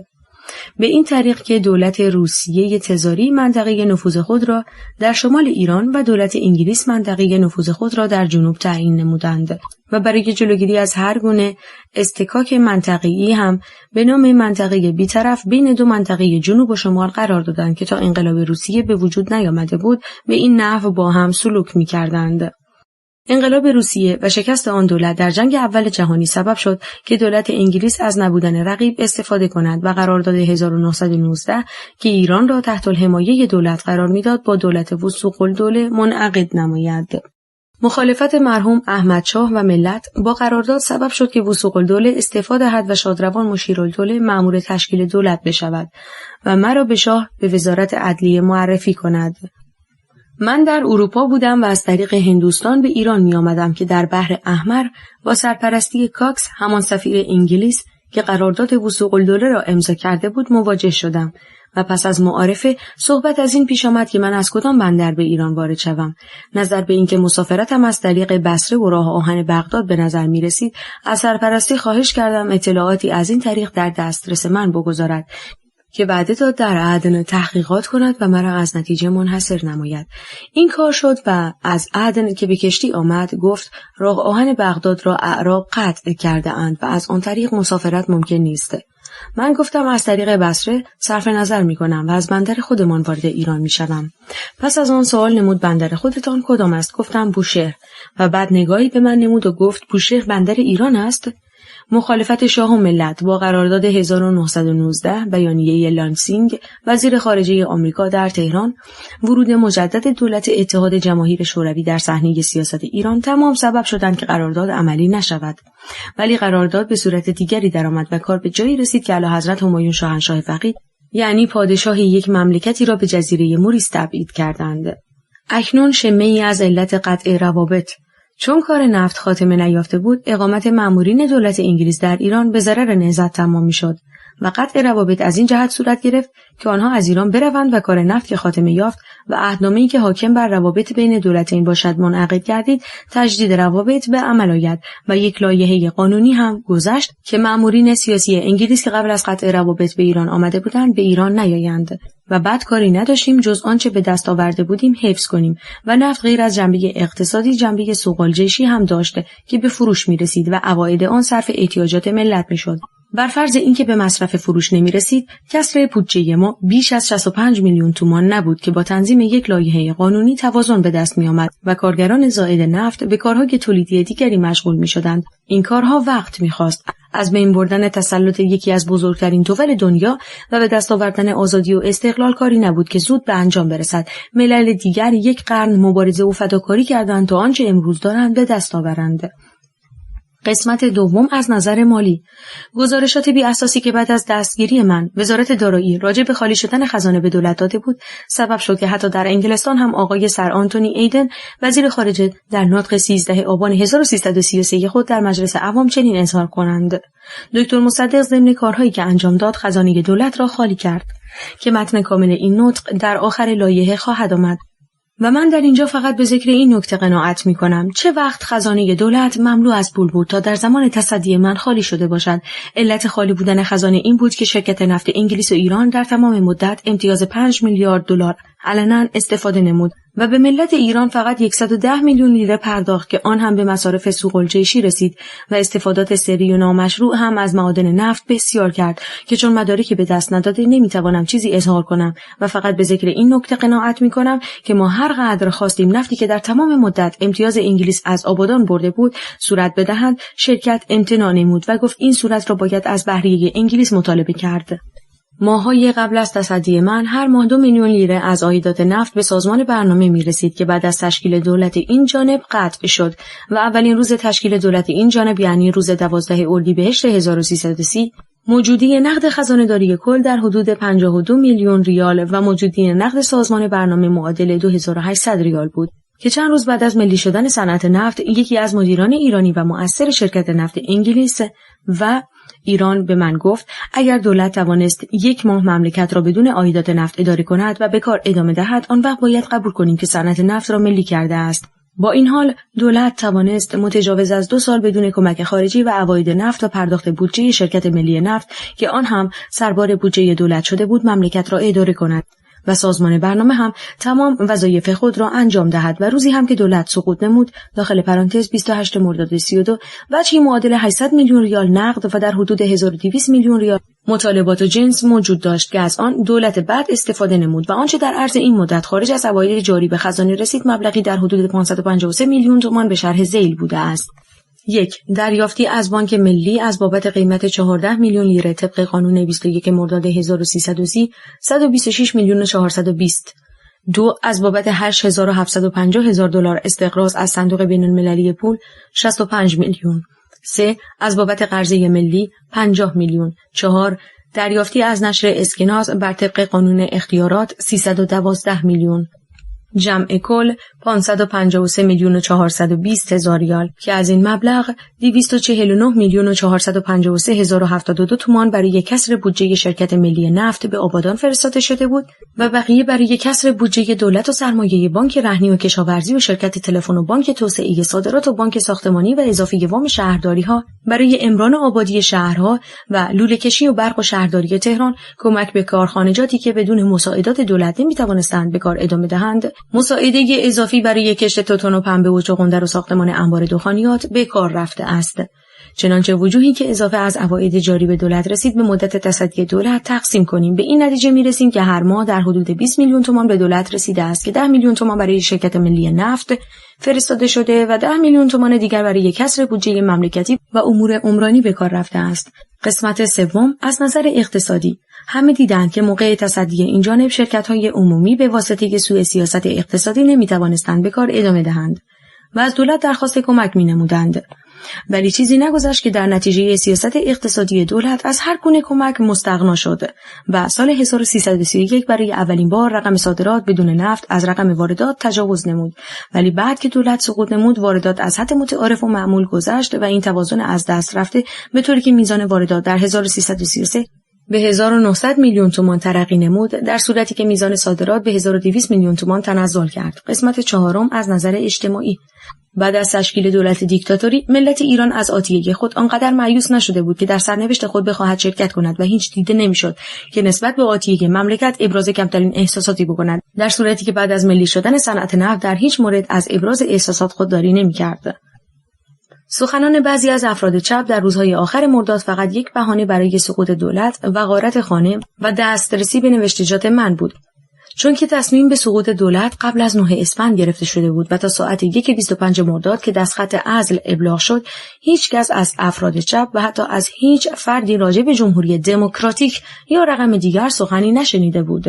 بعد از ابلاغ دستخط هم افراد چپ و اخلالگران اسلحه نداشتند که در اولیای امور ایجاد رعب و ترس کنند. حرفی زده بودند به سزای خود می رسیدند. اگر دولت اقدام نمی کرد، آن وقت هر چه صلاح بود می کردند. صدور دستخط عزل و نصب چیزی غیر از قصاص قبل از جنایت نبود. احزاب چپ به واسطه تشکیلات منظم خود می توانستند در هر موقع از آخرین افراد خود استفاده کنند، ولی احزاب ملی چون تشکیلات منظمی نداشتند از این استفاده محروم بودند. تشکیل احزاب چپ از نظر رقابتی بود که دولت اتحاد جماهیر شوروی در ایران با دول غرب می‌کرد. در مملکت مشروطه شاه سلطنت می‌کند و ملت حکومت.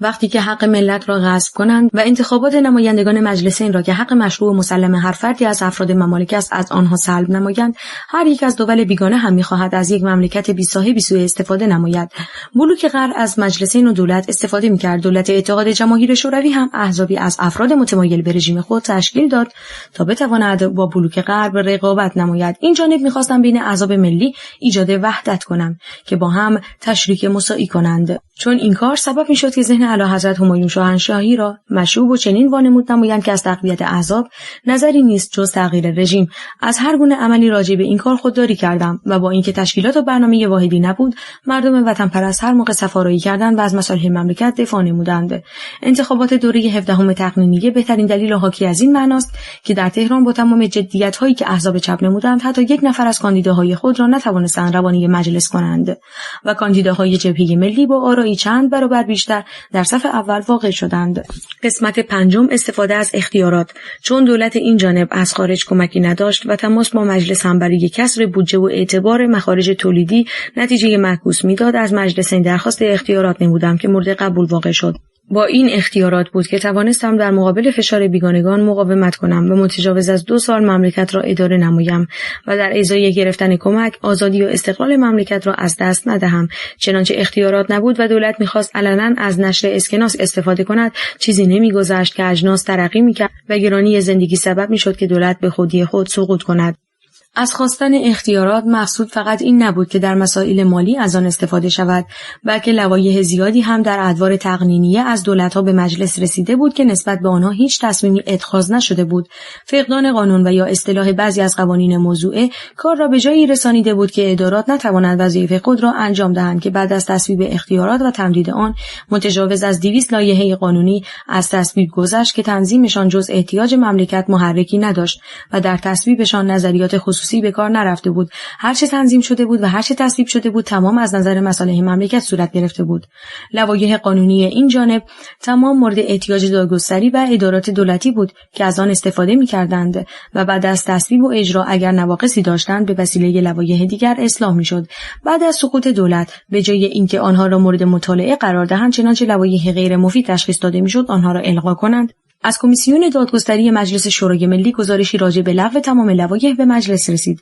که از جریده کیهان شماره 3365 مورخ 4 شهریور ماه 1333 عیناً نقل می‌شود.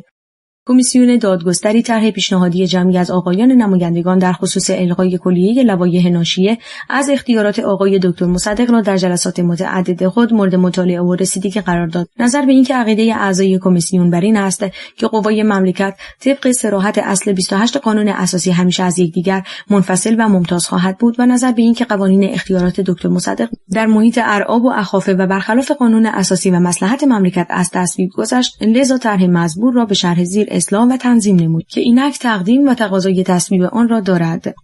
ماده واحده کلیه لوایح آقای دکتر محمد مصدق ناشیه از اختیارات حاصله از ماده واحده مصوب مرداد 1331 و ماده واحده تمدیدی آن مصوب بهمن ماه 31 چون خلاف قانون اساسی بود ملغاست.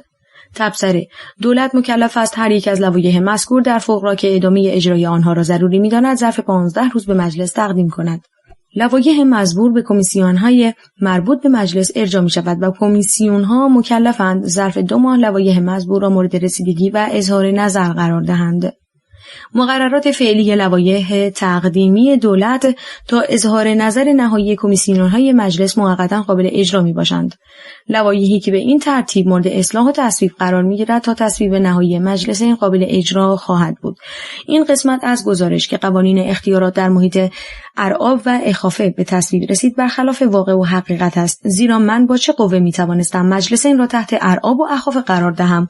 من مجری افکار ملت بودم. مجلسین هم با احترام افکار عمومی اختیارات را تصویب کردند. فرق مجلسینی که به من اختیارات داد با مجلسینی که آن را لغو نمود این است که در 1331 قانون اختیارات و قانون تمدید آن روی افکار ملت و مصالح مملکت به تصویب رسید، ولی در 1333 نمیدانم روی چه افکار لوایح قانونی من بدون استثناء الغا گردید. چنانچه الغای لوایح از این نظر بود که قانونگذاری حقی است مربوط به مجلسین و غیر قابل انتقال. در این صورت قوانین مصوب مجلسین میبایست قائم مقام لوایح میشد. آیا دادن اختیار به کمیسیون‌ها و نیز اجازه اجرای 24 لایحه قانونی این جانب در 16 مرداد 1334 غیر از این است کاری را که مجلسین مخالف قانون اساسی تشخیص داده بودند خود مرتکب آن شدند؟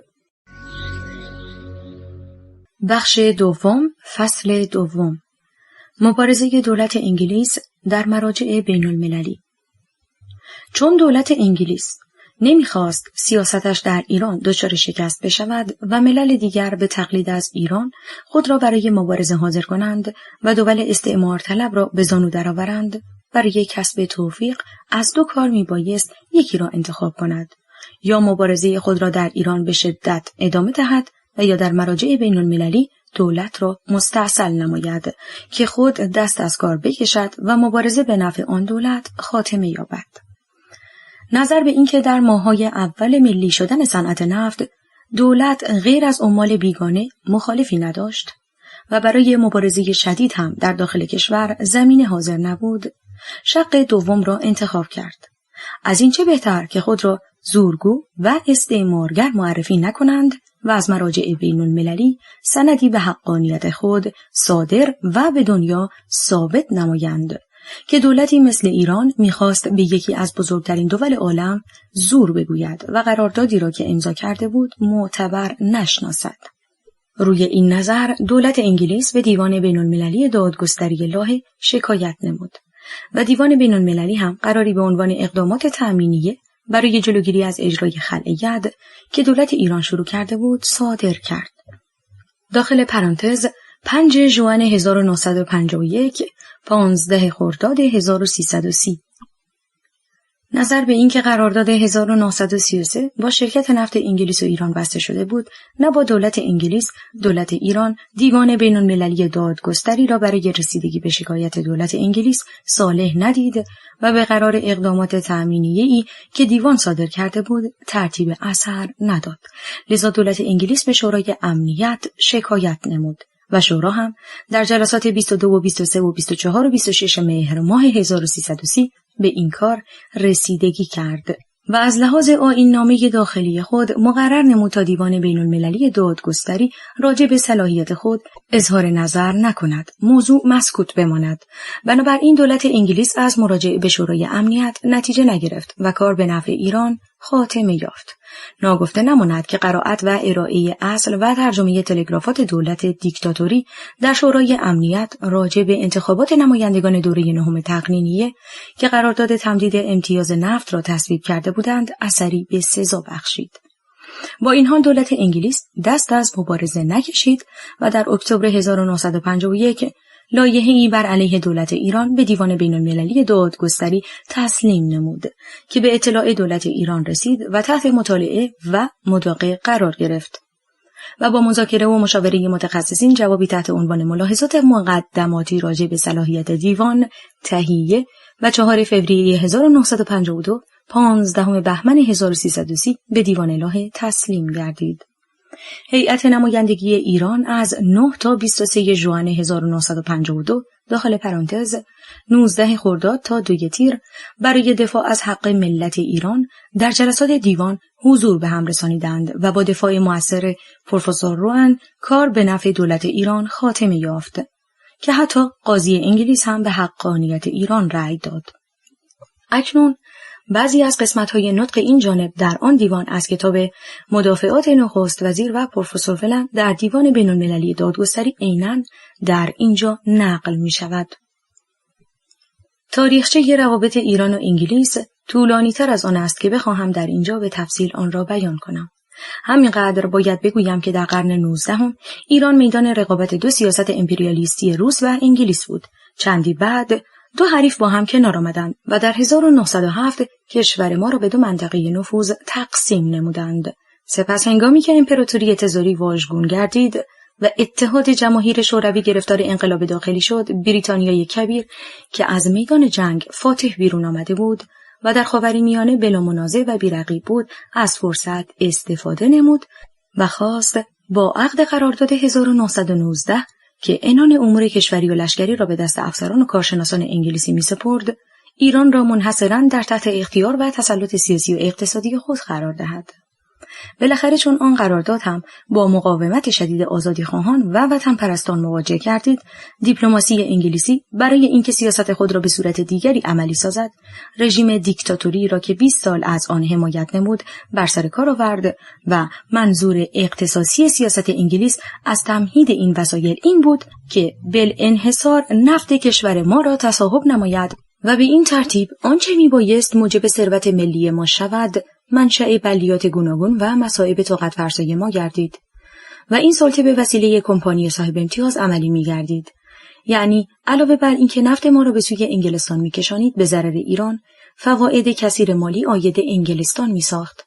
میزان این استفاده ها را نمی‌توان به طور محقق معلوم نمود. چه ایران هیچ وقت نتوانست به اقلامی که در ترازنامه شرکت منظور شده بود بررسی کند و نه از میزان و قیمت نفتی که به ثمن بخس و یا حتی به رایگان به بحریه انگلیس فروخته میشد اطلاع حاصل نماید و همچنین منافعی را که از راه انحصار حمل و نقل دریایی و معاف ساختن کالاهای وارده به ایران از پرداخت حقوق گمرکی به اقتصاد انگلیس رسیده بود تشخیص دهد. چنانچه ارقام ترازنامه شرکت را حجت بدانیم، باز ملاحظه می‌کنیم که مثلا در طی سال 1948 از 61 میلیون لیره عواید خالص شرکت دولت ایران از جمیع جهات فقط 9 میلیون لیره دریافت کرده، در صورتی که تنها از بابت مالیات بر درآمد 28 میلیون لیره عاید خزانه انگلستان شده است. برای من جای تردید نیست که مقصود از مراجعه به شورای امنیت و دیوان بین‌المللی آن است که باز از ما تعهدات مشابهی تحصیل کنند و حال آنکه یادگارهای تلخ و اجحاف امتیاز 1933 هنوز از خاطره ها محو نشده و اگر بنا بود اداره صنایع ملی شده را دوباره تسلیم بیگانگان کنیم، اساساً چه حاجتی به ملی کردن صنعت نفت داشتیم؟ موقعی که از تهران حرکت می کردم امیدوار بودم مظالمی را که به ایران وارد شده به طور کامل به عرض آقایان برسانم و می‌خواستم مدارک بیشماری که در این زمینه دارم و فقط بعضی از آنها را سابقاً به استحضار شورای امنیت رسانده بودم به شما ارائه دهم تا به مداخلات شدید شرکت نفت انگلیس و ایران در امور داخلی ما بهتر پی ببرید. ولی چون مرا محدود ساخته اید که از حدود مطالب مربوط به عدم صلاحیت خارج نشوم، ناچارم که از خواسته‌های شما تبعیت کنم و از ارائه اسنادی که در دست دارم خودداری نمایم. این بود قسمتی از بیانات این جانب در دیوان بین‌المللی دادگستری. نظر به اینکه دیوان مزبور به حقانیت دولت ایران رأی داد و در مراجع بین‌المللی دیگر راهی برای دولت انگلیس باقی نمانده بود. مبارزه‌ای که همان ماه‌های اول تصدی من در ایران شروع شده بود از طریق مجلس و دربار به شدت ادامه پیدا کرد که شرح هر کدام در فصول بعد خواهد آمد.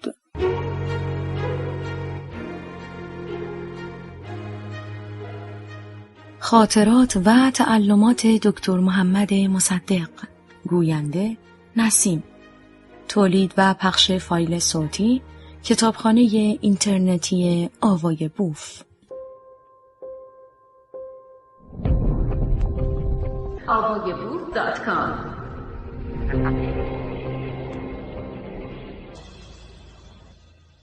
بخش دوم، فصل دوم، مبارزه دولت انگلیس در مراجع بین المللی. چون دولت انگلیس نمیخواست سیاستش در ایران دچار شکست بشود و ملل دیگر به تقلید از ایران خود را برای مبارزه حاضر کنند و دول استعمار طلب را به زانو درآورند، برای کسب توفیق از دو کار میبایست یکی را انتخاب کند: یا مبارزه خود را در ایران به شدت ادامه دهد و یا در مراجع بین المللی دولت را مستأصل نماید که خود دست از کار بکشد و مبارزه به نفع آن دولت خاتمه یابد. نظر به اینکه در ماه‌های اول ملی شدن صنعت نفت دولت غیر از عمال بیگانه مخالفی نداشت و برای مبارزه شدید هم در داخل کشور زمینه حاضر نبود، شق دوم را انتخاب کرد. از این چه بهتر که خود را زورگو و استعمارگر معرفی نکنند و از مراجع بین المللی سندی به حقانیت خود صادر و به دنیا ثابت نمایند که دولتی مثل ایران میخواست به یکی از بزرگترین دول عالم زور بگوید و قراردادی را که امضا کرده بود معتبر نشناسد. روی این نظر دولت انگلیس به دیوان بین المللی دادگستری لاهه شکایت نمود و دیوان بین المللی هم قراری به عنوان اقدامات تأمینیه برای جلوگیری از اجرای خلع ید که دولت ایران شروع کرده بود صادر کرد. داخل پرانتز 5 ژوئن 1951 15 خرداد 1330. نظر به این که قرارداد 1933 با شرکت نفت انگلیس و ایران بسته شده بود، نه با دولت انگلیس، دولت ایران دیوان بین المللی دادگستری را برای رسیدگی به شکایت دولت انگلیس صالح ندید و به قرار اقدامات تأمینیه‌ای که دیوان صادر کرده بود ترتیب اثر نداد. لذا دولت انگلیس به شورای امنیت شکایت نمود و شورا هم در جلسات 22 و 23 و 24 و 26 مهر ماه 1330 به این کار رسیدگی کرد و از لحاظ آیین‌نامه داخلی خود مقرر نمود تا دیوان بین المللی دادگستری راجع به صلاحیت خود اظهار نظر نکند، موضوع مسکوت بماند. بنابراین دولت انگلیس از مراجعه به شورای امنیت نتیجه نگرفت و کار به نفع ایران خاتمه یافت. ناگفته نماند که قرائت و ارائه اصل و ترجمه تلگرافات دولت دیکتاتوری در شورای امنیت راجع به انتخابات نمایندگان دوره 9 تقنینیه که قرارداد تمدید امتیاز نفت را تصویب کرده بودند اثری به سزا بخشید. با این حال دولت انگلیس دست از مبارزه نکشید و در اکتبر 1951 لایحه‌ای بر علیه دولت ایران به دیوان بین المللی دادگستری تسلیم نمود که به اطلاع دولت ایران رسید و تحت مطالعه و مداقه قرار گرفت و با مذاکره و مشاوره متخصصین جوابی تحت عنوان ملاحظات مقدماتی راجع به صلاحیت دیوان تهیه و 4 فوریه 1952 15 بهمن 1330 به دیوان لاهه تسلیم گردید. هیئت نمایندگی ایران از 9 تا 23 ژوئن 1952 داخل پرانتز 19 خرداد تا 2 تیر برای دفاع از حق ملت ایران در جلسات دیوان حضور به هم رسانیدند و با دفاع مؤثر پروفسور روان کار به نفع دولت ایران خاتمه یافت.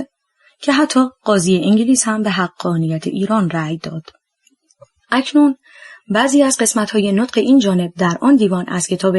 مدافعات نخست وزیر و پروفسور ولن در دیوان بین‌المللی دادگستری عیناً در اینجا نقل می‌شود. تاریخچه روابط ایران و انگلیس طولانی‌تر از آن است که بخواهم در اینجا به تفصیل آن را بیان کنم. همینقدر باید بگویم که در قرن 19 ایران میدان رقابت دو سیاست امپریالیستی روس و انگلیس بود. چندی بعد دو حریف با هم کنار آمدند و در 1907 کشور ما را به دو منطقه نفوذ تقسیم نمودند. سپس هنگامی که امپراتوری تزاری واژگون گردید و اتحاد جماهیر شوروی گرفتار انقلاب داخلی شد، بریتانیای کبیر که از میدان جنگ فاتح بیرون آمده بود و در خاورمیانه بلا منازع و بی‌رقیب بود، از فرصت استفاده نمود و خواست با عقد قرارداد 1919 که عنان امور کشوری و لشکری را به دست افسران و کارشناسان انگلیسی می‌سپرد، ایران را منحصراً در تحت اختیار و تسلط سیاسی و اقتصادی خود قرار دهد.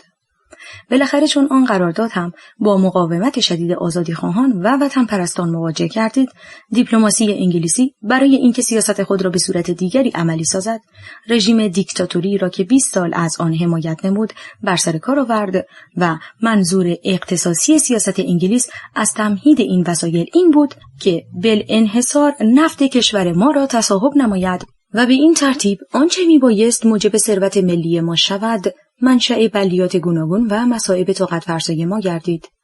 و این سلطه به وسیله کمپانی صاحب امتیاز عملی می‌گردید. یعنی علاوه بر اینکه نفت ما را به سوی انگلستان می‌کشانید، به ضرر ایران فواید کثیر مالی عاید انگلستان می‌ساخت. میزان این استفاده ها را نمی‌توان به طور محقق معلوم نمود. چه ایران هیچ وقت نتوانست به اقلامی که در ترازنامه شرکت منظور شده بود بررسی کند و نه از میزان و قیمت نفتی که به ثمن بخس و یا حتی به رایگان به بحریه انگلیس فروخته میشد اطلاع حاصل نماید و همچنین منافعی را که از راه انحصار حمل و نقل دریایی و معاف ساختن کالاهای وارده به ایران از پرداخت حقوق گمرکی به اقتصاد انگلیس رسیده بود تشخیص دهد. چنانچه ارقام ترازنامه شرکت را حجت بدانیم، باز ملاحظه می‌کنیم که مثلا در طی سال 1948 از 61 میلیون لیره عواید خالص شرکت دولت ایران از جمیع جهات فقط 9 میلیون لیره دریافت کرده، در صورتی که تنها از بابت مالیات بر درآمد 28 میلیون لیره عاید خزانه انگلستان شده است. برای من جای تردید نیست که مقصود از مراجعه به شورای امنیت و دیوان بین‌المللی آن است که باز از ما تعهدات مشابهی تحصیل کنند و حال آنکه یادگارهای تلخ و اجحاف امتیاز 1933 هنوز از خاطره ها محو نشده و اگر بنا بود اداره صنایع ملی شده را دوباره تسلیم بیگانگان کنیم، اساساً چه حاجتی به ملی کردن صنعت نفت داشتیم؟ موقعی که از تهران حرکت می کردم امیدوار بودم مظالمی را که به ایران وارد شده به طور کامل به عرض آقایان برسانم و می‌خواستم مدارک بیشماری که در این زمینه دارم و فقط بعضی از آنها را سابقاً به استحضار شورای امنیت رسانده بودم به شما ارائه دهم تا به مداخلات شدید شرکت نفت انگلیس و ایران در امور داخلی ما بهتر پی ببرید. ولی چون مرا محدود ساخته اید که از حدود مطالب مربوط به عدم صلاحیت خارج نشوم، ناچارم که از خواسته‌های شما تبعیت کنم و از ارائه اسنادی که در دست دارم خودداری نمایم. این بود قسمتی از بیانات این جانب در دیوان بین‌المللی دادگستری. نظر به اینکه دیوان مزبور به حقانیت دولت ایران رأی داد و در مراجع بین‌المللی دیگر راهی برای دولت انگلیس باقی نمانده بود. مبارزه‌ای که همان ماه‌های اول تصدی من در ایران شروع شده بود از طریق مجلس و دربار به شدت ادامه پیدا کرد که شرح هر کدام در فصول بعد خواهد آمد. بخش دوم، فصل سوم، مبارزه سیاست خارجی از طریق مجلس. کلیات.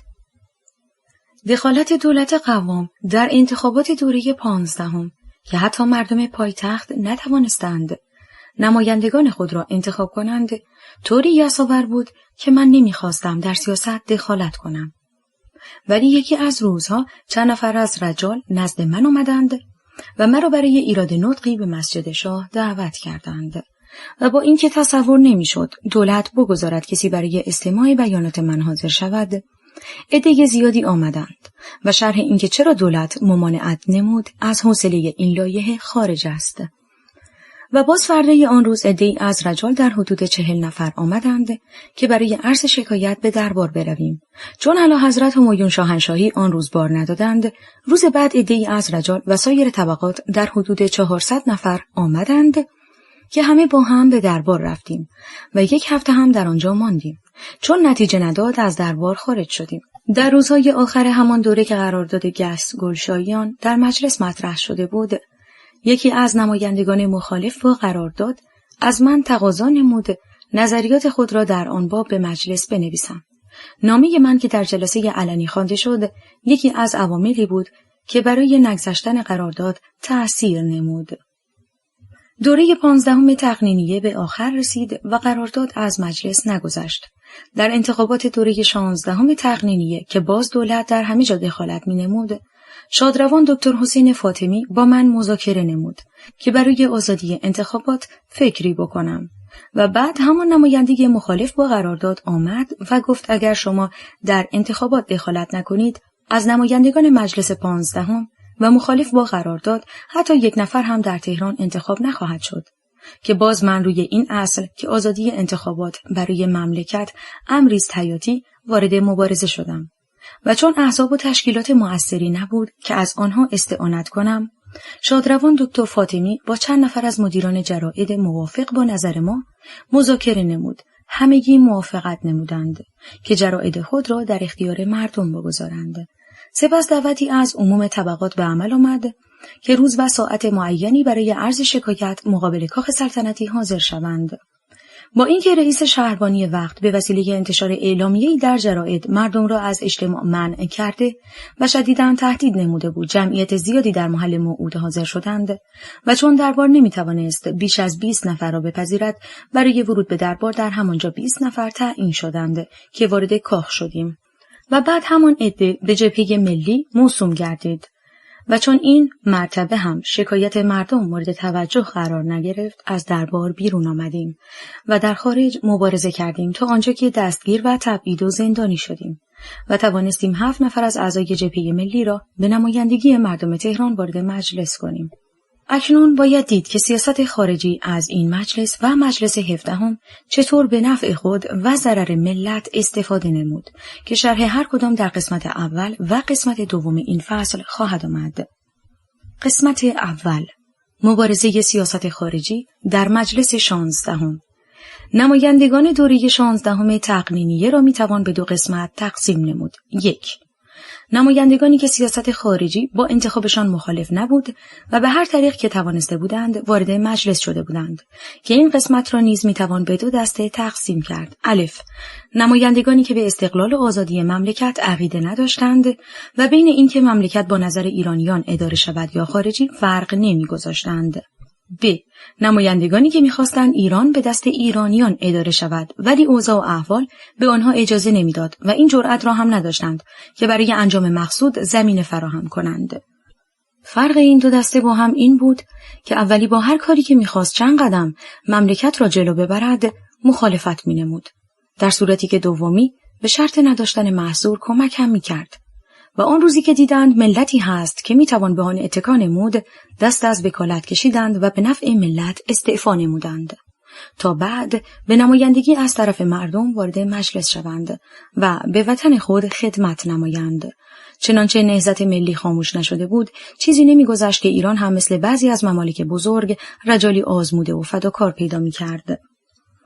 2. نمایندگان جبهه ملی که این گروه از نمایندگان را هم میتوان از نظر فکر و عقیده به 2 دسته تقسیم نمود. الف،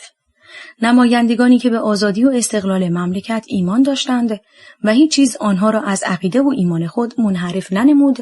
و تا آخرین لحظه در عقیده خود باقی ماندند. ب، نمایندگانی که آزادی و استقلال را وسیله پیشرفت اغراض و مقام قرار داده و از همان ماه‌های اول تشکیل دولت این جانب سرلشکر زاهدی وزیر کشور را نامزد نخست وزیری کردند که من بعد از قائله 23 تیر 30 از آن مطلع شدم و از عدم توجه و کمفکری بعضی از همکارانم بسیار تعجب کردم، چون که جبهه ملی در مجلس اکثریت نداشته که سرلشکر با رأی جبهه ملی در مجلس نخست وزیر بشود و تابع نظریات جبهه ملی هم باشد.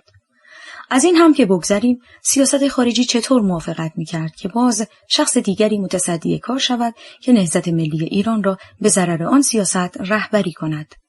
تشکیل دولت این جانب کاری بود بدون سابقه و هیچ مقدمه‌ای نداشت و تا ایران به آزادی و استقلال نرسد، تشکیل یک دولتی که متکی به سیاست خارجی نباشد کاری است مشکل. وقتی که راجع به چگونگی موضوع تحقیقات کردم، یکی از همکاران به من گفت: چون شما حال خوشی ندارید، ما سرلشکر را نامزد کردیم تا اگر روزی شما نتوانید انجام وظیفه کنید، این مقام را کسی تصدی کند که از خود ما باشد. و اما اینکه چه وجه مشترکی بین سرلشکر زاهدی و آنهایی که دم از آزادی و استقلال می‌زدند وجود داشت، مطلبی است که گوینده خود باید توضیح دهد. شاید چنین تصور شده بود که چون سرلشکر در سیاست خارجی زمینه داشت، او را بیاورند و بعد با او هم مخالفت کنند و خود تشکیل دولت بدهند. اکنون برمیگردیم به اصل موضوع که شرح واقعه این است. یکی از روزهایی که من برای حفظ جان خود در مجلس شورای ملی متحسن شده بودم، آقای حسین اعلی وزیر دربار شاهنشاهی به ملاقات من آمدند و در ضمن مذاکرات اظهار نمودند مبادا یک وقت مملکت جمهوری بشود، که من گفتم کی است که چنین نظری داشته باشد؟ گفتند مقصودم شما نبودید، بعضی از اطرافیان شما هستند که ممکن است مملکت را به جمهوری سوق دهند. آن وقت متوجه شدم که اینها مطالبی است که در دربار مذاکره شده و با این حرفها می‌خواهند خاطر خطیر شاهانه را مشوب کنند، که باز گفتم من که در مجلس 14 به شاهنشاه قسم یاد کردم چطور ممکن است راضی شوم که در مملکت چنین اتفاقی روی دهد و یا خود بخواهم از تغییر رژیم استفاده کنم. چنانچه برای آزادی و استقلال ما مضر نبود، ساعتی من در این سمت نمی ماندم. متاسفانه کار نفت سبب شده است که تا آن را حل نکنم نباید دست از کار بکشم. و الا خواهند گفت من که بارها گفتم در راه مملکت از هیچ چیز باک نمی کنم، چه چیز سبب شد که تا ملت به هدف نرسید دست از کار کشیدم. آن رئیس دولتی که بخواهد رژیم مملکت را تغییر دهد اول باید قوایی در اختیار داشته باشد تا بتواند مقصود خود را عملی کند. من در اختیار خود قوایی ندارم تا بتوانم چنین کاری بکنم. اکنون که باید رئیس شهربانی تعیین شود، این جانب کسی را پیشنهاد نمی کنم تا هر کس مورد اعتماد شاهانه است تعیین فرمایند. از این مذاکرات سرلشکر زاهدی وزیر کشور خواست برای مقصودی که داشت استفاده کند و توجه دربار را به خود جلب نماید و چند روز بعد اظهار نمود نظر اعلیحضرت به انتصاب سرلشکر بقایی است که من باز آنچه گفته بودم تکرار کردم و 3 روز قبل از 23 تیر ماه 1330 وی به ریاست اداره کل شهربانی منصوب گردید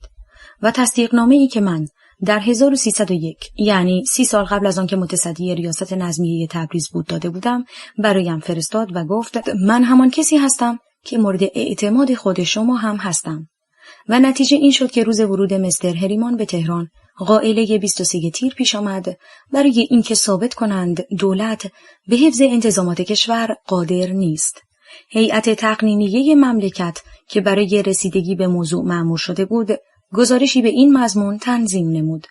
مأمورین شهربانی عده زیادی را به قتل رسانیدند و در جواب پرسش‌هایی که از آنها شده چنین گفتند که روز 23 تیر آقای سرلشکر بقایی در خانه نشست و به وظیفه خود عمل نکرد.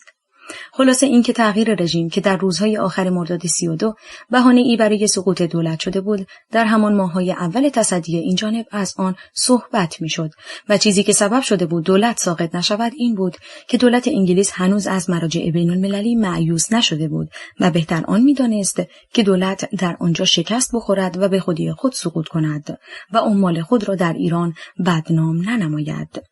تا زمانی که بین اعضای جبهه ملی اختلاف در نگرفته بود و علنی نشده بود، نمایندگان مجلس تحت تأثیر افکار مردم حوزه‌های انتخابی خود قرار گرفتند و کارها در مجلس به صلاح مملکت می‌گذشت. و روی همین وحدت نظر بود که من توانستم در بین المللی دادگستری به نفع ایران خاتمه یافت. عجب این بود که در دیوان لاهه هم مرا از این رفتار ناجوان مردانه بی نصیب نگذاشتند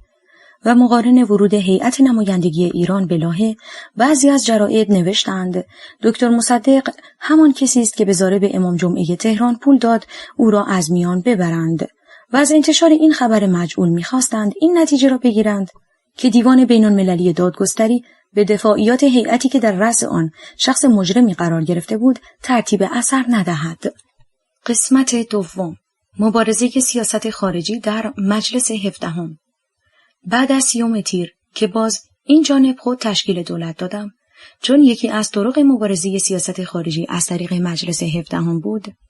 چنین به نظر رسید که هر قدر استکاک دولت با مجلسین کم بشود، مبارزه سیاست خارجی از طریق مجلسین تا حدی فلج شود و دولت بتواند بیشتر دوام کند. این بود که از مجلسین درخواست اختیارات نمودم تا در حدود آن بتوانم لوایح قانونی و ضروری را امضا کنم و بعد از آزمایش برای تصویب مجلسین پیشنهاد نمایم. چون با اختیاراتی که مجلس 13 به دکتر میلسپو داده بود و به نفع سیاست خارجی تمام میشد و شاید موارد دیگری که باز مجلس میخواست به بعضی اشخاص اختیاراتی بدهد که صلاح نبود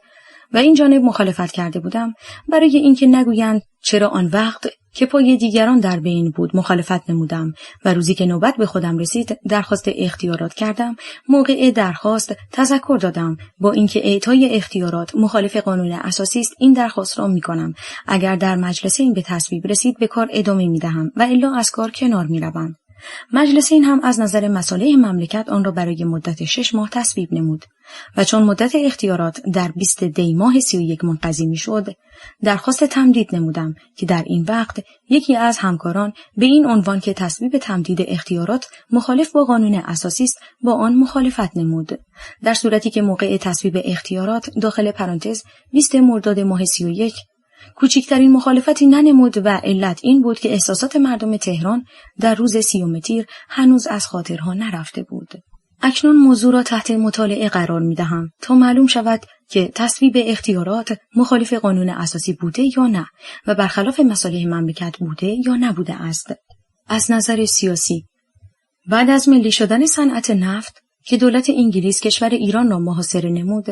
و در خزانه دولت دیناری نبود، دولت چگونه میتوانست بدون هیچ گونه کمک خارجی و بدون اختیارات مملکت را اداره کند و با سیاست‌های خارجی مبارزه نماید؟ آیا مخالفت با اختیارات سبب نمی‌شد که دولت به واسطه ناتوانی اظهار عجز کند و حریف بر ملت ایران غالب آید، نهضت ملی ایران خاموش شود و تمام فداکاری‌های ملت ایران به هدر برود؟ از نظر قانونی، دادن اختیارات در مواقع عادی، آن هم به اشخاصی که از آن در نفع بیگانگان استفاده کنند، چون مخالف مصلحت است، مخالف قانون اساسی هم هست. ولی در مواقع جنگ و غیر عادی دادن اختیارات موافق روح قانون اساسی است، چون که قانون اساسی برای مملکت است، نه مملکت برای قانون اساسی. شرب شراب در شرع اسلام به نص صریح قرآن حرام است. ولی اگر طبیب آن را برای سلامت مریض تجویز نمود، حرمت از آن برداشته می شود. وقتی سلامت یک مریض ایجاب می کند که برخلاف نص صریح شرب خمر کند، آیا اعطای اختیارات که در هیچ کجای قانون اساسی تحریم نشده، آن هم برای سلامت یک ملت مخالف قانون اساسی است؟ الضرورات تبیح المحظورات. مخالفت با اختیارات به این عنوان که مخالفت با قانون اساسی است، کلمه حقی بود که می‌خواستند از آن در راه باطل سوء استفاده کنند. از نظر حفظ قول و شرافت، ما روی هدفی جمع شده بودیم و با هم کار می‌کردیم. چنانچه برای مخالفت دلیل موجهی داشتیم، اول میبایست آن را بین خودمان طرح کنیم. اگر نتیجه نمیداد، عامه را مستحضر کنیم.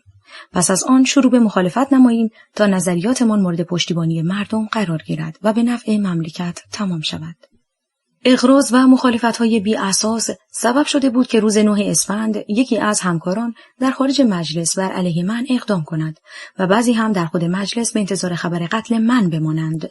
و همصدا شدن با مردم هم در روز 30 تیر از نظر همکاری و نیل به هدف نبود، بلکه از جهت مخالفتی بود که با شخص قوام السلطنه داشتند. نمک خوردند، نمکدان را شکستند.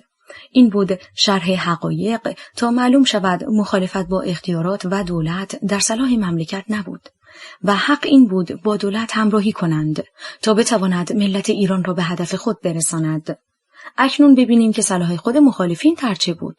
آیا این بود که بدون تعیین قائم مقامی با دولت مخالفت کنند؟ که این کار شرط عقل نبود، چون که از قدیم گفته اند گز نکرده نمی بایست پاره کرد.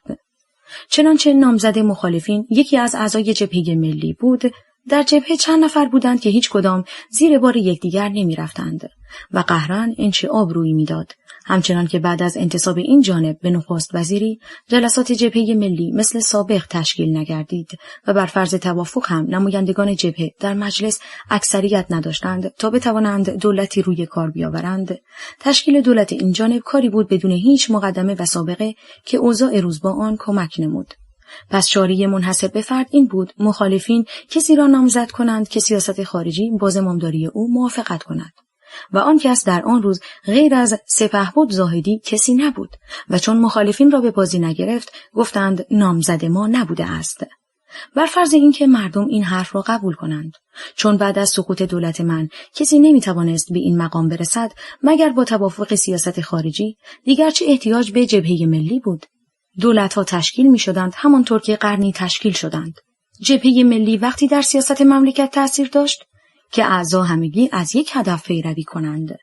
من نمیخواهم نامی از اشخاص ببرم و داخل در جزئیات بشوم. من فقط میخواهم این را عرض کنم گله اشخاص از یکدیگر، آن هم گله هایی که مبنا و مأخذی نداشت، نمیبایست در کار مردم تأثیر کند و ملتی را از رسیدن به هدف باز بدارد.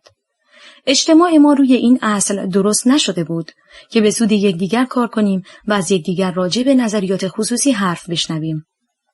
اجتماع ما روی این اصل درست شده بود تا ملت به هدف نرسد از هم جدا نشویم و برای رسیدن به مقصود با هم متفق باشیم. جبهه ملی حزبی نبود و در مجلس اکثریت نداشت تا بتواند دولت را حفظ کند. جبهه ملی اقلیتی بود که افکار عمومی پشتیبان آن شده بود و این پشتیبانی جهتی نداشت جز الهامی که جبهه از افکار عموم می گرفت. دولت این جانب که روی افکار جامعه تشکیل شده بود میبایست از افکار عمومی تبعیت کند، همچنان که کرد و تا سقوط نکرده بود از حمایت مردم برخوردار بود و مردم چه کار بیش از آن چه کردند میتوانستند بکنند. قدرت و توانایی هر کس همان یک رأی بود که موقع رفراندوم به دولت داده بود. برای یک جمعیت 20 نفری آن هم غیر متفق در مدت 2 سال از این چه بالاتر که از 12 کرسی نمایندگان تهران در مجلس 11 کرسی اشغال کنند و بعضی که حتی 100 رأی در جامعه نداشتند با یک اکثریتی که سابقه نداشت در تهران انتخاب و وارد مجلس شوند. بی مناسبت نیست نظریات یکی از روزنامه‌های انگلیسی موسوم به بیرمنگام پست را در خصوص هدف مشترک نمایندگان جبهه ملی که روزنامه صدای وطن ترجمه و منتشر نموده است از شماره 291 و 292 مورخ 4 و 5 اسفند 33 آن جریده در اینجا نقل کنم. در حینی که انگلستان سعی می‌کرد بر قدرت اقتصادی خود بیفزاید و ضربتی را که از جانب ایران بر پیکرش وارد آمده بود جبران نماید، در همین ضمن دکتر مصدق مشغول اقداماتی شده بود که از میزان واردات بکاهد و بر میزان صادرات بیفزاید و به همین منظور شروع به اجرای نقشه‌های مختلفی نموده بود. ولی مبارزات شدید داخلی که از طرف نقطه‌چین شروع شده بود بوی اجازه نمیداد که تمام نیروی خود را صرف اقدامات اصلاحی نماید. نقطه‌چین از طرف دیگر این اقدامات نیز اندکی دیده شده بود و مردم ایران حاضر نبودند که اقتصاد بدون نفت را ادامه بدهند و این امر هم نتیجه تبلیغاتی بود که از طرف مخالفین دکتر مصدق و مخصوصاً دوستان سابق وی نقطه‌چین صورت می‌گرفت. زیرا این اشخاص با اینکه با سیاست دکتر مصدق موافق بودند، عملاً دست به کاری زده بودند که منجر به شکست همان سیاست می‌گردید. این رویه سیاسی رجال ایران است که اگر خودشان موفق نشدند، سعی می‌کنند که عقیده و ایده‌ای هم که خود طرفدار آن بودند شکست بخورد و به همراهی نیکنامی آنان مدفون گردد. این بود عقیده یک روزنامه خارجی و بی‌طرف نسبت به بعضی از نمایندگان جبهه ملی. من نمیگویم که لوایح قانونیم جامع تمام محاسن و فاقد تمام معایب بود، ولی میخواهم این را عرض کنم که تنظیماتشان علتی جز احتیاجات مملکت نداشت و در تصویبشان نظریات شخصی به کار نرفته بود با این اختیارات بود که توانستم با محاصره اقتصادی و نبودن عایدات نفت و پرداخت مخارج دستگاه نفت که بار بودجه دولت شده بود و عدم تسلط بر قوای مملکتی و مبارزه با عمال بیگانه در داخل کشور قریب 2 سال و 4 ماه بکار ادامه دهم و با 553 میلیون تومان وجهی که در تمام این مدت خارج از عواید جاری به خزانه رسید مملکت را اداره نمایم. چون سیاست خارجی از مراجع بین المللی و توطئه داخلی نتیجه نگرفت، زمینه سقوط دولت را به دست مجلس فراهم کرد. به این معنا که عده‌ای از نمایندگان موافق با دولت حاضر شدند بر علیه دولت رأی بدهند و دولت را در مضیقه بگذارند که خود استعفا دهد و اگر نتاد استیضاح کنند و آن را به واسطه نداشتن رأی کافی ساقط نمایند. مدت مأموریت 2 نفر از نمایندگان مجلس در هیئت نظارت اندوخته اسکناس منقضی شده بود و مجلس به جای آن 2 میبایست 2 نفر دیگر انتخاب کند که یکی از نمایندگان تهران و مخالف دولت به عضویت هیئت مزبور انتخاب گردید و کافی بود 1 جلسه در هیئت اندوخته اسکناس حاضر شود و بعد گزارشی راجع به انتشار 312 میلیون تومان اسکناس که جزو همین 553 میلیون تومان بود به مجلس تقدیم کند و گرانی زندگی سبب شود که دولت دست از کار بکشد. طرز دیگر سقوط دولت این بود که دولت را استیضاح کنند و رأی منفی بدهند و آن را ساقط نمایند. استیضاح را هم یکی از نمایندگان دیگر تهران در موضوع غیر مهمی به مجلس تقدیم کرده بود و با چنین پیشامدها نه دولت می توانست آن نمایندگی تهران را برای حضور در هیئت نظارت اندوخته اسکناس دعوت نکند و نه بیش از 1 ماه که نظامنامه مجلس شورای ملی برای استیضاح تعیین وقت نموده است از حضور در مجلس خودداری نماید. سقوط دولت به هر یک از این 2 طریق سبب می شد که نهضت ملی ایران به خودی خود خاموش شود و هدف ملت ایران به دست دولتی که حتما رهبر نهضت ملی نبود از بین برود و دیگر هیچ وقت کسی دم از آزادی و استقلال نزند و ملت ایران برای همیشه زیر بار استعمار بماند. این بود که تصمیم گرفتم کاسه از آش گرمتر نشوم و سرنوشت مملکت را به دست مردم بسپارم. اگر با بقای دولت موافقند رأی به انحلال مجلس بدهند تا دولت بماند و کار خود را تمام کند و الا دولت از کار برکنار شود و دولت دیگری روی کار بیاید که هر طور صلاح مملکت باشد بدان عمل نماید. برای تعیین این سرنوشت رفراندوم عملی شد و چون مردم تهران بیش از سایر نقاط در سیاست واردند، اول رفراندوم در شهر تهران صورت گرفت تا آراء مردم تهران بتواند رهبر سایر نقاط شود و در شهر هم 2 محل برای اخذ آرا تعیین شد که در یکی موافقین با مجلس و در دیگری مخالفین مجلس رأی بدهند. رفراندوم در 1 روز آن هم در ظرف 3 ساعت خاتمه یافت و فاصله بین 2 محل و کوتاهی مدت مجال نداد که 1 نفر بتواند در 2 محل رأی بدهد. در مرکز رفراندوم زیر نظر عالی ترین قضات دادگستری و در ولایات نیز زیر نظر قضات و رؤسای ادارات صورت گرفت و مامورین دولت در هر ردیف و هر مقام نتوانستند در آن کوچکترین دخالتی بکنند. با اینکه رفراندوم فقط در شهرها صورت گرفت و کسی هم داوطلب وکالت نبود که ساکنین دهات را به دادن رأی مجبور و یا تطمیع کند، متجاوز از 2 میلیون نفر رأی به انحلال مجلس دادند که در هیچ یک از انتخابات ادوار تقنینیه این عده رأی دهنده سابقه نداشت و احساسات بی‌نظیر ساکنین مرکز ولایات دلیل قاطعی است که ملت ایران یکی از اصول آزادی و دموکراسی را از صمیم قلب پذیرفته بود.